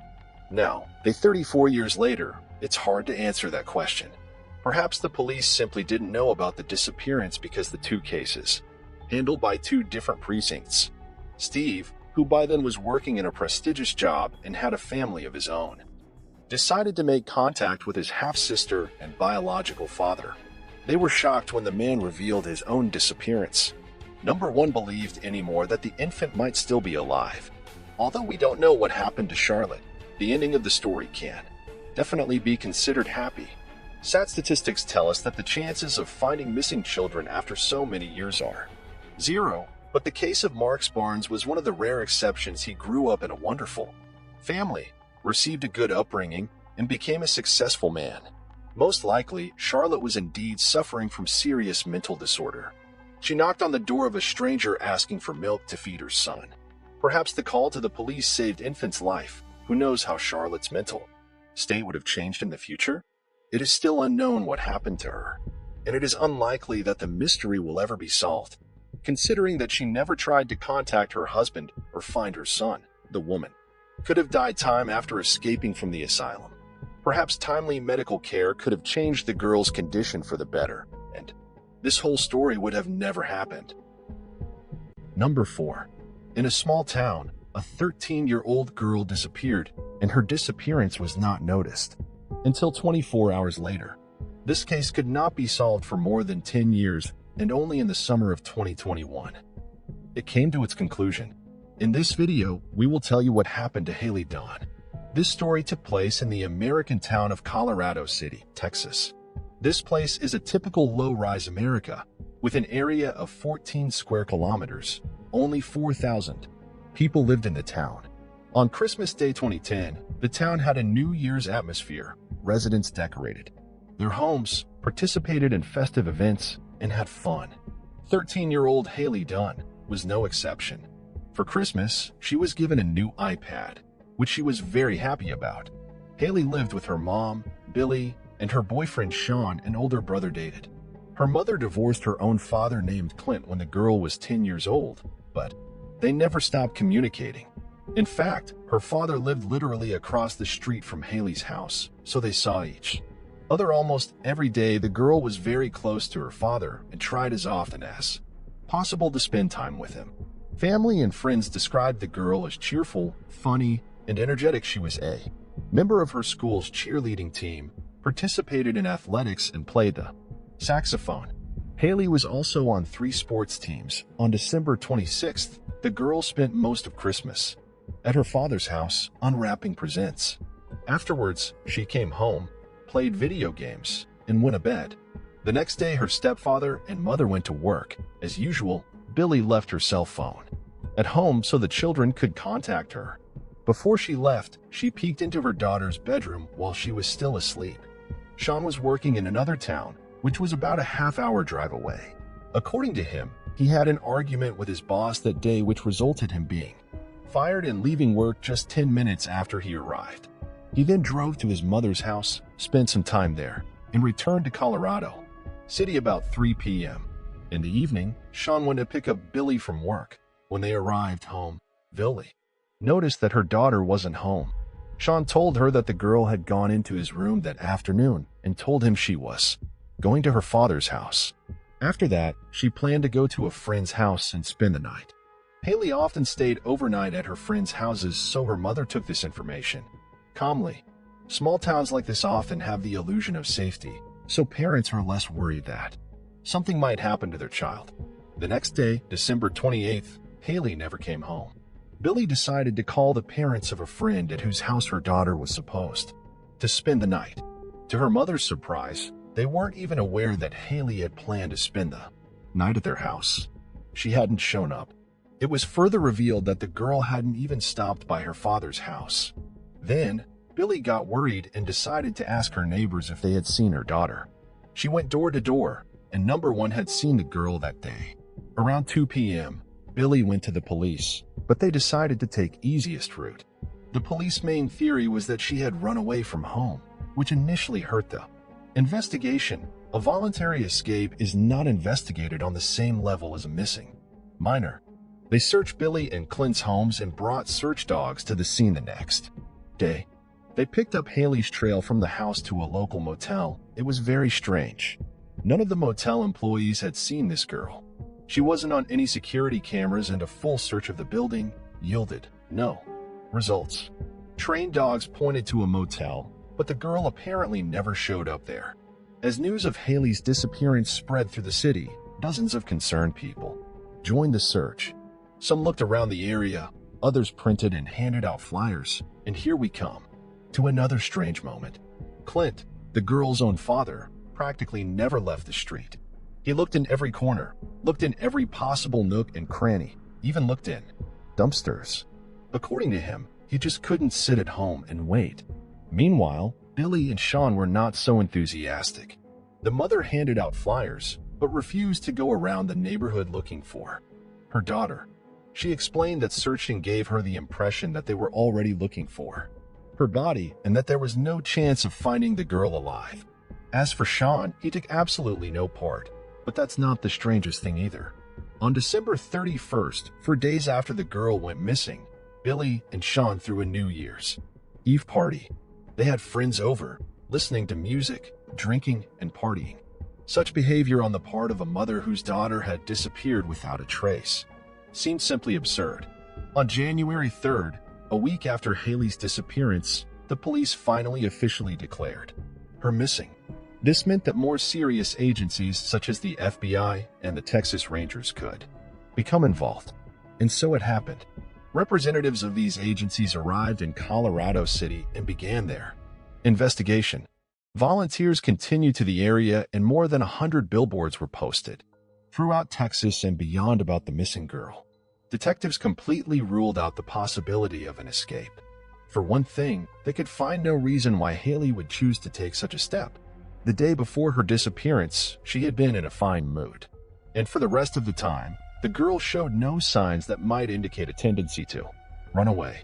Secondly, absolutely all her belongings were left in the room. If the girl had decided to run away, she must have taken something with her. The detectives quickly realized that they should take a closer look at Billy and Sean. Their passive attitude toward the girl's search and the New Year's Eve party made one seriously wonder if they cared about Haley. Detectives discovered that on December 27th, the same day Haley allegedly spent the night at a friend's house, Sean and Billy had withdrawn $140 from their bank cards. They admitted that the money was used to purchase illegal substances, which the couple had taken that evening, taking advantage of the absence of their children from home. On January 6th, it was reported that police had questioned Billy and Sean using a polygraph. The results were very interesting. Billy failed on 2 attempts. During the first interrogation, she was under the influence of substances, and the second result showed her lying. Sean also failed 2 interrogations, and from the third, he simply walked away before he even finished answering the questions. And after that, Billy suspected that Sean might be involved in her daughter's disappearance and demanded that he move out of her home. On January 12th, police officially announced that Sean was being treated as a suspect. Several facts helped them come to this conclusion. First, it became known that the couple's relationship had been strained at times. During some of their arguments, Sean had threatened Billy and her daughter with violence. Secondly, among his belongings were found many sheets on which was printed information about serial killers. It later turned out that he and Billy had taken an interest in similar topics together. Next, the police examined the geolocation data from Sean's phone and found that his account of the day Haley disappeared did not match reality. He did arrive at work where he stayed for 10 minutes, except that afterwards, Sean didn't go to his mother's house as he had said before, but headed back to Colorado City, to Billy's house. It wasn't until some time later that he drove to his mother's house. Here is worth bearing in mind that the police tracked the phone's Vassal towers, which have a range of several miles, so detectives could only roughly estimate where Sean might have been. On top of that, it turned out that he wasn't fired. He left on his own initiative. The man arrived at work, told his bosses he was leaving, and headed back to Colorado City. After interviewing Haley's friends and other acquaintances, detectives found even creepier details. The girl repeatedly spoke of being afraid of Sean. Haley admitted to her best friend that she preferred to spend time outside or at friends' houses because she didn't feel safe around Sean. She once told her grandmother that she often saw Sean standing in front of her bedroom door in the middle of the night. Each time, she was afraid he would come into the room. Soon, the police became aware of a conversation with Haley's uncle. Discussing the girl's disappearance, her uncle said roughly the following: "I can't believe anyone would hurt a child." Sean's response was extremely strange. He said, "It's like killing a deer." With all this information in hand, the detectives concluded that Haley had not lived in the most prosperous family. Her mother and stepfather often drank and used illegal substances and threw parties. Sean's behavior seemed highly suspicious, but there was no direct evidence against him. Eventually, the police contacted child welfare, who made the decision to remove Haley's older brother. On February 24th, police searched the house in which Sean lived with Billy, as well as his mother's house. A huge discovery awaited them. They found more than 100,000 obscene images of minors on a removable drive and hard drive. The police also seized his laptop, but apparently didn't have time to examine its contents. Sean's father came to the station and demanded his son's equipment back. It is not known for what reason, but the police did, but that is not the most interesting part. Sean received no punishment for so much illegal material on his computer. On March 17, police officers went to Billy's house to ask Sean some questions. A woman opened the door and said he wasn't home, but the officers showed her a prearranged warrant and entered the premises, finding Sean hiding there. For concealing a suspect, Billy received 90 days in jail and a year of corrections time. She was sent to a correctional facility in Travis County. Upon her release, she stayed in the area with Sean. In 2012, however, the couple finally broke up. Billy began to seriously think that Sean might be involved in her daughter's disappearance. Since then, the case had effectively stalled. The police had no new evidence. Volunteers could find no trace of the girl. This continued until March 16, 2013, when a hiker discovered human remains near Lake J.B. Thomas in Scary County. And experts conducted the necessary tests and determined that the remains belonged to Haley Dunn. Her body was about 20 miles from her home. Police have not disclosed the cause of death, but sources say it could be blunt force trauma. After the discovery of the body, the investigation boiled over again. Authorities offered a $15,000 reward for any information leading to the capture of the culprit. Their eyes turned back to Sean, but nothing had changed since the girl disappeared. The police simply didn't have direct evidence against him, but they had circumstantial evidence. The girl's body had been found only a few miles from Sean's mother's house that matched the geolocation data on his phone because they are determined by the towers. Given such a short distance, Sean could very well have left the body in said area, and number one would have known about it. Moreover, he grew up in the area and could easily orientate where it was best to hide the body. But the investigators could not find any other clues, and the case was frozen again for many years. Despite this, the girl's family had to wait 4 years to bury her remains. A memorial service was held in January 2017. In 2018, Haley's father, Clint, said he believed Sean and Billy were guilty. In his version, his mother either helped cover up the truth or was directly involved in the murder. In the same year, he began giving numerous interviews and tried to actively publicize the case.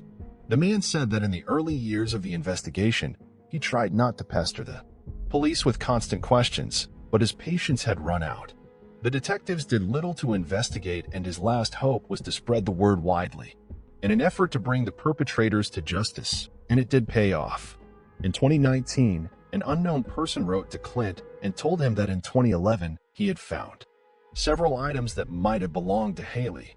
At the time, this person was in high school and hadn't heard about the missing girl, so it didn't even occur to him to report his find to the police.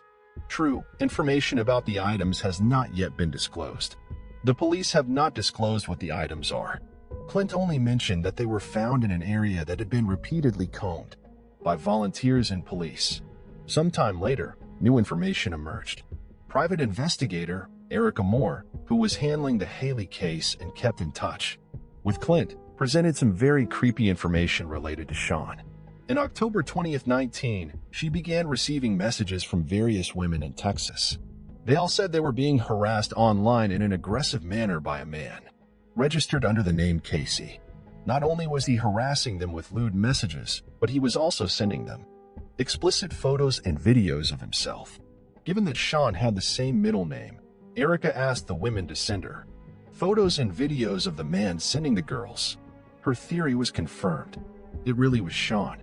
She persuaded one woman to go to the police station and file a report on Sean, but they refused to press charges and even accused the woman of falsifying the facts. Erica's plan was simple. She was convinced that Sean was involved in Haley's death. Given that the police couldn't arrest him for it, the story of stalking women on the internet could have put a potentially dangerous criminal behind bars at least for a while. But that plan didn't work. The case went quiet again until something really unexpected happened in May 20th, 21. Erica and Clint were invited to the district attorney's office for an urgent talk. There, they received the long-awaited announcement. Hagley's killer would be arrested in June. Of course, this information was not disclosed after the meeting. It was kept secret until June 14th, 2021. When after 10 years of waiting, the arrest finally happened. Police took Sean into custody and charged him with the murder of Haley. He is currently in bail awaiting trial on $20 million bail. But police are still not disclosing what new evidence allowed them to make this arrest. Apparently, this information is being kept secret until the trial.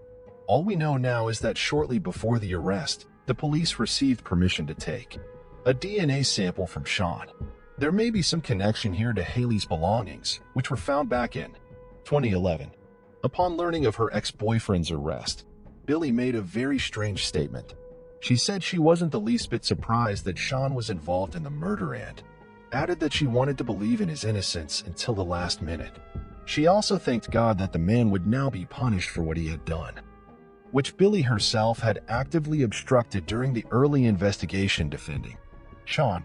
A date for the trial is to be announced in the near future. At this point, it's hard to say whether a conviction will be obtained. It will depend solely on the significance of the evidence that police are now withholding.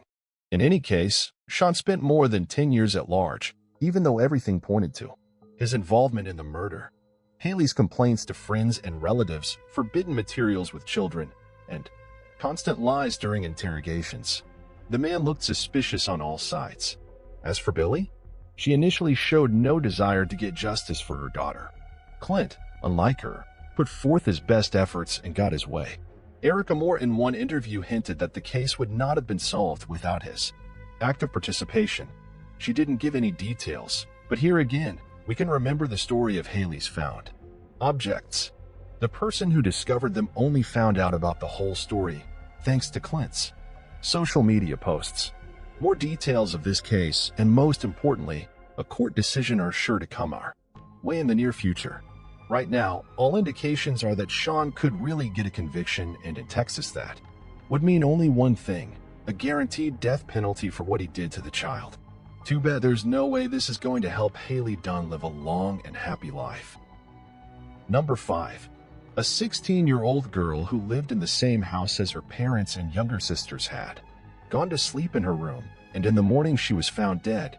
The police immediately realized they were dealing with a murder, but none of her relatives heard anything that night.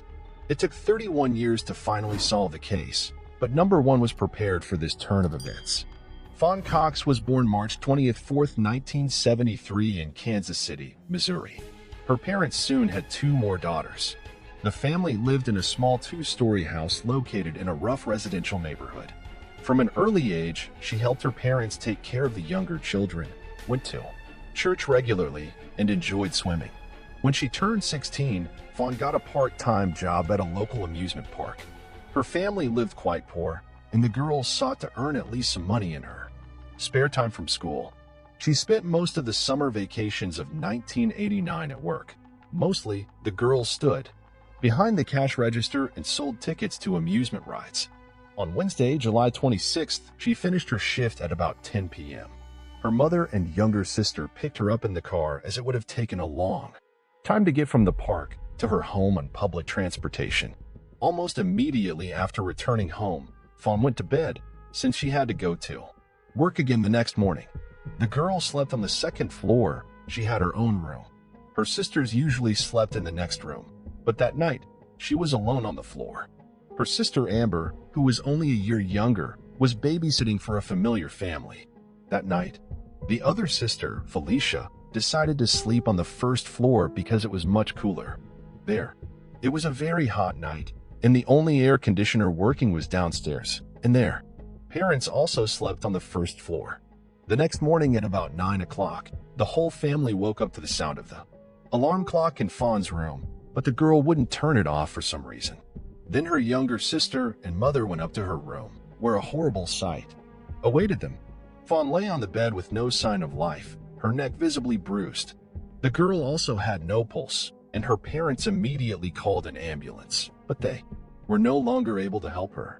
It was apparent that Fawn had passed away hours before. After examining her body, medical experts determined this triangulation was the cause of death, and the girl had also been abused. From the first hours, the police realized they had a very difficult investigation ahead of them, despite the fact that Fawn was killed right in her room in a small house with very poor soundproofing. Her parents and sister heard absolutely nothing.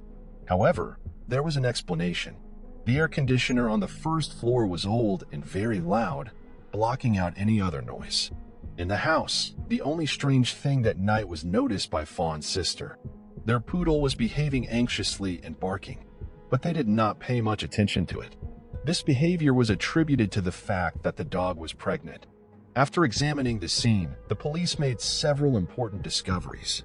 Their theory was that the attacker or group had entered the house through a second-story window overlooking the backyard.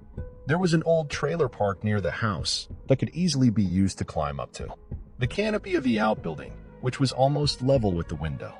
The window itself had been left open because there was no air conditioning on the second floor, and one had to fight the heat somehow. In Fawn's room, the experts found the first important clues: a few short hairs, small bloodstains, and traces of semen on the sheet from her bed. All of this was sent to the lab for analysis. In addition, several items were missing from the house, including radios, a Nintendo game console, and a stereo recorder. The several other items were found on the ground in front of the house. It looked as if the burglar had thrown them out the window to take them with him, but left them there for some reason. Detectives also found that various items had been removed from a closet in an adjoining room on the second floor. They believe the perpetrator was hiding in that closet while waiting for everyone in the house to go to sleep. Normally, Fawn's sister slept in that room, but not that night. For this reason, number one noticed the items on display. The police discovered another strange clue. An old army cap was found in Fawn's room. All her relatives said they had never seen the girl wearing it, so detectives assumed the killer might have forgotten the cap at the scene. Despite the impressive array of evidence, police were unable to quickly identify the suspects. The problem is that in 1989, DNA forensics was rather underdeveloped, and there were no common genetic databases at that time. Detective Benjamin Caldwell, who handled the case, put forward the main version of what happened. In his opinion, there could have been several assailants, and they must have known the house well. Not only did they know how to get to the second floor through the backyard in total darkness, but they must also have known the layout of the rooms. The next step for the police was to look for witnesses. They interviewed neighbors, friends, and relatives of Fawn, but all were inconclusive. The detectives had one weighty problem before them. The neighborhood in which the house was located was very poor and criminal. Various criminal gangs separated there, and their participants were quite difficult to bring to justice. A month after Fawn's murder, the case finally got off the ground. The police had a witness who pointed them to three suspects. This witness knew a number of important details that the police never divulged, so his story was taken seriously. The suspects were three teenagers, one of whom was in the same class as Vaughn.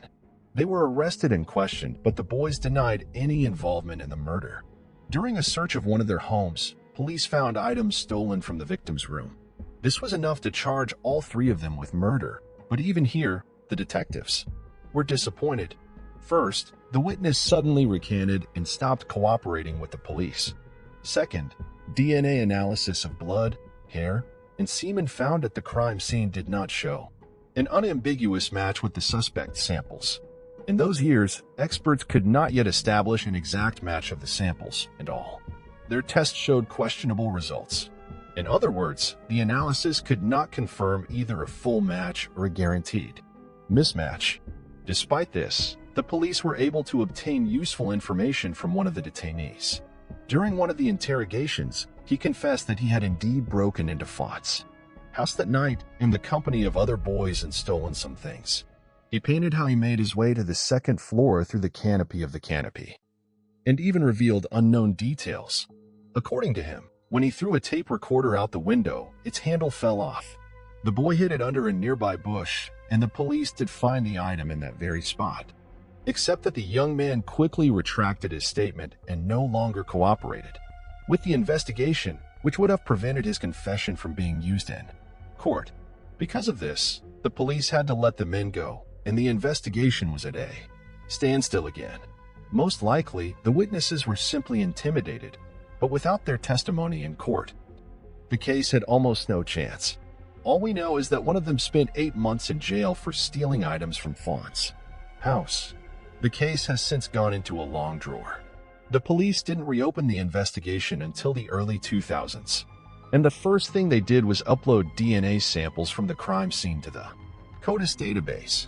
It had been created several years before and contained DNA samples from people tried for serious crimes. Unfortunately, no matches were found for the Fawn killer. The emergence of this database was the result of major scientific advances in the study of DNA. It also allowed police to recollect DNA samples from the 3 original suspects and conduct more advanced tests. This time, experts unequivocally determined that the hair, semen, and blood did not belong to any of them.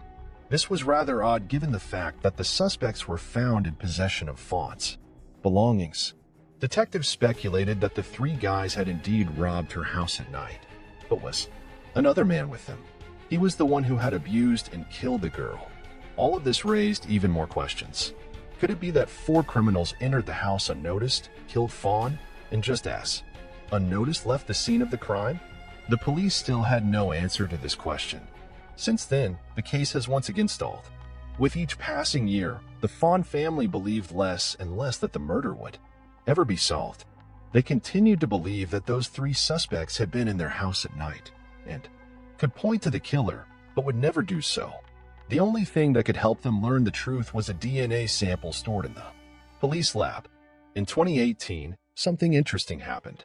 Amber, Fawn's younger sister, revealed some disturbing details about the crime. She put her thoughts and facts unknown to the police on a popular American forum for unsolved crimes.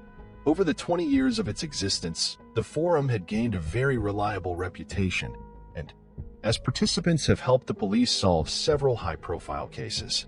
Amber has been verified and confirmed that she really is who she says she is, so her post is worthy of attention. She herself worked as a nanny from Monday to Friday and was only at home during the day. On weekends, the girl slept in the very room on the 2nd floor through which the burglars had snuck in. Accordingly, the criminals would have been immediately spotted. In addition, they would have watched the house and waited until Fawn's mother and her younger sister went to pick up the girl from work. Despite all this, Amber's story didn't bring the case any closer to solving it. But it was already 2018, and the science of DNA research had come a long way. Dozens, if not hundreds of long-forgotten cases were being solved, thanks to new analysis tools. Fawn's relatives saw it all and resented why the police were in no hurry to reopen the murder investigation. They kept talking to detectives about the case, and each time they got the same Answer: extended DNA testing requires money, and the police have dozens of cases. For that reason, the relatives were left to wait for their turn and funding to come in. But they decided to take the initiative and launched a fundraiser in 2019. The family wanted to cover the full cost of the DNA samples and also offered a $10,000 reward for any information that would lead to the perpetrator's capture. Due to the extensive media coverage of the case and numerous interviews given by the family, many people who cared respond to request for help. The family quickly collected the necessary amount of money, but even here, they were disappointed. The police department refused to initiate this investigation at the expense of the relatives of the victim. The lead detective explained that there was bound to be a big problem in such a situation. If the relatives of one victim could pay for such tests and expedite the results, then hundreds of other families who have been searching for years for the murder of their loved ones should have the same right. But it is simply impossible to implement such a thing in practice, since only a few laboratories in the world conduct innovative DNA tests. And with such a simultaneous influx of those wishing to do so, their resources are simply not enough. The leading company in this field is Parabon Nanolabs, which we have already repeatedly mentioned in the other reels. They have made tremendous progress in the study of DNA, from finding a person's relatives from the smallest genetic samples to creating an approximate portrait of the owner of the DNA. It was this lab that was to take over the study of the samples left in Font's bedroom the night she was murdered. The girl's relatives believed that the police were in no hurry to pursue their case for another reason. They were a poor family from a bad neighborhood, and murder was not a priority for investigators there. In an interview, Sister Fawn said that if it had been a murder of a family of rich or high-ranking people, all the necessary investigations would have been done instantly. Unfortunately, they never managed to expedite the process, and it wasn't until late 2020 that the long-awaited breakthrough happened, but the family wasn't ready for that kind of truth. With funding from the FBI, the police did send samples from Vaughn's room to a lab. There, they began a detailed examination of the DNA and a search for possible relative of its possessors. It was the semen sample found at the murder scene that they mostly worked within. November 2020, they are finally able to find the person to whom that DNA belonged. It turned out to be Fawn's cousin, Donald Cox. Of course, such news shocked the whole family. At the time of Fawn's death, Donald was 21 years old, and number one had even considered his possible involvement. That said, Donald was a pretty troubled man and was constantly behind bars. He was tried for misdemeanors such as theft and possession of illegal substances. Unfortunately, in those years, they did not yet take a DNA sample from such criminals. Otherwise, this case would have been solved much earlier. Donald died of an overdose in 2006, but the police investigated his death because certain circumstances seemed suspicious to them. It was because of that investigation that a sample of his DNA was preserved, but it was not entered into the FBI database because the man in that case was a victim, not a perpetrator.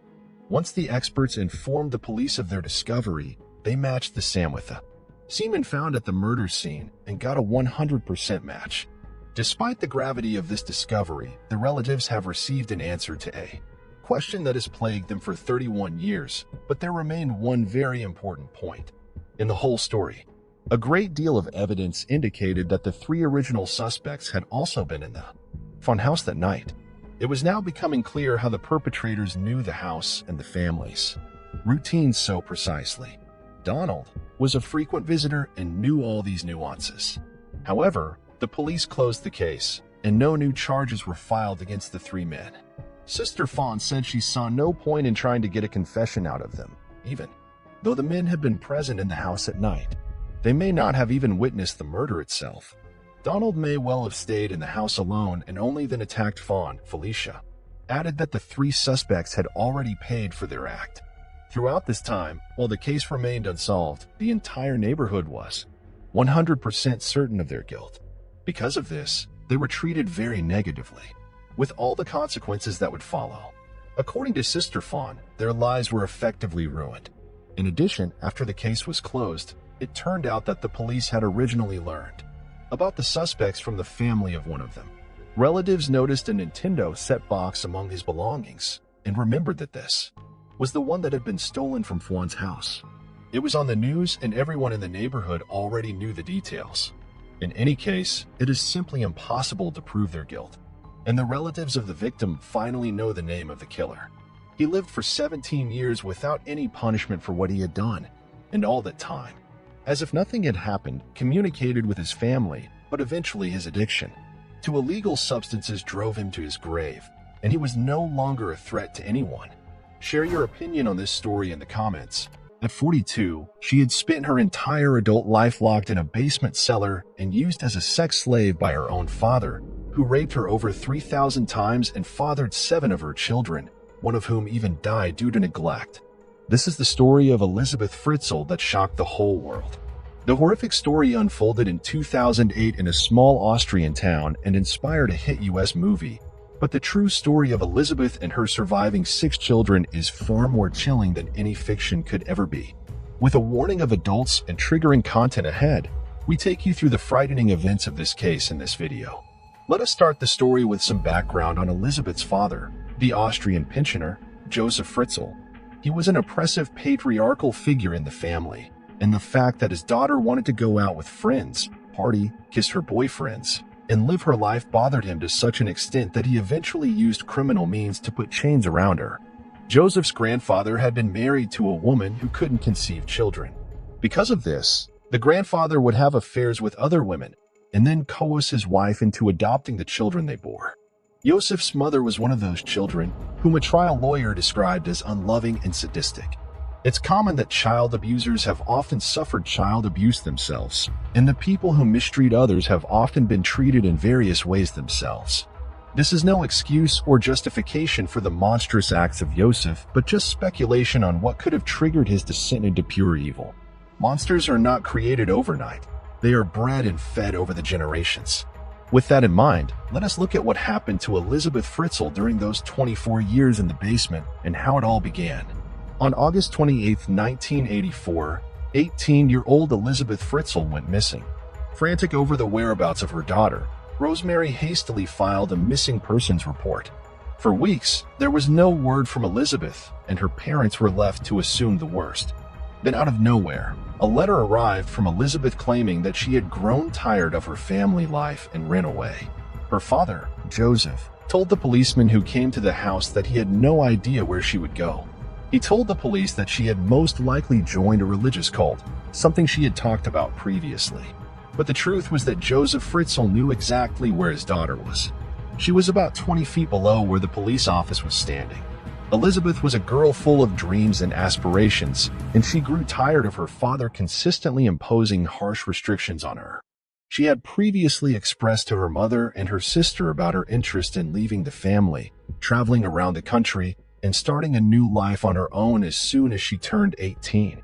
Joseph overheard this conversation and decided to do something about it. On August 28, 1984, Joseph called his daughter into the basement of the family's home. He was refitting a door to the newly renovated cellar and needed help carrying it.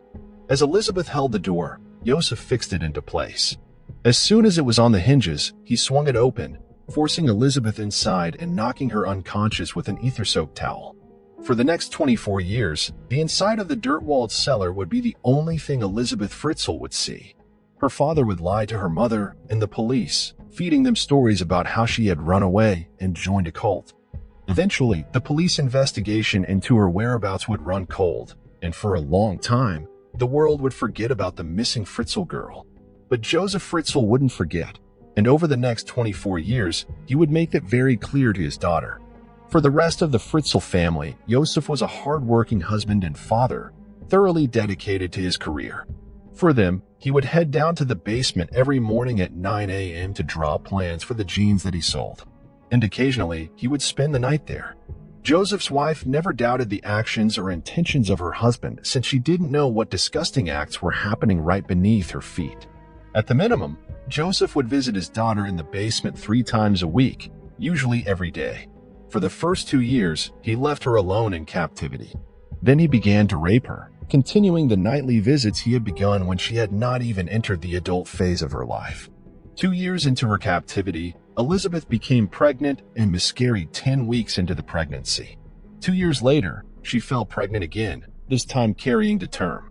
In August of 1988, a baby girl named Kirsten was born, and 2 years later, she gave birth to another baby boy named Stefan.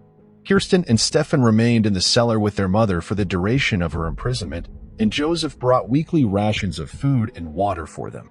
Elizabeth attempted to teach them with the rudimentary education she herself had and gave them the most normal life she could under terrific circumstances. Over the next 24 years, Elizabeth Fritzl gave birth to 5 more children. One more was allowed to remain in the basement with her. One died shortly after birth, and the other 3 were taken upstairs to live with Rosemary and Joseph. In order to conceal what he was doing from Rosemary, he staged elaborate discoveries of the children. He often placed them on bushes near the home or sometimes on the doorstep. Each time, the child was swaddled neatly and accompanied by a note allegedly written by Sabbath, claiming that she couldn't take care of the baby and was leaving it with her parents for safekeeping. Shockingly, social services never questioned the appearance of the children and allowed the Fritzls to keep them as their own children. Officials, on the other hand, remained under the impression that Rosemary and Joseph were the baby's grandparents. It is not known for how long Joseph Fritzl intended to keep his daughter captive in his basement. He had gotten away with it for 24 years. And for all the police knew, he was going to continue probably for another 24. However, in 2008, one of the children in the cellar fell ill. Elizabeth begged her father to allow her 19-year-old daughter Kirsten to get medical attention. She had fallen rapidly and critically ill, and Elizabeth was beside herself. Grudgingly, Joseph agreed to take her to a hospital. He removed Kirsten from the cellar and called an ambulance, claiming that he had a note from Kirsten's mother explaining her condition. The police eventually grew suspicious of Joseph and reopened the investigation into Elizabeth Fritzl's disappearance. They began to read the letters that Elizabeth had supposedly been leaving for the Fritzls and began to see inconsistencies in them. Police questioned Kirsten and also asked the public for any information on her family. Naturally, no one came forward, as there was no family to speak of. Whether Joseph finally felt pressure or had a change of heart regarding his daughter's captivity, the world may never know. But on April 26, 2008, he released Elizabeth from the cellar for the first time in 24 years. She immediately went to the hospital to see her daughter, where hospital staff alerted police to her suspicious arrival. That night, she was taken into custody to be questioned about her daughter's illness and her father's story. After making the police promise that she never had to see her father again, Elizabeth Fritzl told the tale of her 24-year imprisonment. She explained that her father kept her in the basement and that she bore his 7 children. She explained that Joseph was the father of all 7 of them, and that Joseph Fritzl would come down during the night, make her watch pornographic films, and then rape her. She explained that he had been abusing her ever since she was 11. The police arrested Joseph Fritzl that very same night. After the arrest, the children in the cellar were also released, and Rosemary Fritzl fled the home. She had allegedly known nothing about the events taking place right under her feet, and Joseph backed up her story.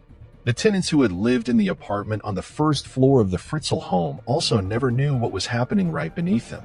As Seth had explained away all the sounds by blaming faulty piping and a noisy heater. Prior to his trial, Joseph confessed to the repeated rapes, claiming that the rape of his daughter was an addiction and the redirection of incestuous feelings he felt towards his own mother.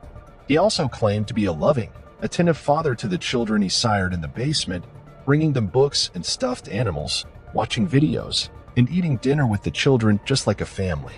At the trial, the father admitted guilt on an incest charge, but pleaded innocent to enslavement and to the murder of his child. After he saw Elizabeth's testimony, he changed his plea to full guilt, acknowledging that his failure to care for medical care for the newborn may have directly contributed to the death. For his crimes, Fritzl was found guilty on all counts: negligent murder, enslavement, incest, rape, coercion, and false imprisonment. He was sentenced to life imprisonment in 2009. He has been in solitary confinement in Austria's Kremlin prison since that time. According to Austrian media, he now suffers from dementia, and none of his family has visited during his decade behind bars. Today, Elizabeth Fritzl lives under a new identity in a secret Austrian village known only as Village Acts. The home is under constant CCTV surveillance, and police patrol every corner. The family doesn't allow interviews anywhere within their walls and has declined to give any information about themselves. Though she is now in her mid-50s, the last photo taken of her was when she was just 16 years of age. How do you form an intimate relationship after the people who are supposed to protect you have done so many horrible things to you? What do you guys think? Let us know your thoughts in the comments below. This is the story of 9-year-old Marie Shirella and her family. The tragic story began on the morning of March 18, 1964. Marisha Varela, a quiet girl from Hazleton, Pennsylvania, enjoyed playing the organ and aspired to be a nun. One day, she set out to bring some canned goods to her teacher at St. Joseph's Parochial School. She then later planned to attend the morning mass. But Shavarella never made it back. She was last seen walking east on West 4th Street at 8:10 a.m. Reports claim that on the cold morning of March 18th, while Maurice was on her way back to the school, she was asked by the neighbors to come up and get warm. But Maurice refused as she had to get back to her teacher with the goods. Neither the neighbors nor Maurice could have anticipated that from that moment, Maurice and her obedience would be history for the next 5.5 decades. Somewhere along her way, she crossed paths with evil at approximately 1 p.m. the same day. A man noticed what looked like a large doll in a coal mining waste pit. When he looked closely, the doll was actually Marie Shirella. Her body was discovered north of Route 309 in Hazel Township close to the Hazleton Airport. The investigation revealed Maurice was physically and sexually assaulted, murdered, and left at the scene with all her clothing and personal belongings. Before dumping her in a coal mining waste pit, the killer bound, gagged, raped, and strangled her. The discovery of her body shocked the entire Hazleton community. It was a heartbreak that was felt by everyone in the town, especially by the children. Children who were Morris's age started to be afraid while they were alone or unescorted. The case changed the way people lived and how they approached their children's safety in the town. It didn't take long for the Pennsylvania State Police to begin their investigative efforts, which would ultimately last for decades. The authorities did not know that in this case, to even get a lead to work on, it would take years of grinding and scanning through databases. There were no lead suspects immediately after the killing. The police could not retrieve any useful evidence from Morris's body that could lead them to her killer. They had no idea that it would take them over 50 years to find a single lead in 2007. Investigators were able to develop a DNA profile of the suspect from fluids left on Cheval's jacket, but the DNA didn't match any criminals in their system. They checked the database monthly against all other criminals that had DNA in the system, but there was no successful match. Then in 2019, police tried a different approach and uploaded DNA from Shavar Ali's jacket to the genealogical database. This time, there was a match, but to what appeared to be a very distant relative. The DNA match was insufficient to get the relative into custody or charge him with murder. To generate public interest and garner leads in the case, in 2018, Pennsylvania State Police used technology provided by Paraben Nano Labs to generate a snapshot phenotype facial prediction of the suspect from his DNA. The technology generated possible photos of the suspect at 25, 40, and 60. The pictures generated were released in the public domain. Unfortunately, no witnesses came out with any leads that could lead to Morris's killer. This was at a time when even Morris's parents had died. They did not live enough to see what would unfold in Morris's mystery ahead. Her siblings had said that her parents never sought revenge or punishment for their daughter's killer. They just wanted justice, but they did not make it alive to the other end of this investigation. Finally, in 2020, the police got help from an unlikely source. An 18-year-old named Eric Schubert emailed the department and offered to build out a family tree. He had volunteered with other cold cases before, and police accepted his help since Eric was known as a hard-working boy and a genius genealogy wizard. Schubert identified a number of family members, many of whom voluntarily shared their DNA with the police. The family tree eventually led the police to Maurice Varela's killer, James Paul Fort. Fort was 22 years of age back then, and he had a criminal history of sexual assaults prior to Cheval's killing. A lot of emotion surfaced as state police announced they now know who killed a 9-year-old girl back in 1964. Unfortunately, police could not prosecute Fort because he had already died in 1980, and the cause of his death had been a heart attack. Police exhumed his body in January 2022. They found out a month later that his DNA was a match to the fluids left on Shavar's jacket. This information was released to the press in a press conference by Pennsylvania police, which left for more than an hour for Shivarella's surviving family. The news was bittersweet. Her sister Carmen Marie Radke stated that their family will always feel the emptiness and the sorrow of Marissa's absence. She added further that they will continue to ask themselves what would have been or could have been on that fateful day. Her family also went ahead and praised the persistent effort of Pennsylvania State Police because now they have gotten closure and a sense of being at peace with Morris's murder, and the determination of the Pennsylvania police to solve this case was applaudable.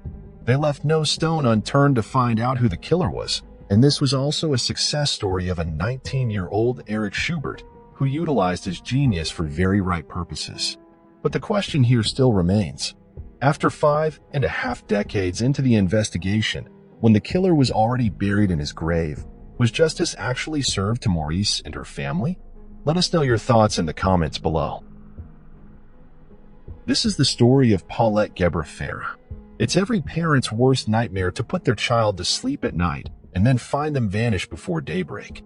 Well, that's exactly what happened to Paulette Gebra Farah. The worst part was that she was unexpectedly found between something no one ever thought about. Paulette Gebra Farah was 4 years old when she disappeared from her house on March 22, 2010. The case became prominent because she lived in one of the most upscale neighborhoods in Mexico, Huixquilucan. She had recently returned from a trip with her father, Mauricio Gebra, and sister. But her mother, Lizette Farah, had gone on a trip with her friend, Amanda de la Rosa, her lover, and multiple other men.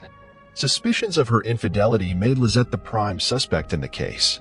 The case became even more complicated when the family and 2 housekeepers provided inconsistent statements to the authorities. Paulette was born with both a physical disability and a language disorder and had 2 nannies who helped care for her, Erica and Martha Casimiro. The family was considered relatively affluent. Paulette's father, Maurice Gebra, worked in real estate while her mom, Lizette Farah, was an attorney. One evening in 2010, Lizette claimed she had put her little girl to bed as normal, but when her nanny Erica came into her room the next morning, the little girl was nowhere to be seen. There were no signs of forced entry into the house or any indication that a struggle had taken place. The CCTV cameras surrounding the property where Paulette Gebra Farah lived failed to show either when the child was leaving or being taken. The house had 2 family dogs that never made any noise during the night either. Where could the 4-year-old have gone without a single trace? This story quickly turned into a media frenzy. Flyers were posted, billboards were erected, and ads were all over the TV and on public transport. Lizette even made a public plea on television for her daughter's abductor to come forward. The search sparked a great deal of public interest, but soon many started placing the blame on Paulette's parents. The local community all came together to search for Paulette, but nothing was found. Albert Buzz, the Attorney General of the state, became involved and launched what would become a huge 9-day intensive search investigation. His involvement became the initial controversy.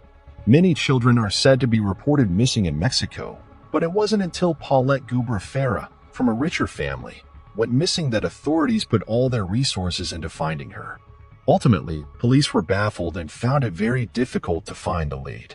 What followed was the huge 9-day search, with the community coming together to begin a tireless hunt for the little girl. A week after the disappearance of Paulette, it was announced that her parents and nannies were taken into custody. The first suspect identified in the case was Lizette. The stories which Paulette's parents and the nannies shared had inconsistencies, and the media and public began to become suspicious. This is when a shocking revelation came to light. According to a Mexican news report, Zocalo, there were some undercover recordings of Paulette's parents and their other daughter found. This contained a conversation that sounded like Lizette, how her daughter not to admit anything to the investigators, otherwise she'd get in trouble. Was she responsible for the disappearance of Paulette? However, Lizette claimed she was taken out of context. Both of Paulette's nannies, Erica and Martha Casimiro, claimed that the girl's parents seemed unconcerned while everyone was frantically searching for her. Even Lizette's media appearances made people uncomfortable. Her cold nature made people wonder if she was the one responsible for the death of her daughter. It was revealed that Lizette could have had a personality or mental disorder. According to Sandra Adam, a legal psychiatric expert working with investigators, Lizette has always remained very distant in matters of affection and emotional attachment. In short, some characteristics pointed toward a mental disorder. A further twist in this story was that when Paulette, who had gone missing for 9 days, was somehow found in the same bedroom in which she was sleeping before her disappearance. An officer in the case caught a whiff of a putrid smell. This led him to find where Paulette, the very bed from which she disappeared. On March 31, 2010, Paulette's body was finally found. It was a bizarre finding as she was tucked away at the foot of the bed. The autopsy, as reported by CNN, ruled that Paulette's death was an accident, as it was reported that she had seemingly rolled to the foot of the bed and accidentally fell and lost herself in the gap between the mattress and footboard. She then suffocated to death. According to reports at the time, the autopsy showed that Paulette died via asphyxiation that obstructed the respiratory airways and compressed the abdominal thorax. There were no drugs or toxic substances found in her body or any signs of physical abuse. According to the San Diego Union Tribune, moreover, Buzz believed that Paulette's body hadn't been moved. The position the child was in when she was found was the same as the position she was when she died. That is, the original and final position is the same, he claimed in the Union Tribune, but conspiracy theories around Paulette's cause of death still abound. Someone noticed a pair of pajamas on top of the bed while Lizette was giving a TV interview before Paulette was found. When Paulette was discovered, she was wearing those same pajamas. It could be true that the girl had multiple pairs of the same pajamas, but the coincidence was still eerie. Conspiracy theorists, however, focused on how everyone managed to miss where Paulette's body was for 9 long days. The police even brought in search dogs at one point. BBC reported that over 100 people had been in her room, searching for her. More disturbingly, friends and family had slept in her bed during that period, per the Union Tribune's report, and didn't notice anything. The only explanation given was that there was enough bedding and blankets to mask the smell of the decomposing body for 9 days. But the nannies were adamant that they would have noticed disheveled bedding or any kind of evidence that the child had fallen in between the bed and frame. The public found it hard to believe that authorities had investigated Paulette's room multiple times and came up with nothing. Many still believe that because of the negative publicity and Buzz's initial inclination to point fingers at Lizette and Mauricio, the parents were possibly involved in their little girl's death somehow. Lizette and Mauricio ended up turning on each other publicly. According to Mauricio, he said, "The only thing I can say is that for me, it wasn't an accident. I can only speak for myself." In a separate interview with Televisa, Lizette cried and said she didn't understand why her husband would be suspicious of her and claimed investigators had possibly manipulated him to turn on her. "They have played a lot with their minds. Maybe he didn't have enough trust in me because I have never doubted him," Lizette claimed. What do you think of this little girl's death? This is the story of a sociopathic 16-year-old girl with an antisocial personality disorder who plotted the murder of her family with her teenage lover and later went on to have sex with her accomplice while her house burned down to ashes. The crime was so unimaginable and ugly that it shook the whole nation, and every parent wanted to know what would make their children commit such a cruel act of violence. Erin Caffey, the daughter of Terry Caffey and Penny Caffey, came from a conservative and protective family. She had 2 little brothers, Matthew Caffey, 13 years old, and Tyler Caffey, 8 years old. Her family began homeschooling her when she was 13 after her family moved from Albuquerque, Texas to Celeste, Texas, so that they could be closer to a conservative Baptist church where her parents worked as ministers while she sang in the choir. Her beautiful voice would sometimes move her audience and the church to tears. But for Erin, homeschooling was like an isolated existence for an otherwise social girl. She reportedly didn't have many friends, and her life was largely confined to the church and her parents' house, which she later tried to burn down. When Erin turned 16 in July 2007, she was allowed to work at the local Sonic.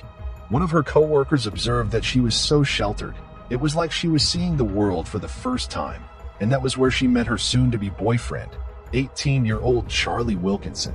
He was a high school senior and known as hot-tempered, but he had never been arrested previously and had no serious discipline problems at school. This was the first pivotal moment in her life. The kind and sweet Erin that her family and friends had known and loved so much slowly went away. Nobody knew it yet, but at that moment, other lives were changed forever. However, Erin's parents did not approve of Charlie. He had given them an impression of a rude, arrogant, full 18-year-old. Although it's up for debate that these traits might have been more Erin rather than Charlie. As time went on, Erin and Charlie's relationship grew intense and more passionate.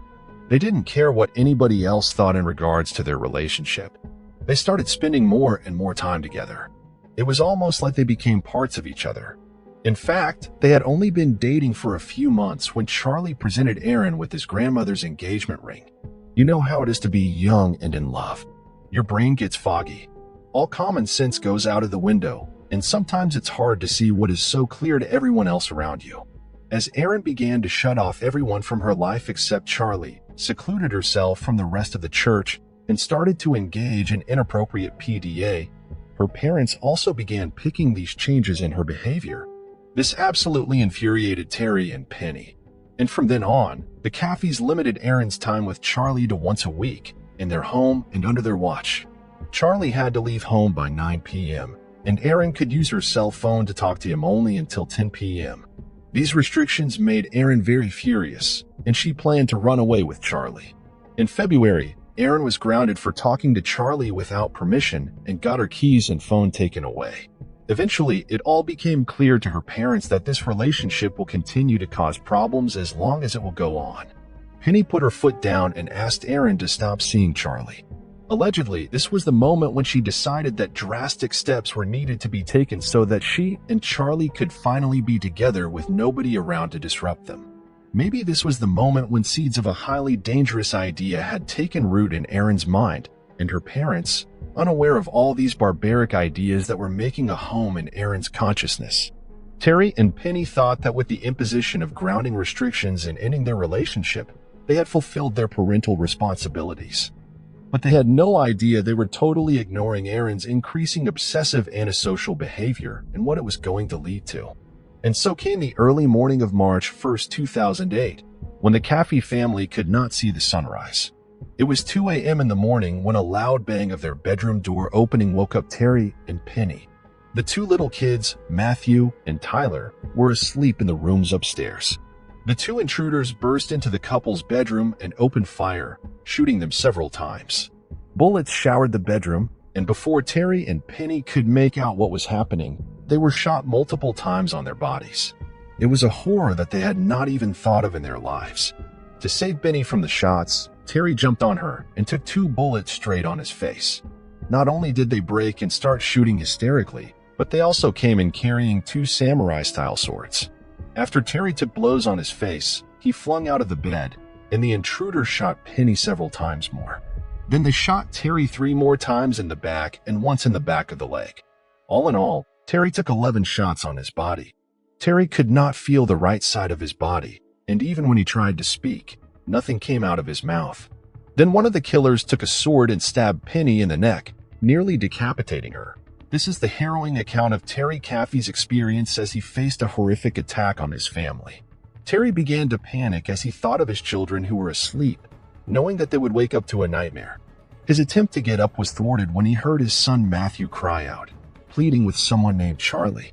It was revealed that Erin's boyfriend, Charlie, along with his friend Charles Wade, was attempting to murder the entire family. Upon hearing Charlie's name mentioned by Matthew, Terry realized who was in the house and why. A gunshot rang out, and Terry, trying to get up, collapsed as blood rushed to his head. Matthew had been shot dead, and Tyler, the other son, rushed and hid in the closet. Wade found him, and both assailants took turns stabbing Tyler to death. Once they were sure they had killed everyone, Charlie and Wade set the house on fire with pocket lighters and fled the scene, leaving behind a horrific sight of a slaughtered family and a burning house. Despite the assailants' intentions for the entire family to die, Terry miraculously survived. He managed to crawl through the woods to a neighbor's house roughly 2 hours after the attack.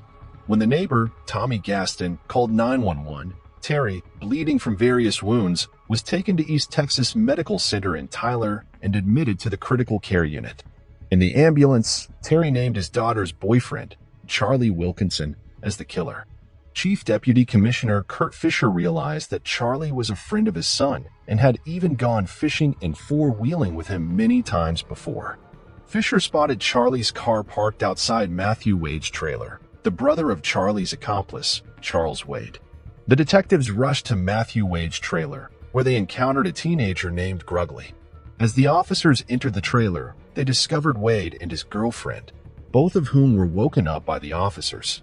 Fisher informed them that he needed to talk to Charlie Wilkinson. During the search, they found Charlie lying on a mattress, wearing only blue jeans, with a semi-automatic handgun on the floor beside him. Charlie was taken outside in handcuffs, and Fisher asked him about the attack. Charlie denied involvement, claiming he got drunk the night before and passed out. Upon further investigation, the officers found evidence linking Charlie to the crime scene, including blood-spattered clothing. Charlie was brought to the county jail, where he hung his head in silence. Fisher questioned him about his involvement, and Charlie maintained his innocence, asserting that he got drunk and passed out. The story continued to unfold, revealing that Aaron, initially claiming to be drugged, had lied about the events of that night. Despite her father's belief that Charlie sought revenge, Charlie's version of the story differed, stating that he did it for love rather than rage. As the investigation progressed, Charlie eventually disclosed his accomplices' names. Charles Wade and his girlfriend, Bobby Johnson, were promised $2,000 by Aaron within 24 hours. All four suspects, Charlie Wilkinson, Charles Wade, Aaron Cathy, and Wade's girlfriend, Bobby Johnson, were in police custody, and they were all talking. According to the boys, Bobby drove Charlie, Aaron, and Wade to Cathy's home. They wandered around the house for a long time before being scared away by the house's dog, which immediately started barking loudly. Aaron repeatedly called Charlie, forcing him to come back and kill his parents. She said she would bring the dog inside so it wouldn't wake anyone up. But as the boys hesitated, Aaron, in her pajamas, convinced them to continue. Bobby drove them to a cemetery where they sat for an hour and planned the murder of the Cathy family. Charlie tried to convince Aaron to run with him, but she insisted on permanently getting rid of them. Not just her parents, she wanted her little brothers killed too. As she put it, they were annoying. They drove back to the house again. This time, Aaron took care of the dog and sat in the car with Bobby outside the house, while her friends carried out the murder of her family inside. Once Aaron confirmed that her parents were gone, she gave Bobby and Wade the combination to the lockbox in which the money was kept. They also took $400 from Terry and Penny's wallets. As the plan was being executed, Aaron's words were, "Holy shit, that was awesome." She celebrated the death of her family by sleeping with their killer the same night. Aaron was under arrest but denied plotting the murder. She couldn't be questioned immediately as she was a minor, and she didn't agree to speak with investigators. So she wrote a statement claiming that she was forced by her boyfriend into this act, and she was just going along with it. Aaron was sent to a juvenile detention center where she was held on murder charges. On January 2, 2009, she was sentenced to 2 life sentences plus 25 years for capital murder. Charlie and Wade were sentenced to life imprisonment without any possibility of parole. Bobby, on the other hand, was sentenced to 40 years in prison. Terry Cathy, the only member of the Cathy family who survived that night except for Aaron, still visits his daughter's jail and fights for her early release. To this date, he cannot believe that his daughter could do such a thing. Maybe because during those jail visits, Aaron has told him a different story of her innocence. Terry later went on to remarry and now has 1 more biological child and 3 adopted children. He even wrote a book on the horrors of that night. It's called The Terabyte Night, The True Story. Aaron's case is no less than an alarm for mental health issues among teenagers, and this case goes to the extremes of it. Aaron showed extreme signs of antisocial personality disorder during all those years of her relationship with Charlie, but her parents didn't seem to notice the severity of symptoms. What do you guys think? Was this a case of bad parenting? A teenage romance gone wrong? Or a sociopath manipulating her boyfriend for her evil desires? Let us know your thoughts in the comments below. The Lynn family murder. The Lynn family lived in North Epping, New South Wales, Australia, and they were a proud family who had their needs met. The husband, Min Lin, and his wife, Lily Lin, ran a successful family-owned news agent in Sydney. Min and Lily had 3 children: June Brenda, who was 15, Henry, who was 12, and Terry, who was 9. The Lin family also had Lily's sister, Irene, living with the family. The family had a cordial relationship where everyone openly expressed whatever was on their mind. It was a family with no secrecy as they lived and worked together. Things were all smooth and rosy for the Lin family before something unexpected happened, which ruined the family forever.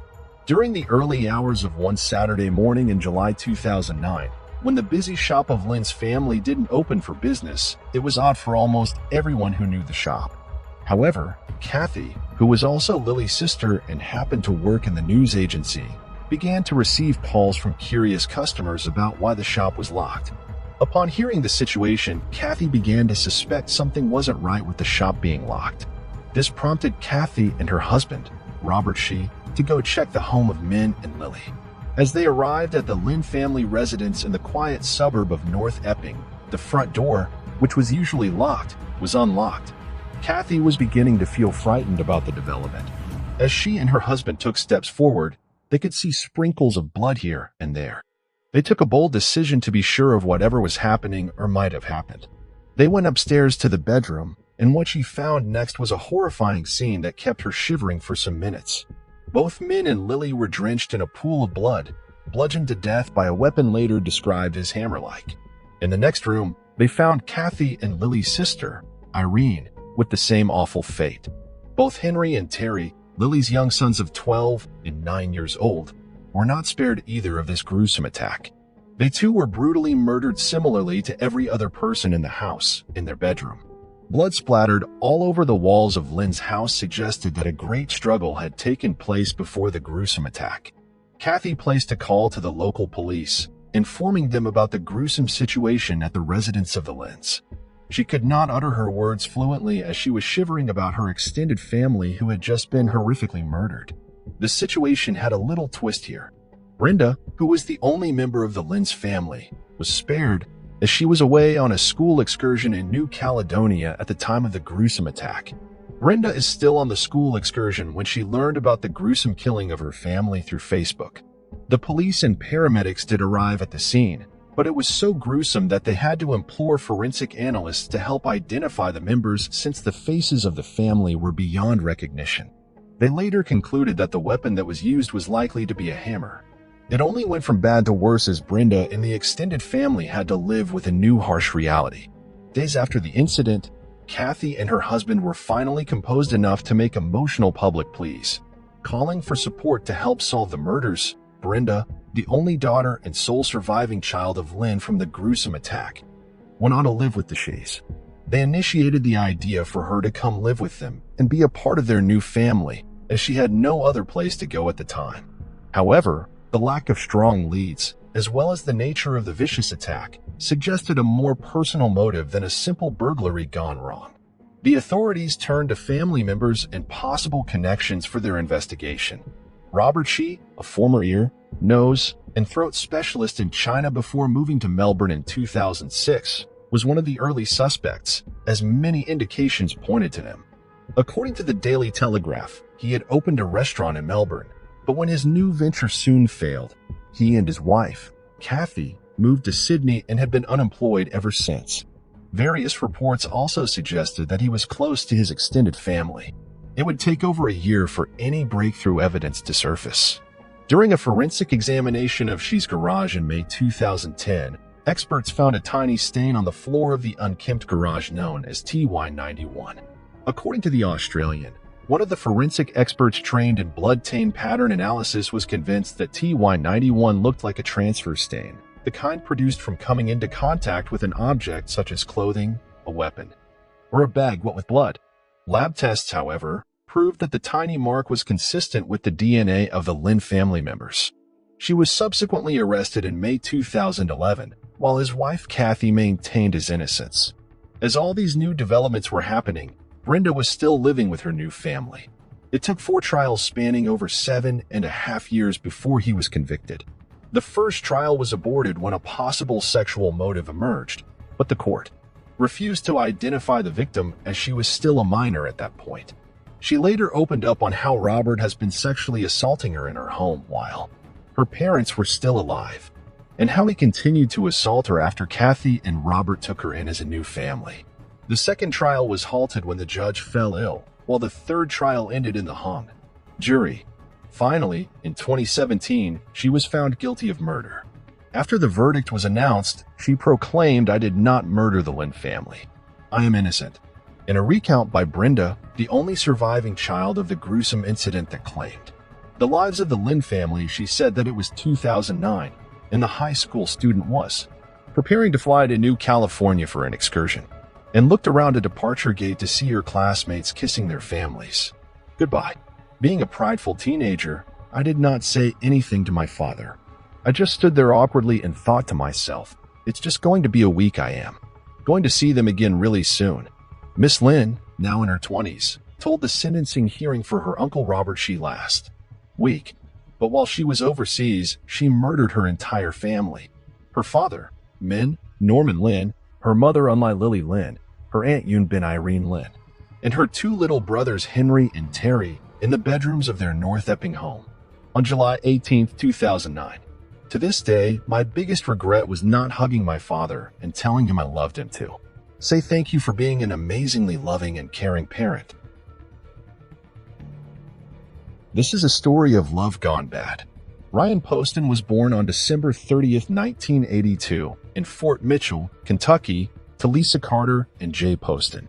He had three younger sisters, Allison, Catherine, and Elizabeth Carter. He attended the International School Manila in the Philippines and the International School of Geneva in Switzerland during high school. Later, he attended Anna University, where he triple majored in history, geography, and political science, then went to school at the Salmon P. Chase College of Law, Northern Kentucky University, and Highland Heights. Poston was a promising American attorney working in Cincinnati, Ohio, and was 28 years old when he met his post-lover. While his lover, Shane, and Michelle Ubersa was born on April 8, 1991, in Lexington, Kentucky, United States, she was 19 years old when they met. Ubers was a student at the University of Kentucky in Lexington, majoring in psychology. In 2011, Shayna Ubers and Ryan Poston met on Meta, formerly known as Facebook. Poston stumbled upon a beautiful profile picture of Ubers on his mobile phone while surfing the social site. He was intrigued by Ubers' beauty, prompting him to further check her profile. Poston was sure he wanted to be more than a friend to the person he had seen in the picture. He sent her a friend request. The duo began talking, and things were going smoothly with their conversation. During their talking stages, there were arguments, but that didn't put off a relationship, as the duo were so attached to one another. The reality between the duo differed from what had appeared to the public. However, the two shared an on-again, off-again romance for 18 months, often arguing over trivial matters. Poston and Ubers' on-off relationship was noticed by friends of the duo, which helped in figuring out what transpired when things got out of hand. Something bizarre happened, which turned a supposed beautiful evening into a mourning evening. During the recount of Ubers before the major incident that happened in the story, she claimed on October 12, 2012, she was in the condo over ex-lover Poston. The duo was reported to have ended the relationship between them before the aforementioned date. On the said date, her ex-lover had a date with Miss Ohio USA 2012 Audrey Bolt that evening. Ubers, at some point, had claimed her relationship with Poston was abusive, and that was one of the main reasons the relationship with him didn't work out. On the evening Poston was to have a date with Miss Ohio USA 2012, things went sour with him and Ubers, his ex-girlfriend. In the pace of the evening, Ubers claimed Poston was calling her mother stupid and crazy. She further said he called her unstable and deranged, which triggered her, and she decided to leave his condo. But things didn't go as planned as he came for her as she approached the exit of the condo. Ubers said Poston grabbed onto her body, onto her person, with both hands. She claimed he had picked her up from an awkward angle in the house and threw her from the doorway of his bedroom into the other room to the edge of the short sofa. The ensuing struggle, Ubers said, Poston fell on her and pinned her against a footstool, thereby grabbing her hair and screaming in her left ear. She thought he was going to snap her neck because of the way he was jerking her head around. Ubers claimed all of his weight was on her at this point, and there was no way for her to escape for her life. In a further recount by Ubers, she claimed Posen had pushed her against the TV in his room, but during the investigation of the crime scene, the TV set was in perfect condition, which contradicted her story. To get herself free from the pinning weight Posten had on her, she claimed to have punched him with the right arm, and when she did, it knocked the glasses off his face. She could get herself free, and the duo wrestled standing up. Ubers during her trial, recounts said, the four things got messy. Posten was standing over her and grabbed the gun that was sitting on the table and pointing it at her, saying, I could just kill you right now and get away with it. Nobody would even know. She said she was shocked and afraid at the same time. This piped Posten's words. He didn't shoot. Instead, he set the gun back on a table and continued to yell hurtful things at her. She was losing it, and to defend herself against Posten, she shot him 6 times. But what the investigator discovered was something that would leave you wondering what could have transpired between the two that evening. After Ubers had shot her ex-lover 6 times, she called the police immediately to report what had happened. She dialed 911 and told them she shot him in self-defense. After the initial report, she continued to tell the dispatcher that because he was twitching, and I knew he was going to die anyway, and he was making funny noises, I shot him a couple more times. Uber said he was twitching so badly, and I didn't want to watch him lay there and twitch. Police on the crime scene searched and recorded all information that could help with their investigation in the case. However, what Ubers had told the investigators was contradicting everything that was in the condo of Posten, which led the police to suspect Ubers murdered sitting in cold blood. Police brought Ubers to the police station for further questioning and interrogation. Officer Dave Fornash was the officer who interrogated her. She initially stated that she wanted an attorney, but began to share details of the murder with him. During an interview with police, she said she knew Posten would die or be seriously injured. This was referred to according to a clip that emerged from her trial. Officer Four stated Ubers appeared unremorseful during a recount of the ugly incident and made several morbid jokes about the murder, including telling officers, I shot him right there, pointing to her nose. I gave him the nose job, which he had wanted. After the back and forth between the interrogator and Hubris, he left the interrogation room, and Hubris' behavior got stranger at this point. As she danced around the room, singing aloud and snapping her fingers as if she had just won a huge sum of money from a lottery. With all of Uber's actions and what she had recounted, it was evident that she had an active motive for killing Posten, which the police couldn't find out. However, most people who had weighed in on this case believe Ubers hadn't originally killed her ex-boyfriend for letting go of her and having a date with Miss Ohio USA. In April 2015, Ubers claimed Posten was violent toward her, while the prosecution countered all she had to say with evidence that what she was saying was the opposite of what had happened. At some point, the prosecutor said that she was obsessed with the attorney. As the investigation revealed, she was sending about 50 to 100 texts per day, sometimes to her ex-boyfriend. During the back and forth, the jury concluded and sent her to 40 years in prison for Posten's murder. She appealed, and her sentence was overturned the following year because it was revealed a convicted felon had served on the jury, which is not allowed by Kentucky law.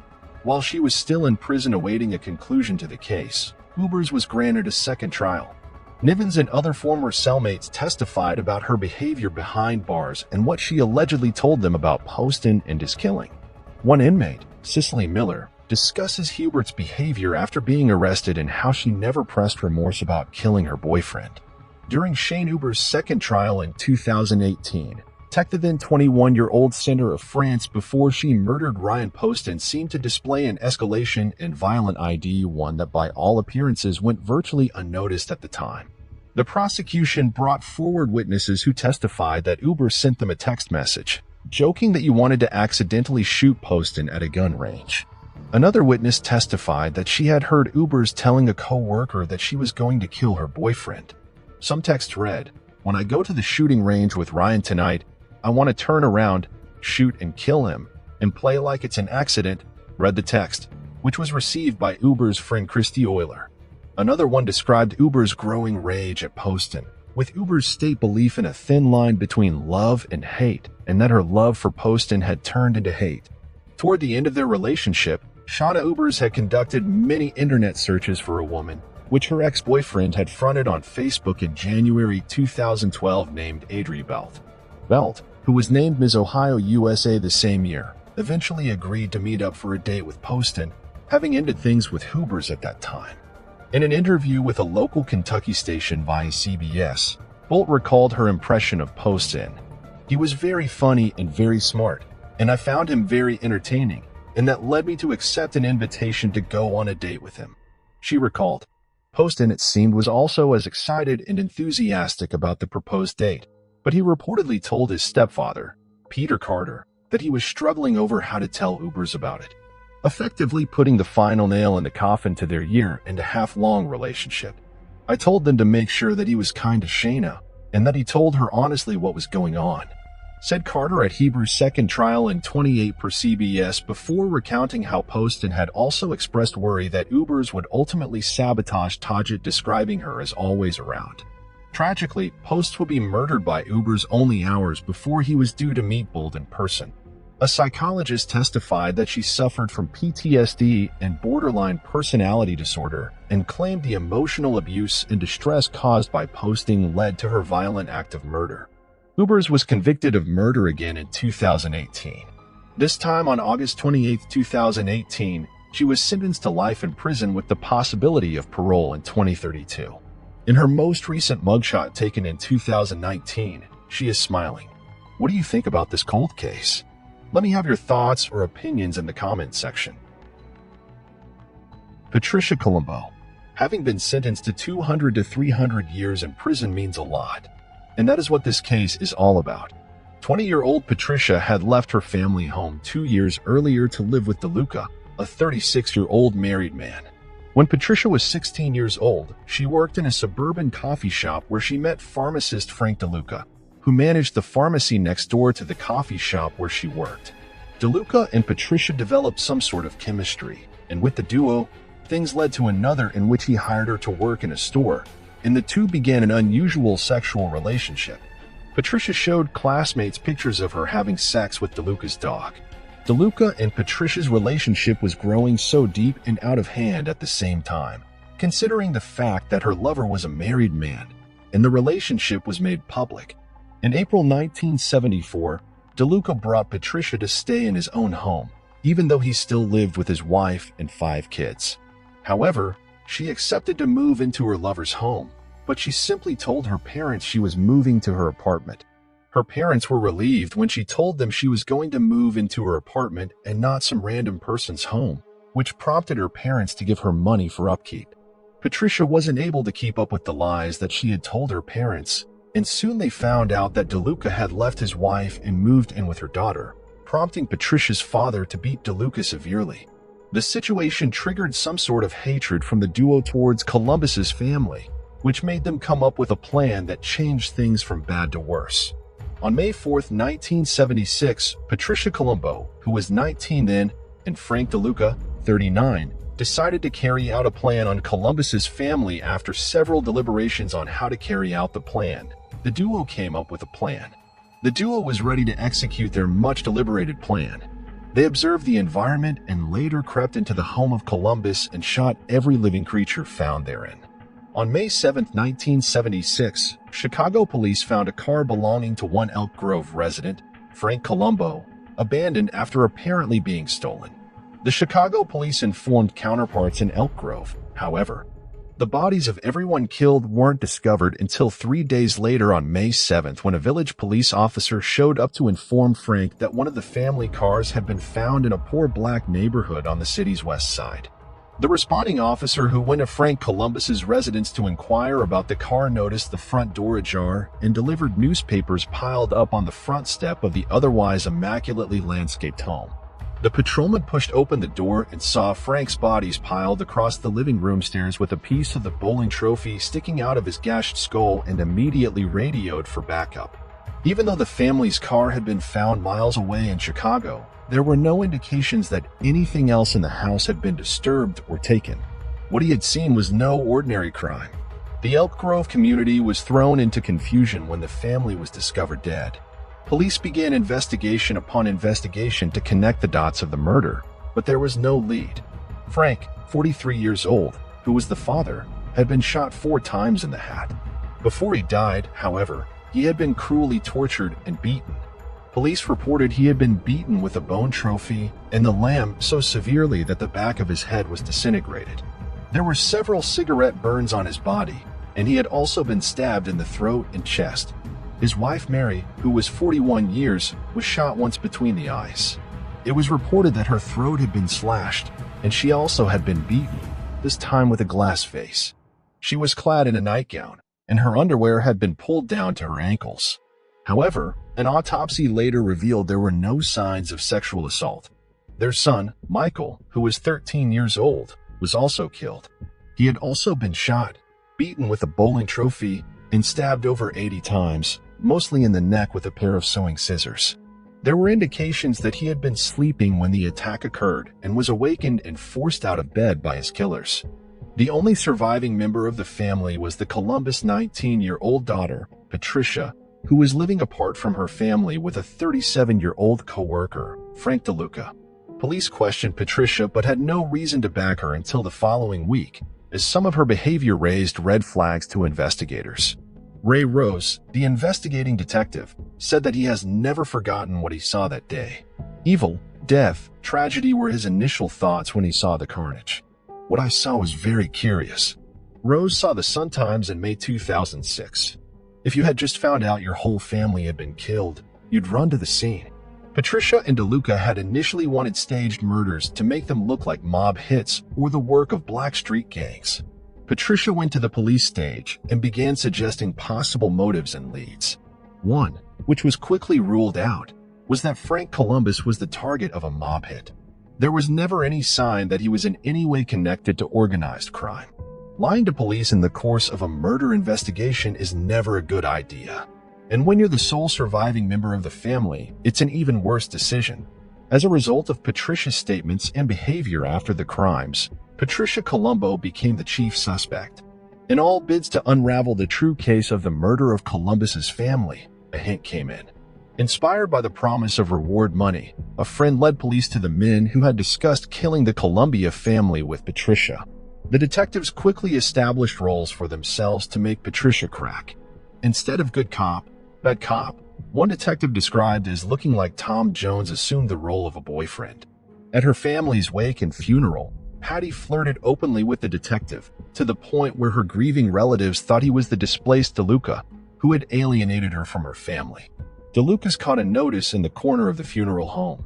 When Patricia wasn't joking, smoking, or flirting, she flung herself on top of her parents' and little brother's closed caskets wailing with grief. After the couple was arrested, DeLuca's employees revealed that they had seen him wash and burn blood-stained clothes on the day after the murders. He had kept them silent by threatening their families. DeLuca attempted to have these witnesses killed by a cellmate, but another inmate thwarted the plan by telling the police. Ross, the investigating detective, chronicled how Columbus, the 19, plotted for 8 months to kill her family, soliciting friends and acquaintances to carry out the murders. The investigating detective revealed that in December of 1975, Patricia met 2 men that she seduced and tried to hire to kill her family. Patricia claims one of the men forced her to have sex. She provided them with a diagram of the Columbus home and photos of the family. However, the men did not act on her request. And on May 4, 1976, she and Luca, her 37-year-old boyfriend, entered the home and attacked her family. During the course of interrogation, Patricia revealed that she wanted to beat her father to the punch, claiming she feared he had ordered a hit on her and her lover. Evidence revealed that the duo were willing participants in the murder, with Patricia acting as a decoy to be admitted to the house. When Frank Colombo opened the door and turned around, DeLuca entered and shot him with a .32 caliber handgun. During a detailed narration of how the incidents occurred, it was revealed that DeLuca, who did the shooting, shot Frank, who had been killed first as he tried to escape by running up the living room stairs. Patricia bludgeoned her father with a bully trophy. Mary was found cowering in the bathroom, her favorite room in the house where she had once lovingly hand-painted each bathroom tile with gold filigree. She had been shot dead center between the eyes. Patricia or DeLuca slit her throat just in case the bullet didn't take care of her. Although the Cook County medical examiner said that Mary was probably dead before she even hit the floor. The last victim was Michael, who had slept through the initial gunshots. The two woke Michael up and stood him upright, half asleep in his bedroom, while DeLuca shot him. Patty then stabbed Michael 87 times with her mother's sewing scissors. When police found Michael's body, they said at first glance it looked as if Michael has had a case of the measles, until they realized that the measles were dozens of tiny red gashes. DeLuca admitted to shooting the victims. However, Columbus's date has not owned up to her part in the murder. A few days later, Patty was charged with 3 counts of first-degree premeditated murder. In detailed evidence tended to the court, the cops determined that Patricia had originally set out to hire him in, a couple of losers she met in a motel cocktail lounge, to murder her family. She had even gone so far as to draw a map of her parents' house, along with the warning that the family's white miniature poodle was a yapper. After the supposed hitman had strung Patty along, having sex with her and ripping her off of $2,000, Patty persuaded DeLuca to help her carry out the job. Colombo and DeLuca were convicted of shooting her parents, Mary and Frank Colombo, and brother Michael, and mutilating their bodies. They sentenced both to 200 to 300 years in prison for the murders and another 150 years each for conspiracy to commit murder. Colombo received an additional 50-year prison term for solicitation to commit murder. It all ended badly for the lovers who wanted to have it all at all costs. Bonnie Baker murder case. It was June 19, 1998 when Bonnie Baker was last seen alive. She had a vibrant personality and had gone partying with her friends at the Fort restaurant in Morrison to celebrate her pay raise at work. And guess what the most horrifying thing is? Her body was not even discovered until the following year. It was only in 1999 that her body was discovered on Navajo land. But this is not yet the end of the mystery. Sadly, the identification process of the skeletal remains took another 14 years. An unknown woman dialed 911 to inform the police that a woman had been murdered in her apartment on Louisiana Avenue. She even informed the Denver police that the suspect, Cressman Nina Perez, who was Bonnie's boyfriend, was heading towards Mexico with the body of the woman being stored in the trunk of his car. Later on July 1st, 1998, a great breakthrough was achieved. The police got their hands on a red Geoprism car that had crashed near Globe, Arizona. The striking thing is that the car had a resemblance to the description that the caller had supplied the police with. Police visited the site of the car crash and got evidence of blood from the car's trunk. Yes, things do get murkier at this point. Coming to the most horrifying point, it was on July 31st, 1999 when a couple of boys who were enjoying horse rides came across a human skull on Navajo land in New Mexico. Not only the skull, but several other skeletal remains were also found. Exhaustive forensic research and an autopsy failed to identify whose body it was and what was the cause of death. After several years passed on, it was only in 2021 that the Denver Police Department came to know that the DNA samples from the skeletal remains actually belonged to Bonnie Baker. The police, after getting confirmation that these skeletal remains were that of Bonnie, took rapid action to arrest her boyfriend, Nina Perez. The very day when Bonnie was partying with her friends for her pay raise, Perez was fired from his job. Both of them had the same workplace. He was already furious with Bonnie celebrating with her friends. When he had come to the party, he struck out. It was only in 2021 that named Perez was arrested by the Denver Police Department from Mexico. He will now have to go through a series of trials, hearings, and whatnot. Bonnie Baker's soul will now rest in peace, and we are happy that she deserved her share of justice. Murder in the Vatican. Emmanuel Orlandi was born and raised in Vatican City, the Pope's residence and a major tourist destination. She was on her way home from a flute lesson on June 22, 1983 when she vanished. She called home later that evening and spoke with one of her sisters, but her family never heard from her after that. Orlandi was last seen at a bus station in Rome city center before disappearing forever. In July 2019, forensic researchers discovered a strangely empty crypt while searching for Orlando's remains. Since 1983, the Orlandi family has been following leads concerning Emmanuel's disappearance, which has taken them down unusual paths. They petitioned the Vatican in 2019 to gain access to Princess Sophie of Owen Lewis's grave, who died in 1836. In an anonymous letter, a source directed them to the tomb, and they opened two burial sites where Orlando's remains were allegedly buried. There was no trace of Orlando or anyone else when the experts opened the tomb. Although no one had been inside the tomb since 1836, it was evident that something unusual had occurred. There were no human skeletons or burial urns to be found. The Vatican had anticipated finding two tombs, but not two empty tombs. They were absolutely baffled. The Orlandi family has had to deal with a slew of bizarre tips and suspicions regarding Emmanuel's whereabouts. The evidence varies from hearsay to cryptic musings, all of which raise more questions than they answer. Pietro Orlandi has received a plethora of information concerning his sister, and he is prone to following up on any leads he has provided, no matter how bizarre they may appear. The Manuel Orlando's family has heard every explanation about her disappearance. Many of the tips they get come from people who think they saw her in a crowd, but the details seem more like movie plots than real-life scenarios.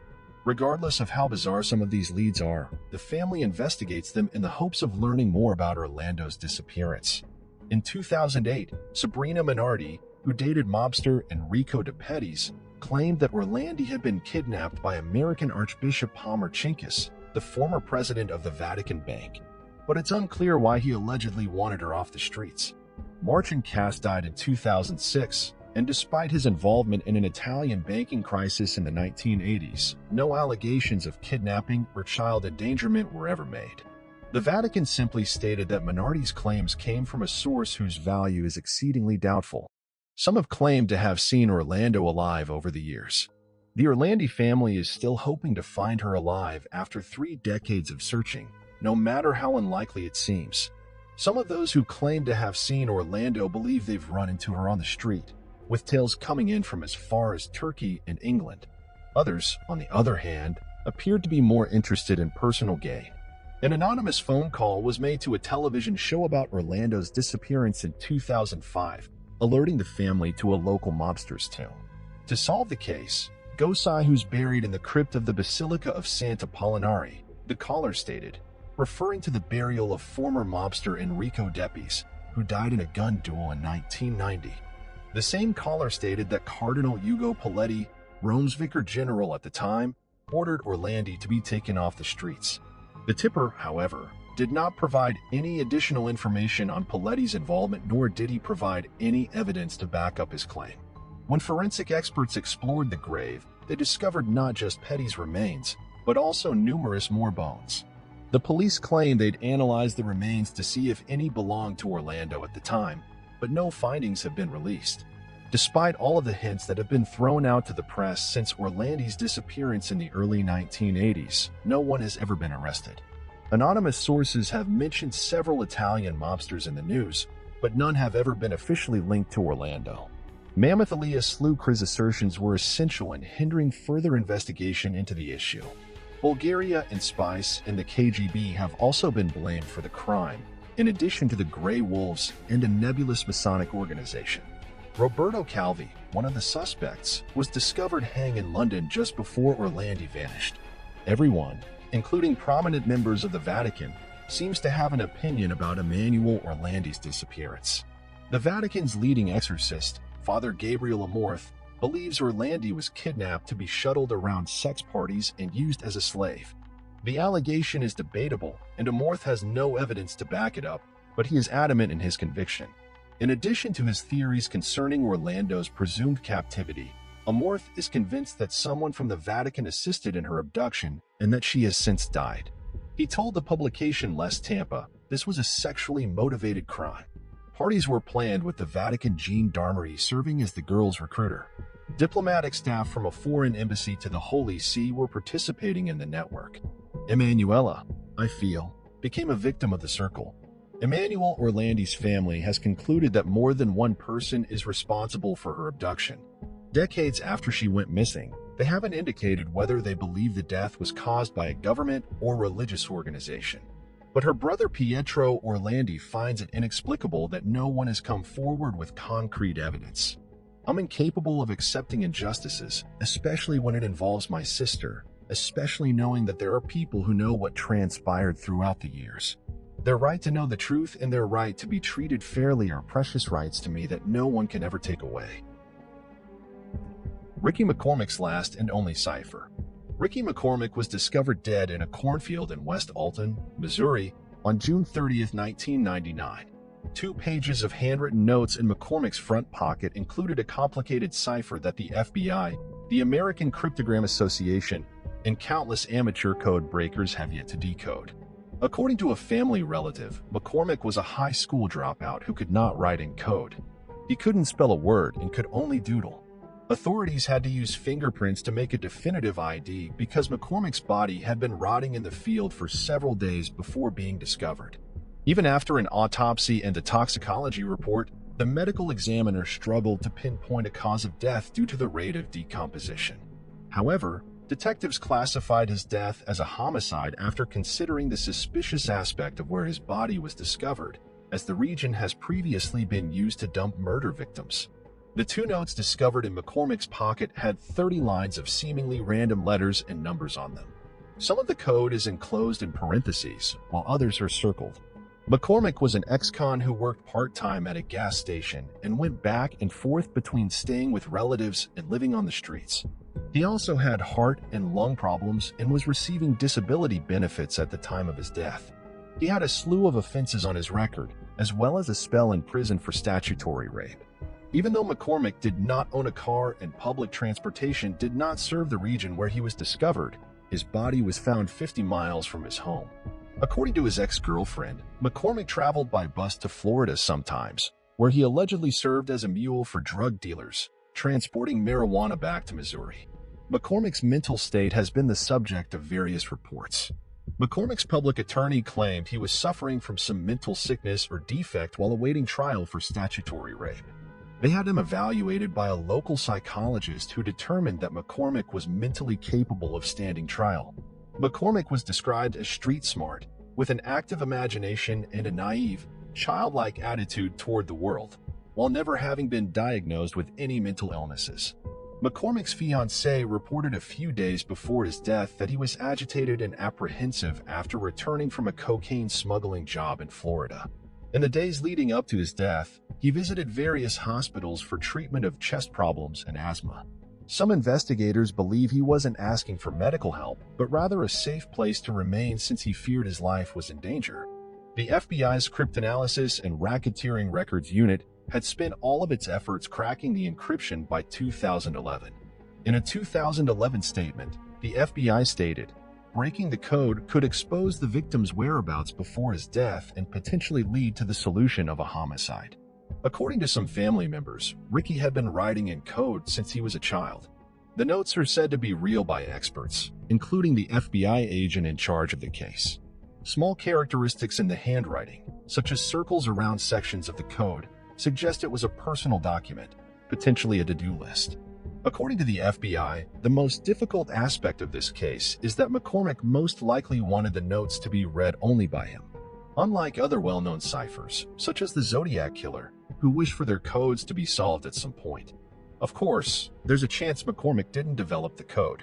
Specialists haven't been able to establish the notes are in his handwriting decisively. It's also possible that the code was developed for him by the drug traffickers for whom he worked, or that he was simply carrying the cipher from when he looked to another without realizing its significance. The FBI has set up a website dedicated to the case, inviting amateur code breakers to participate in the investigation.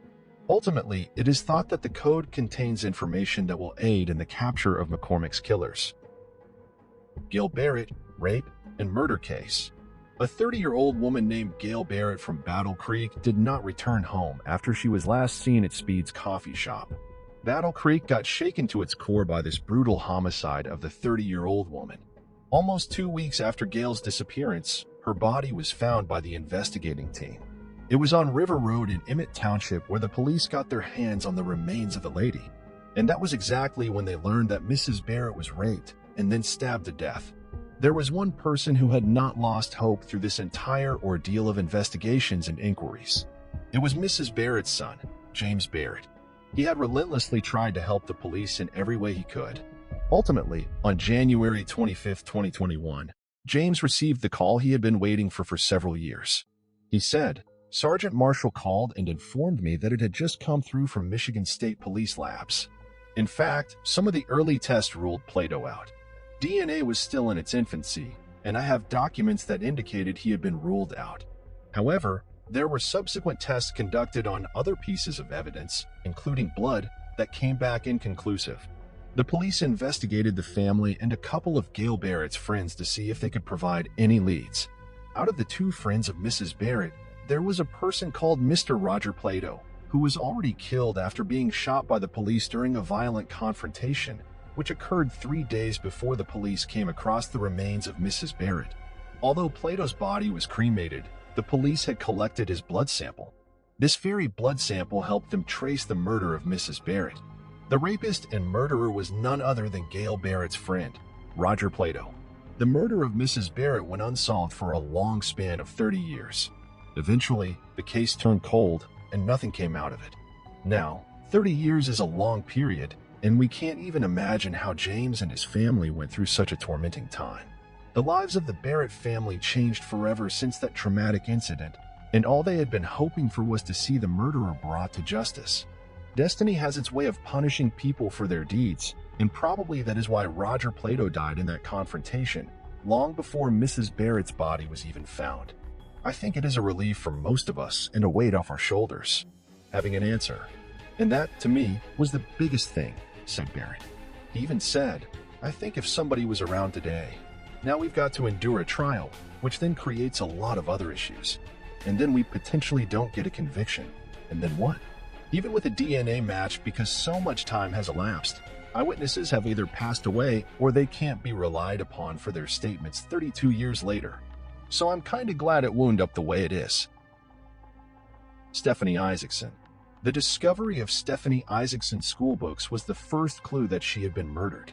They were discovered by her father while searching for her at a desert lot, a half-mile from her home. His 14-year-old daughter returned home from school on June 1, 1989. When Isaacson called El Dorado High School, he discovered she had not been able to make it to class that day. Stephanie had been bludgeoned in the brush near the residential area of Stewart Avenue in Lynn Lane, where a Las Vegas police dog found her at 11 p.m. She had been sexually assaulted and strangled to death.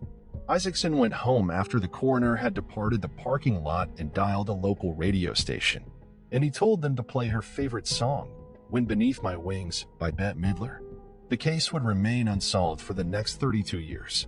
The case only heated up again in 2020 when local entrepreneur and philanthropist Justin Wu donated $5,000 to the tech-based Othram Lab, who requested that the lab process a cold case from the Metropolitan Police Department to serve the community. The department then began debating which case should be chosen for the test. Dan Long, a cold case investigator, said his associate, Terry Miller, was the one who dug up Stephanie's file first. Miller built a friendship with her family over 3 years and gave updates every 6 months. At first, the lab was unable to match the DNA found in Stephanie's clothes. Nonetheless, Miller pressed on. In January, police sent the remaining 12 tenths of a nanogram of DNA, that is the equivalent of 15 human cells, to the lab. For reference, a normal consumer genetic test on a site like Ancestry.com uses at least 750 nanograms. In July 2021, the department announced a match, breaking the global record for using the least amount of DNA to solve a case in the process. Othram Lab was able to create a DNA profile of the suspect using the limited usable sample. From there on, genealogists created limbs of a family tree. Investigators probed deeper into the case and came up with 2 plausible culprits. They eventually settled on Darren Roy March, who was charged in 1986 with killing a 25-year-old woman. Unfortunately, there will never be a trial. He committed suicide at the age of 29 in 1995. The DNA logged at his suicide was a match for the semen on Stephanie's garment. Stephanie's family was devastated by the news. During a recent phone conversation from his home in South Dakota, her father stated that son of a bitch got me twice. The first time he killed my daughter, and the second time I didn't get a chance to see him in the eyes. March's biography has become hazy over time, and his family has declined to comment. However, some facts have been preserved. When he was 20 years old, he was charged with strangling 25-year-old Nanette Van Denberg in March 1986. Vandenberg was discovered naked in her East Tropicana Avenue apartment's bathtub, and March's fingerprints were discovered near the body. According to his arrest report, Martin was with Vandenberg at the now-defunct Nirvana Place Casino when she was killed. He confessed to detectives that he had left her there and gone to bed. After 2 days of testimony, the lawsuit was dismissed. The fingerprint evidence was deemed insufficient to proceed by the Department of Peace. Since then, police have linked the DNA found in the case to that found in Isaacson's case, and it was a match. According to Clark County District Court documents, Martin was also awaiting punishment for open and gross lewdness when Stephanie died on July 1, 1989. He was charged with 5 counts of open and gross lewdness in January 1989, one for each of the ladies he was accused of publicly exposing himself to. March pleaded guilty to 1 offense in April, and the others were dropped. He was sentenced to a maximum of 1 year of probation on August 29th, and 9 months later, he was released from probation. With the money donated to Othram Lab, Metro hopes to analyze at least 1 more cold case. Investigators are now trying to figure out why Martin killed himself and if he had any other victims. I'd like to think that he committed suicide because of the things he was doing, Long said, but I can't tell you that at this point. Julie Ann Hansen. Julie Ann Hansen was 15 years old when she disappeared on July 7, 1972, in Naperville, Illinois. She sang in the school chorus, was a member of the school band, and taught Sunday school. She took her brother's bicycle one summer evening after school to bike to a baseball game. She was never going to come back. Julie was reported missing to the police after she failed to return home. Officers and community volunteers investigated the area around 80th Street and Knollwood Road and recovered her abandoned bicycle. Julie's body was discovered the next day in a cornfield near Modoff Road and 80th Street. She had been kidnapped, raped, and murdered, and she had 36 wounds on her body from a sharp instrument. Despite their best efforts, investigators were unable to identify a suspect in the case and make an arrest.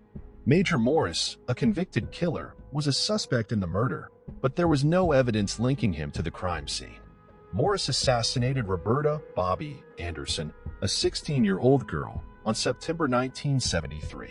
Bobby had been thrown on abandoned farmland less than a mile from her home and was discovered with 60 stab wounds. Both killings took place in the early 1970s, and the victims were adults and girls who had been raped, stabbed multiple times, and dumped in rural places. Morris was a kid working as a trash collector at the time of Anderson's murder, and he relocated suspiciously a few days after his body was discovered. Major Morris was free for 23 years before being apprehended in 1992 for the murder of Bobby Anderson when authorities received a blood sample linking him to the crime. Morris then confessed to the rape and murder in a police recording. Morris' involvement came as a great shock to his wife, friends, and family. When asked to describe him, they described him as a gentleman, and police discovered he had no criminal record. Margaret Stern went missing in September 1978 after attempting to hitchhike home from work. Morris was later accused of Stern's murder, and he later admitted to it. Both of his victims' remains were located close to where Hansen's body was discovered in 1972. However, Morris was not Julie Ann Hansen's assassin. Bruce Everett Lundahl, an American serial killer and rapist, was ruled out as a possibility in 2020. Lundahl was a suspect in a dozen other rapes and killings that occurred in the 1970s and 1980s, including the 1976 murder of a 16-year-old girl in DuPage County.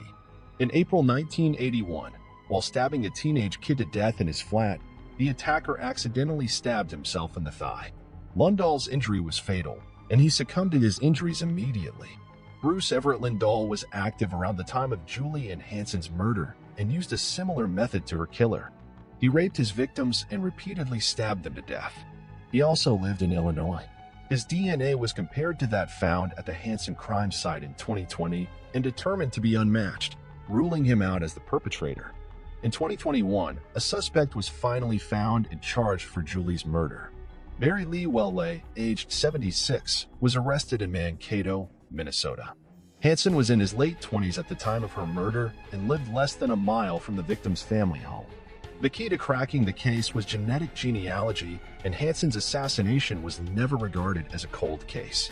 Despite the lack of evidence, cold case investigators never gave up on the case and worked on it for nearly 50 years. With the advancement of DNA technology, investigators were able to get closer to the criminal. A small amount of DNA left behind at the crime scene was used to create a genetic profile of the killer. The profile was then entered into commercial genetic genealogy databases, where a DNA sample from one of Welpley's relatives had been uploaded. Detectives then put out a family tree that led them to Barry Lee Welpley. Julie Hanson's family said in a statement, "As you might assume, it has been a long journey for our family. We are forever grateful for all those who have worked on this case throughout the many years." Welpley was arrested for Hanson's murder and held in a Ramsey County jail on a $10 million bond. He has been extradited to Illinois, where he will stand trial for his crimes. Progress in DNA technology is going on at an amazing speed. With such great development, we can expect hundreds of other serial killers to be caught and brought to justice for their crimes.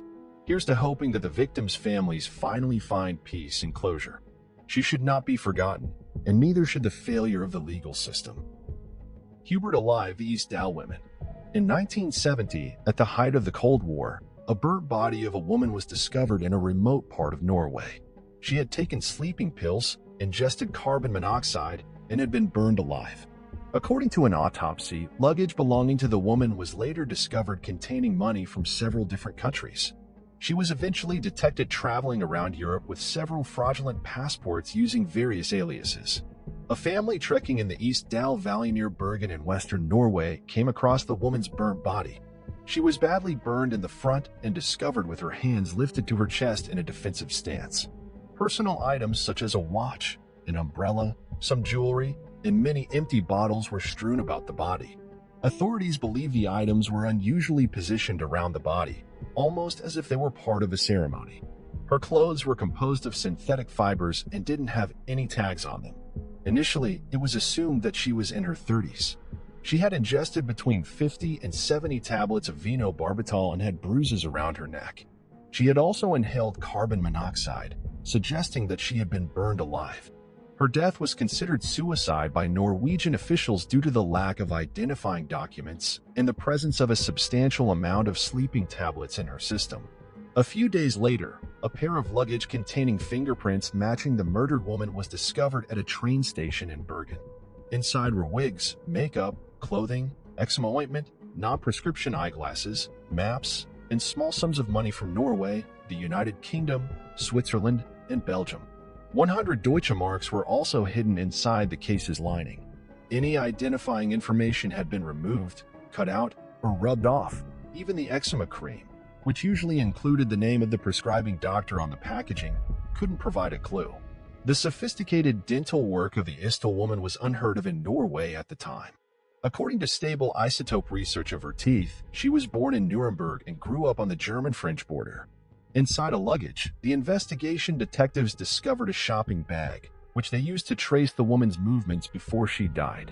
She had visited Norway numerous times over the years, staying in various hotels using counterfeit passports and false aliases. According to a 2017 investigation, she claimed to be Claudia Tield from Brussels at one hotel. She was Elizabeth Bean Hofer at another. People who interacted with her were eventually tracked down and interviewed. They all spoke of a stylish woman with black hair and brown eyes who was attractive, pleasant, and only paid in cash. She also wore wigs, spoke numerous languages, including French, Flemish, and English, and seemed tense most of the time. Years later, the Norwegian National Defense released information indicating that the woman may have been traveling around the country observing the testing of the top-secret anti-ship Penguin missile. A fisherman had noticed a woman following the movements of Norwegian army troops. Is there any logic to the spy story? During the Cold War, Norway was a hotspot in the early 1970s. It not only shared a border with the Soviet Union but also assisted the United States and the United Kingdom during Russian nuclear testing and submarine warfare. Russian intelligence assets, as well as personnel from the CIA, MI, and Mossad, were known to be present in the country. After seeing a sketch of the Istel woman in 2005, a man from Bergen came forward. He reported seeing a person matching her description, hiking on a hillside approximately an hour away from Istel 5 days before her body was discovered in 1970. She was dressed inappropriately for the weather and was being pursued by two men who looked southern.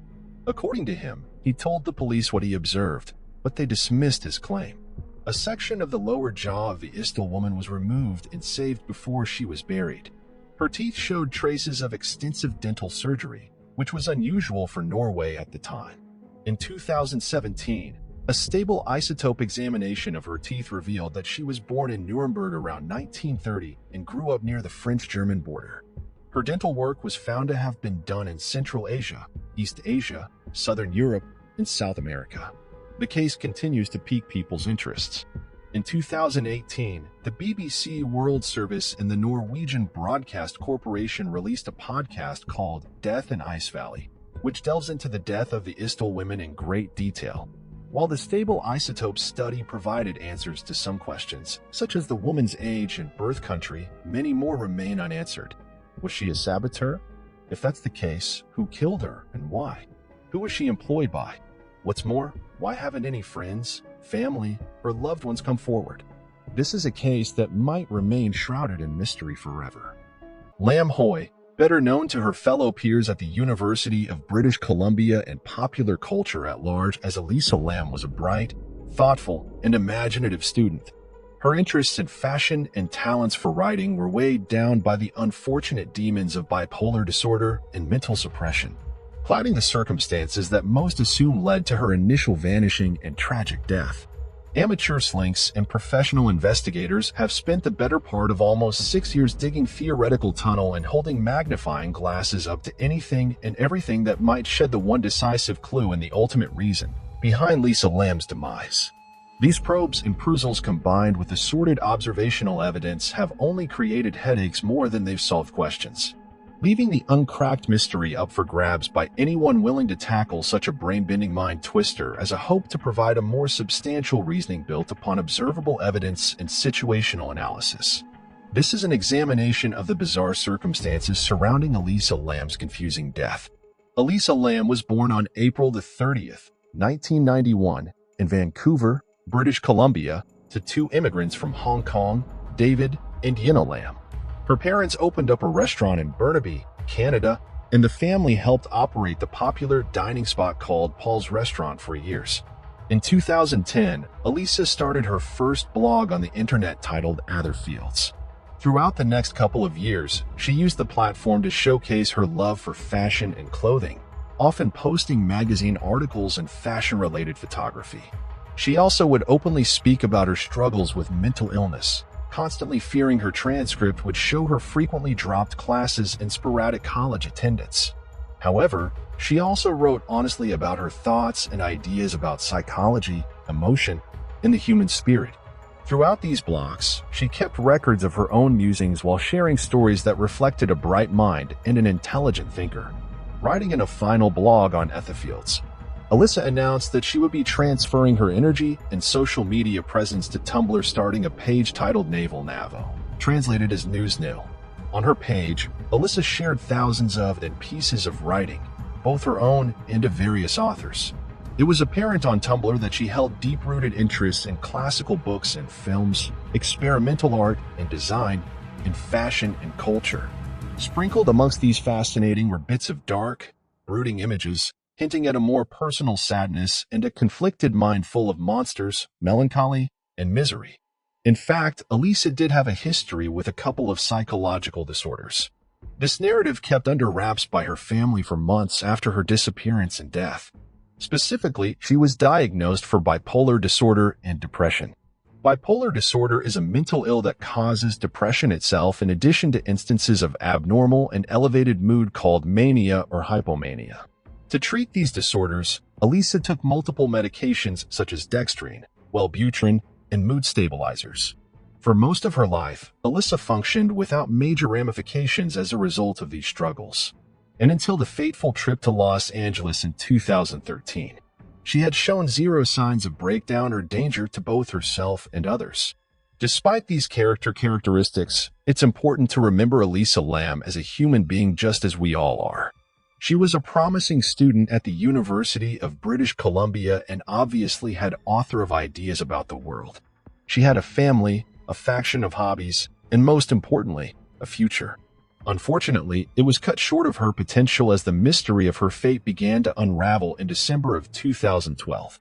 On December the 21st, 2012, Elisa gives the first recorded mention of her desire to travel to the West Coast and visit a school in Santa Clara for potential transfer. But a week later, on December the 28th, Elisa mentions on Tumblr that her cell phone has been misplaced. After the new year, on January the 5th, 2013, Elisa mentions planning for her West Coast tour and for the first time suggests meeting up with people via the internet. A couple of days later, on January the 7th, Elisa books her flight for the West Coast tour and tags on a very eerie message regarding the future on Tumblr. Then on January the 9th, Elisa posts on Tumblr that due to paranoia, she has made a new Facebook account for the 5th time, and reposts a blurb she had written earlier that day. Before the blurb is an introduction in which she claims, "This is the very start of my depression, and today I'm feeling very low." Fast forward to January the 18th when Elisa supposedly arrives in Vancouver on her tour. For days later, on January the 22nd, she supposedly travels to San Diego for the first leg in her journey after missing her initial flight while getting lost in the airport. On January the 24th, Elisa posts on Tumblr that her trip so far has consisted mostly of activities and actions that she participates in back at home on a normal schedule. With this post, she hints at her later actions in Los Angeles, when she says, "Every now and then, I do something entirely impulsive and reckless."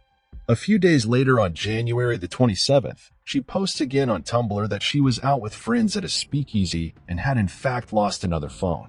Although this time it did not belong to her. Instead, she had borrowed her friend's old BlackBerry for her trip. The next day, January the 28th, Elisa arrives in LA and checks into the Seaswell Hotel near Skid Row, a budget motel for tourists in the city. On January the 30th, Elisa's anonymous roommates complain of her odd behavior, and she is moved to a private room on the 5th floor so that she isn't a disturbance to other guests. On January the 31st, the last day of a planned visit in Los Angeles, Elisa is seen for the last time by a couple of anonymous hotel workers. And then finally, by a clerk, Katie Orphan, at the local bookstore. Katie mentions Elisa was by herself, but also outgoing, very lively, and very friendly. Orphan also says that she was talking about what book she was getting and whether or not what she was getting would be too heavy for her to carry around as she traveled. Because Elisa was supposed to check out of the Cecil Hotel that day and travel to Santa Cruz for the last leg on her tour. Both her parents were waiting for a phone call. In fact, Elisa had called her parents almost every night during her trip despite losing her temporary cell phone.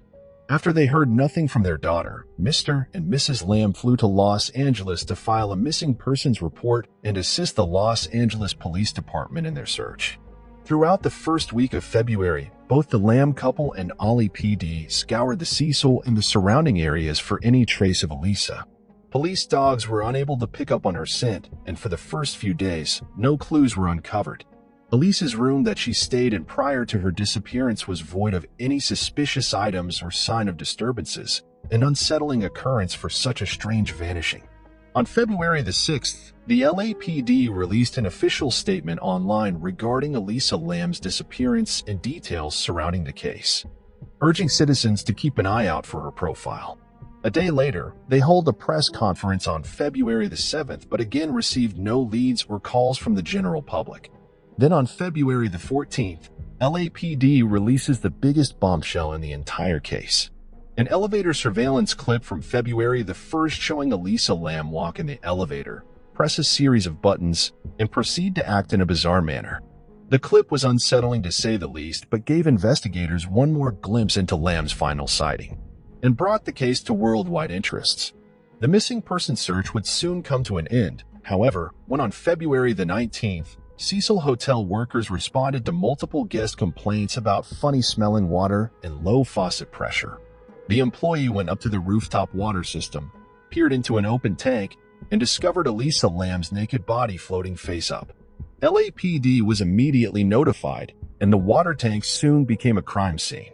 A couple of days thereafter, on February the 21st, the Los Angeles Coroner's Office issued a label of Lamb's demise as accidental due to the consequence of drowning, with bipolar disorder as a finding of other conditions contributing but not related to the immediate cause of death.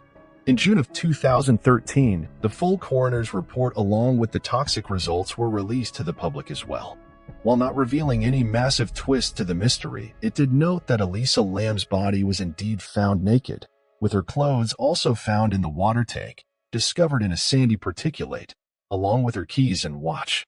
From here on out, thousands of theories, hypotheticals, conspiracies, and simple casual conversations have been discussed through the following months and years. Nobody seems to want to stick by the Ally Coroner's office and their findings. Many questioned the police investigation, and even more saw possible holes in their final court. Regardless, the timeline of Elisa Lam's death and its direct series of events blossomed into the most talked about case of the 21st century. Without a doubt, the most controversial and scrutinized piece of the Elisa Lam's case is the 4-minute CCTV footage that the Ally PD pulled from one of Cecil Hotel's surveillance tapes situated in the upper corner of a main elevator carriage in the northern corridor. Before we dive into its content, let's watch the main portion of the video. Be warned, the following images are unsettling and could be viewed as sensitive material. The video is a bit grainy, and segments of it are hard to clearly make out. But one thing is for certain, Elisa Lam is the subject of the footage and is clearly reacting to something.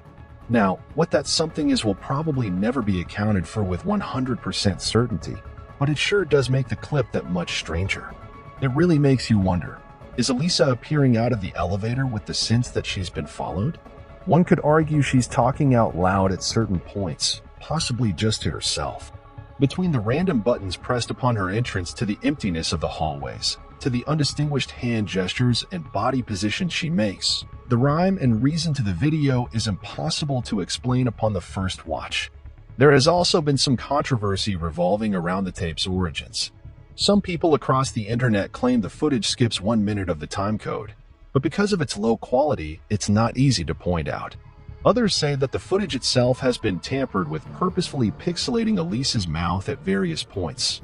But these reports have been either denied or flat out ignored by professionals. One thing is for sure, the elevator footage from February the 1st, 2013, depicting the last known images Elisa Lam have conjured both worthy concern and far-fetched conspiracies and remains the single most interesting piece of evidence linked to the entire case. Since the day Elisa Lam went missing, the CCTV tapes were released and her body was discovered on the rooftop of the Cecil Hotel. Countless theories have been proposed across the internet and publications all over the world, trying to unlock the secrets of the seemingly unexplainable mystery. Many of these assumptions are based purely in conspiracy theory. Some circles have drawn up wild fantasies that explain Elisa was playing an elevator game, attempting to cross over into alternative universes. Others believe Elisa was possessed by spiritual forces, encountered paranormal subjects, or was contacted by otherworldly beings. These farcical attempts to glamorize Elisa's death as science fiction or occultist are based upon zero observational evidence, connected by complex, coincidental claims and hyperbole. For example, the location of the Cecil Hotel is in Skid Row of downtown Los Angeles. This area is infamous for its high crime rates and suspicious activity. Drug peddling and violent crime are common both outside and inside of the hotel, which has its own history of murder and suicide. In 1985, serial killer Richard Ramirez, dubbed as the Night Stalker, stayed in one of the 600 rooms in the midst of horrifically killing 13 women. Another homicide suspect, Jack Univiga, stayed in the hotel in 1991. It was a frequent spot for those with suicidal tendencies, seeing a few people jump from the rooftop in the 1950s and 1960s. It even housed another cold case, that of Pigeon Goldie Osgood, a former telephone operator whose mutilated body was discovered in her room in 1964 and whose death remains unsolved. Despite the criminology of the Cecil, none of it can be directly attributed to the tragic death of Elisa. A much more real explanation is that Elisa Lam was followed during her time in Los Angeles, chased in the hallways of the Cecil Hotel, and subsequently murdered and placed in the water tank by a second party. Initially, this theory made sense.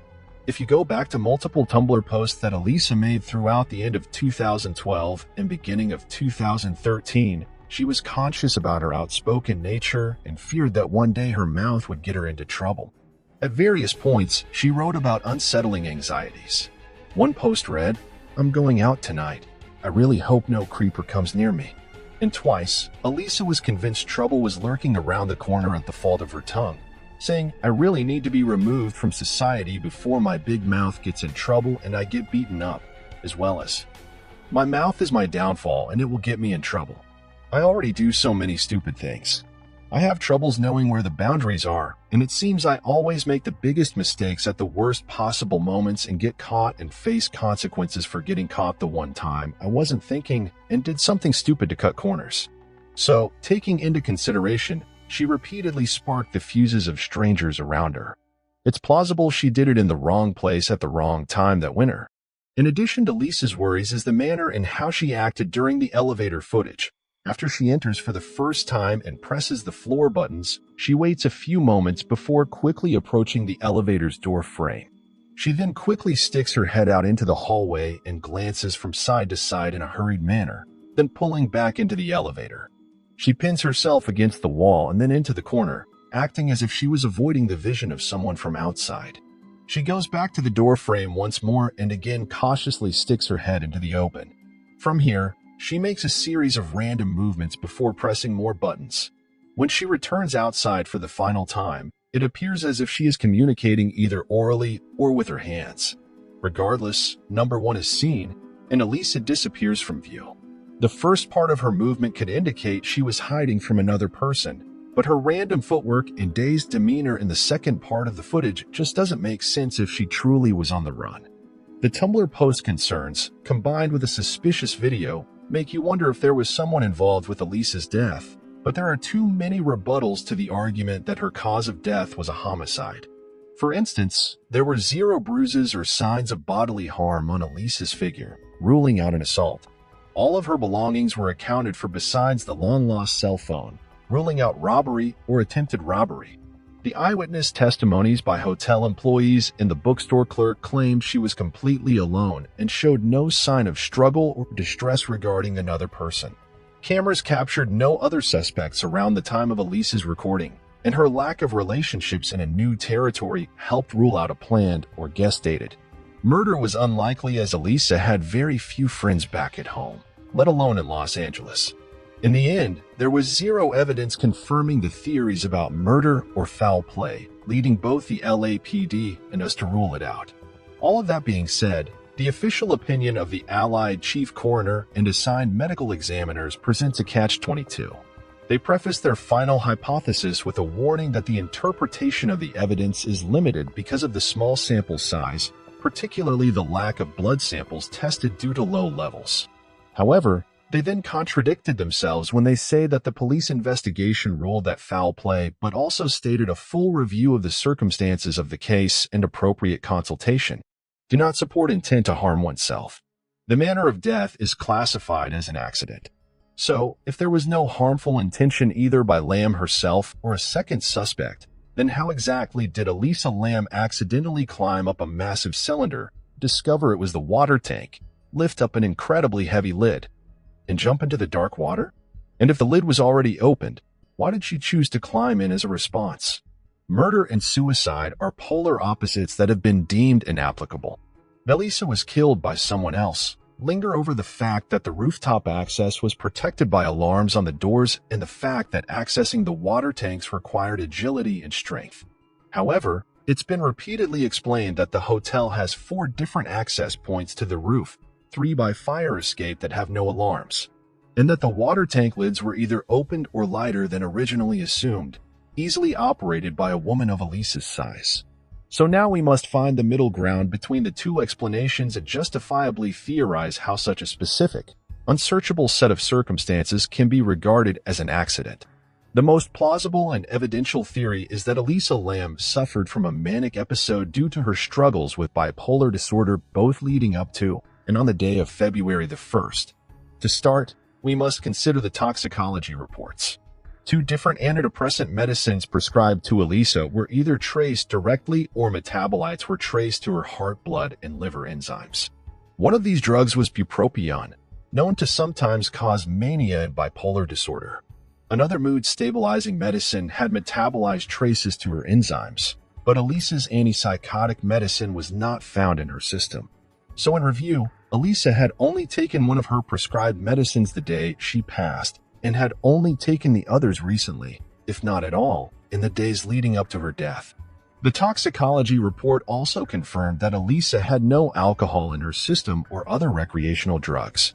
This rules out the possibility that she had been under the influence of substances while on camera in the elevator, or that something such as pills or drunkenness inspired her to climb into the water tanks. Her liver was not tested for a hypnol, better known as rohypnol. There was no urine in the system, meaning she excreted any and all liquid waste urine that would contain traces of rohypnol, ketamine, or other date rape paraphernalia. Reflecting on the information regarding her history with mental disorders and the calculated prescription use and lack thereof, we must next understand what exactly an episode of mania is. Severe mania can include psychotic features such as hallucinations, delusions, paranoia, catatonia, and lack of insight. One mental health professional uses the phrase disorganized yet appearing singularly focused, highlighting its occurrence when Elisa presses the buttons in the elevator at random, appearing intent on some kind of agenda or direction. Symptoms of mania also include psychomotor agitation, which involves repetitive, purposeless, or unintentional movements and behaviors. These movements and behaviors are made in response to feelings of restlessness caused by increased anxiety. Dr. Daniel Morale reviews in a medical journal that these actions can result in wringing of the hands, pacing, and taking off clothes repeatedly. All three behaviors were exhibited by Elisa both in the elevator footage and in or around the water tanks. The fact that Alita Lamb attempted to the roof at all could be a response to hallucinations and/or delusions. What these might have been is unknown, and it would be unfair to Elisa's memory to assume and fictionalize her mental illness.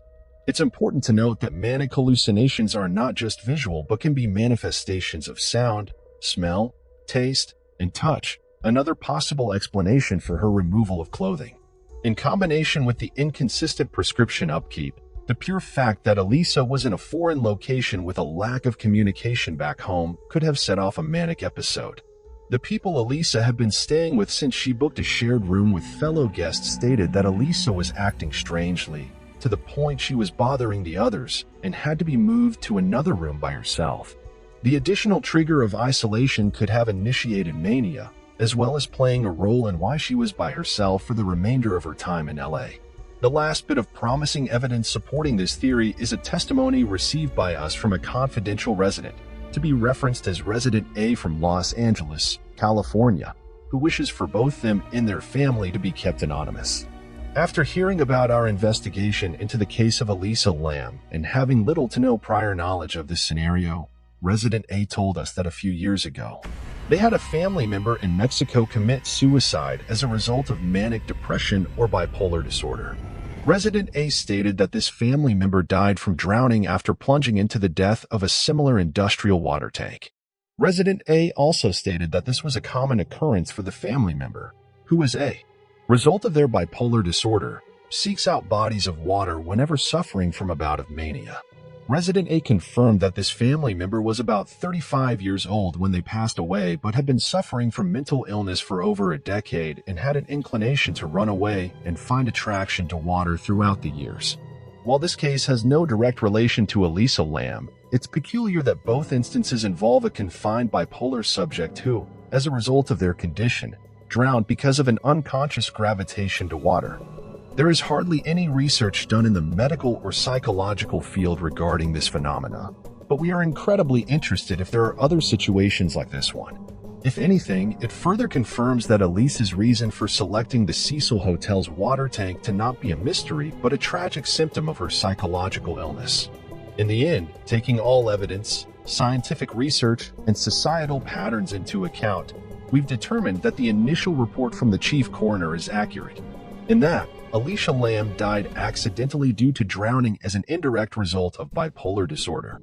While other theories were briefly discussed, their complete lack in observational evidence and origins from make-believe prevented them from serious consideration.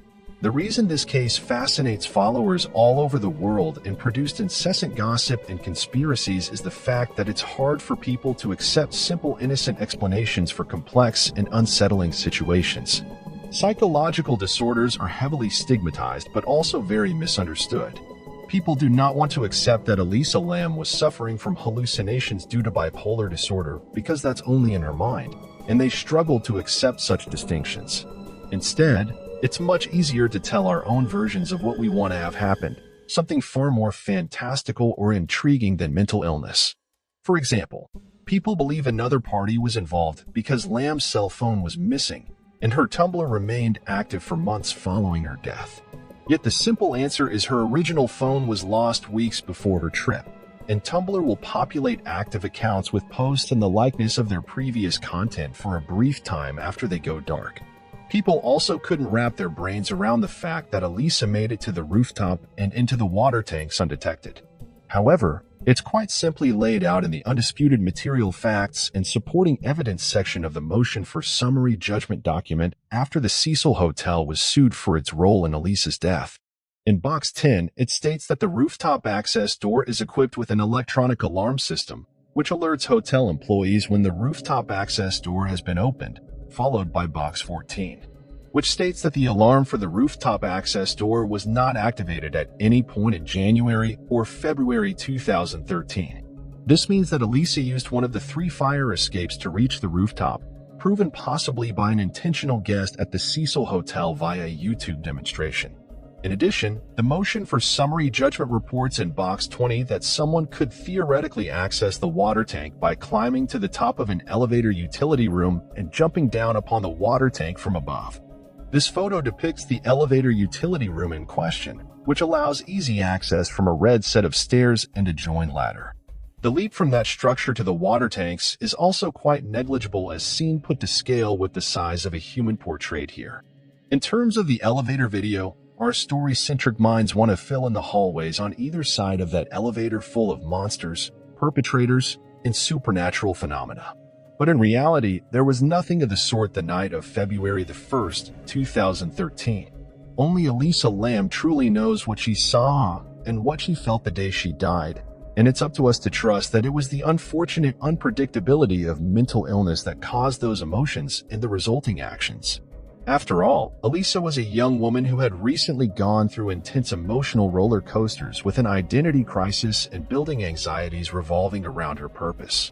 She was somewhat aware of this impending depression and admitted online that she could tell she was leaning towards impulsive and reckless tendencies after the fact, a glaring sign of potential mania.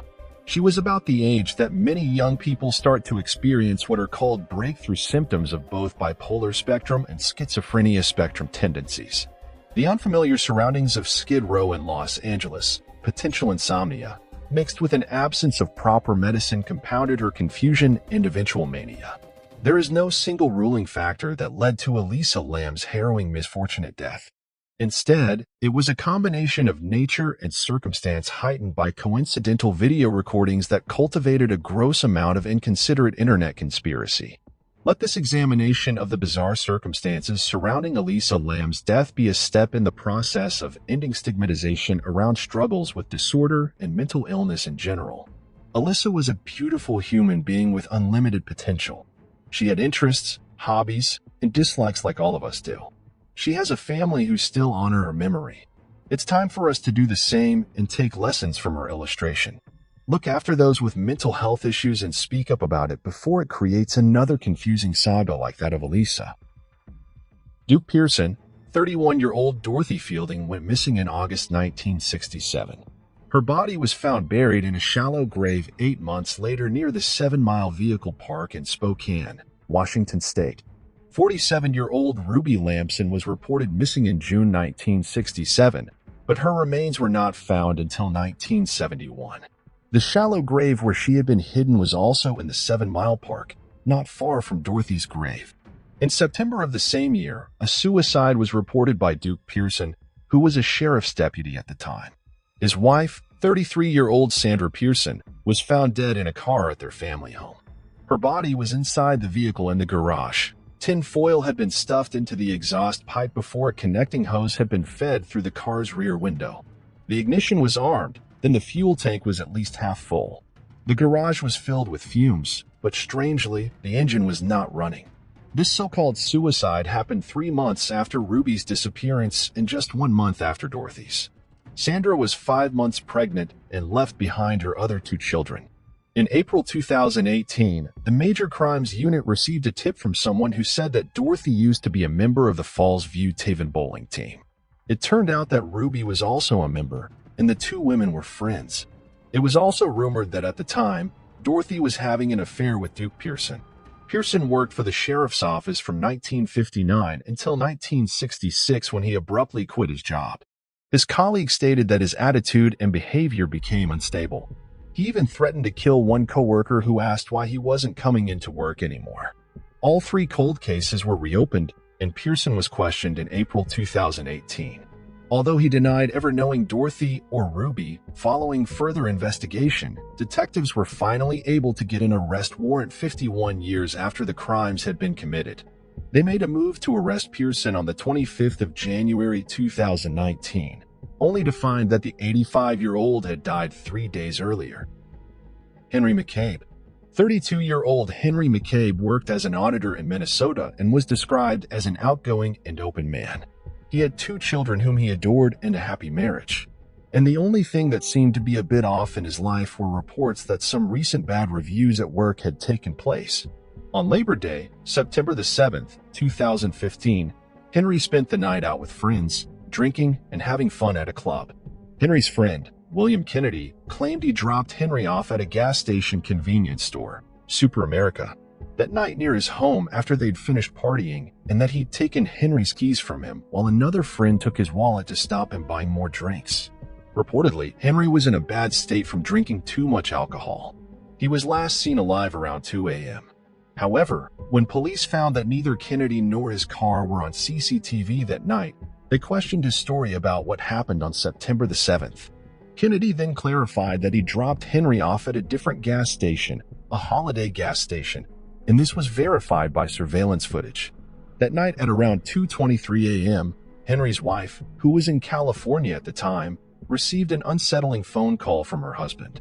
His garbled message consisting of screams, moans, and gurgling sounds heard over the line is chilling to say the least. Henry reportedly says he's been shot, and after a short silence, a voice yells, "Stop it." One news outlet reported that Henry also left a voicemail on his brother's phone, but it is unknown what the voicemail contains. Henry had been dropped off just 20 minutes before the call, and it is not understood exactly what happened in that period of time that led to the disturbing voicemail. His mobile phone was disconnected shortly after the call. 2 months later, on November the 2nd, a kayak uncovered the 32-year-old's body in Rush Lake. At around 4:30 p.m., there were no cuts to his body nor any wounds of any kind, including bullet wounds. So why did Henry claim he had been shot? He was found 6 miles from the gas station where he was dropped off, and police said his body had been there in the water for a long time. The Ramsey County autopsy report claimed that Henry had likely died from drowning in fresh waters, and authorities say there's nothing suspicious about the death. But how does this account for the disturbing voicemail? There are certainly more questions than answers in the case of Henry McCabe, and while many believe he simply drowned by accident, no theory seems to answer the question of the graphic voicemail. Suzanne Lyle, better known to her friends, family, and co-workers as Susie, was an extremely intelligent, thoughtful, and compassionate human.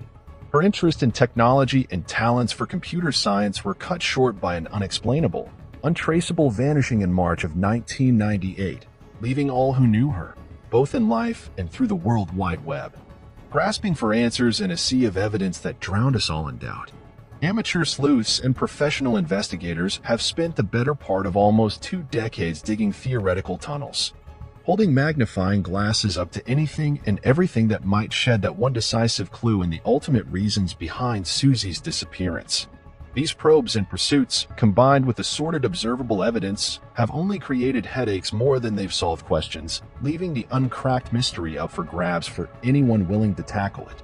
As I hope to provide a more substantial reasoning built upon observable evidence and situational analysis, this is an examination of the disappearance of Suzanne Lyle. Suzanne Lyle was born on April the 6th, 1978, in Saratoga Springs, New York. She was the youngest of 3 siblings to parents Doug and Mary, who hadn't planned for a 3rd child but welcomed Susie into their world. Susie was a quiet, shy, yet unbelievably introspective young girl.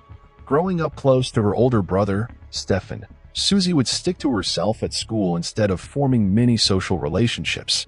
However, she nonetheless had a deep understanding of human nature and wrote poetry in her notebooks, so passionate that she would jump out in the middle of a shower with the water still on and run into her room just to jot down her latest inspiration. This sensitivity and dedication soon bled into the realm of science and technology, where Susie would research all day and build machines and trinkets from scratch by night. In high school, Susie discovered her love for computers and, by extension, the internet. As a teenager, Susie would form virtual friendships with other tech lovers on message boards, eventually joining a computer club in the nearby town coffee shop. It was at these informal meetings where Susie met her long boyfriend, Richard Condon, a fellow intellectual and computer whiz. Over the next few years, Susie and Richard grew very close. Even after he left high school a couple of years before she did, Susie maintained a romantic relationship with Richard despite their age difference. In 1996, Susie finally graduated from the local high school and attended the State University of New York at Oneonta to officially study computer science. However, just a year at Oneonta proved to be too easy for Susie, as her coursework wasn't challenging her actual level of intelligence. To increase her studies, Susie transferred to the State University of New York at Albany, or SUNY Albany for short. Doug and Mary believe that Susie had actually transferred to be closer to Richard, who lived much closer to Albany. Doug described Richard as being very mature for his age, and Mary felt that he had been a little controlling in regards to his relationship with Susie. It didn't affect Susie's independence, though, as she worked 2 off-campus jobs at local computer stores, including a Babbager's game shop at the local Crossgate Mall in Guilderland, New York. As time passed through the winter of 1998, all seemed normal to Susie and the rest of the Lyle family. Doug and Mary were happy as empty nesters with 3 children achieving their goals and moving on to greater things. Susie was balancing classes with work, a relationship, and, of course, her passion for computers. Everything proceeded smoothly despite the occasional school-related stress until March of 1998 brought an unexpected gloom and doom, not just to Susie Lyle but to her family and friends as well. Sometime during the years of 1993 or 1994, Susie meets up with her boyfriend, Richard Condon, on the internet and joins his computer club at a local New York State coffee shop. They soon enter a relationship while both in high school that lasts for the next few years. At various points in the next few years, Susie and Richard's relationship fluctuates, almost breaking apart during a few unstable moments but never creating a hostile or harsh situation.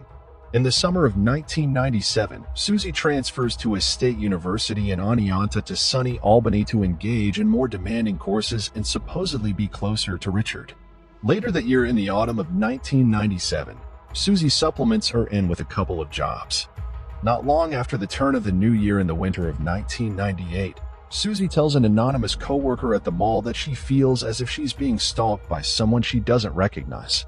Susie shows little fear or anxiety despite the hunch and never reveals further details to either the coworker or her family. On Valentine's Day, Susie's mother, Mary, drives to Richard's house in the afternoon for a quick stop. Mary theorizes that Susie was delivering a Dear John letter as preparation for a final breakup. She concludes that Susie's tension increased as a result of seeing someone else. Who this someone could be was unknown. Throughout the remaining days of February 1998, Susie goes to work at Babbitt's under immense stress from upcoming exams, often appearing uptight and in a variety of moods around her boss at the shop. On March the 1st of that year, Mary talks to Susie for the last time. Mary recalls Susie being concerned about finances and waiting for the next paycheck to arrive. Mary attempts to offer a bit of money to her daughter, but Susie declines the proposal. On the morning of March the 2nd, Susie completes the big exam she had been anxious about in the preceding weeks. Either right before or right after the exam on the same fateful day, Susie withdraws her usual $20 from an ATM machine located near the bus terminal at Collins Circle, the normal stop for Susie before she leaves for work. Later in the afternoon on the 2nd, Susie makes another uncharacteristic ATM withdrawal at about the same time her shift at Babbage starts in Crossgate Mall, at a machine located near the store again, in the amount of $20. Moments later, when Susie actually clocks in for work at 4 p.m., she appears more like her average self, much calmer than she'd been in the months of February, at least according to her manager. At about 8 p.m. on the 2nd, the manager of Babbage leaves for the day, leaving Susie to finish up her shift per usual. Everything is how it should be, but unknowingly to the manager, this is the last time he'll make contact with her. Around an hour later, at 9:20 p.m., a nighttime security guard at the backlit of Crossgates Mall cannot confirm with 100% certainty that he saw Susie Lyle leave the store, but does mention that nothing was out of the ordinary. Even though the employee exit area was poorly lit, it's understood that at that time, Susie boarded a Capital District Transportation Authority bus headed towards campus profile by the bus driver at the time. This is the last confirmed sighting of Suzanne Lyle before her disappearance. After a 25-minute commute at 9:45 p.m., the bus makes its scheduled stop at Collins Circle. The driver at the time could not remember if Susie had exited, though a friend of hers claimed she saw her get off the bus and walk away. This would be the last unconfirmed sighting of Suzanne. The next morning on March the 3rd, Susie's boyfriend, Richard, makes a call to her parents informing them that he never received a call or email from Susie the night before after returning from work and couldn't reach contact with her. Just a few hours passed by before Doug and Mary contact Sunny Albany campus police to officially announce that Susie is missing. The campus police do not immediately react, however, and say periods of absence for college students are common. One of the officers attended Susie's next class to look for her, but she never arrives. At 4 p.m. on March the 3rd, Mary has the idea to call Susie's bank and inquire about her spending history. The bank reveals that Susie's bank account had been accessed at an undisclosed ATM machine a minute before Mary's phone call. The amount taken was Susie's normal withdrawal of $20, but the location wouldn't be known until the next day. The morning of March the 4th, Susie's bank calls Mary again to inform her that the location of the ATM transaction came through. It was recorded by a machine at Stewart's Shop convenience store in Albany, a few miles away from campus, and in a part of town rarely visited by Susie. When the mail arrives later on March the 4th, Mary Lyle discovers a birthday card from none other than Susie herself. It seems like a normal gesture, but the timing is certainly peculiar and a bit unsettling, as Susie included a note that said, "See you soon," inside the card. On March the 5th, after attending another one of Susie's classes in which she was unaccounted for, the case had become an anomaly compared to most missing student profiles and calls in New York State Police to assist in the impending search. In the following weeks during heavy police investigation, Richard Condon is interviewed but quickly understood as innocent. Richard provides an alibi for the night of March the 2nd in which he was playing video games with another friend. Police also interview the bus driver on Susie's route to and from work who says he remembered Susie getting on the bus in the evening and was certain she didn't get off at the last stop at night, but wasn't sure if she did indeed exit the bus at Collins Circle. A few weeks of analysis of the ATM withdrawal also lead police to unrelated security camera footage of an unidentified man shopping at Stewart's Shop convenience store around the time of Susie's account usage. The man was wearing a ball cap and jacket, and a sketch of his face was shown to the public, his profile titled The Nike Man. In May of 1998, authorities discover Susie's name tag from Babbage in a parking lot on the Sunny campus 90 feet from the bus stop. However, it's never determined how long the tag had been lying there, and police recover zero traces of DNA or other forensics. Later that year, the supposed Nike Man from the police sketch comes forward and cooperates with investigators, in which he is interviewed regarding the events of March the 3rd. His story removes any suspicion and is quickly dropped as either a witness or suspect. Despite endless searches and efforts over the next 20 years, no new evidence or leads turn up.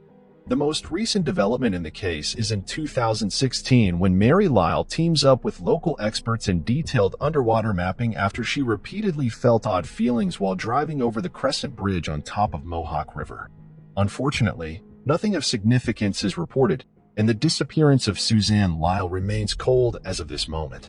When dissecting the entire case, the most scrutinized and heavily referenced pieces of evidence are the ATM withdrawals and the complete mystery regarding who exactly accessed the machine. With both Susie's debit card and the respective personal identification number, The most glaring detail with this case point is the time in which it happened. Somebody accessed Susie's account well after she was last seen. This alone makes little sense. If Susie was robbed and then kidnapped, why would the culprit wait almost 24 hours before actually using her debit card? It's been clarified that only 2 people knew the exact PIN for the bank account, which was Susie herself and Richard, her boyfriend. However, while this seems suspicious on the surface, it wouldn't take too much coercion for a kidnapper or perpetrator to obtain the information from Susie if she was held captive. That's not the only strange aspect of the ATM ordeal, though. Doug and Mary Lyle were certain the location of the ATM at an Albany convenience store in a different part of the town was nowhere near the usual route Susie took to either work or leisure activities. It wasn't a popular place for purchases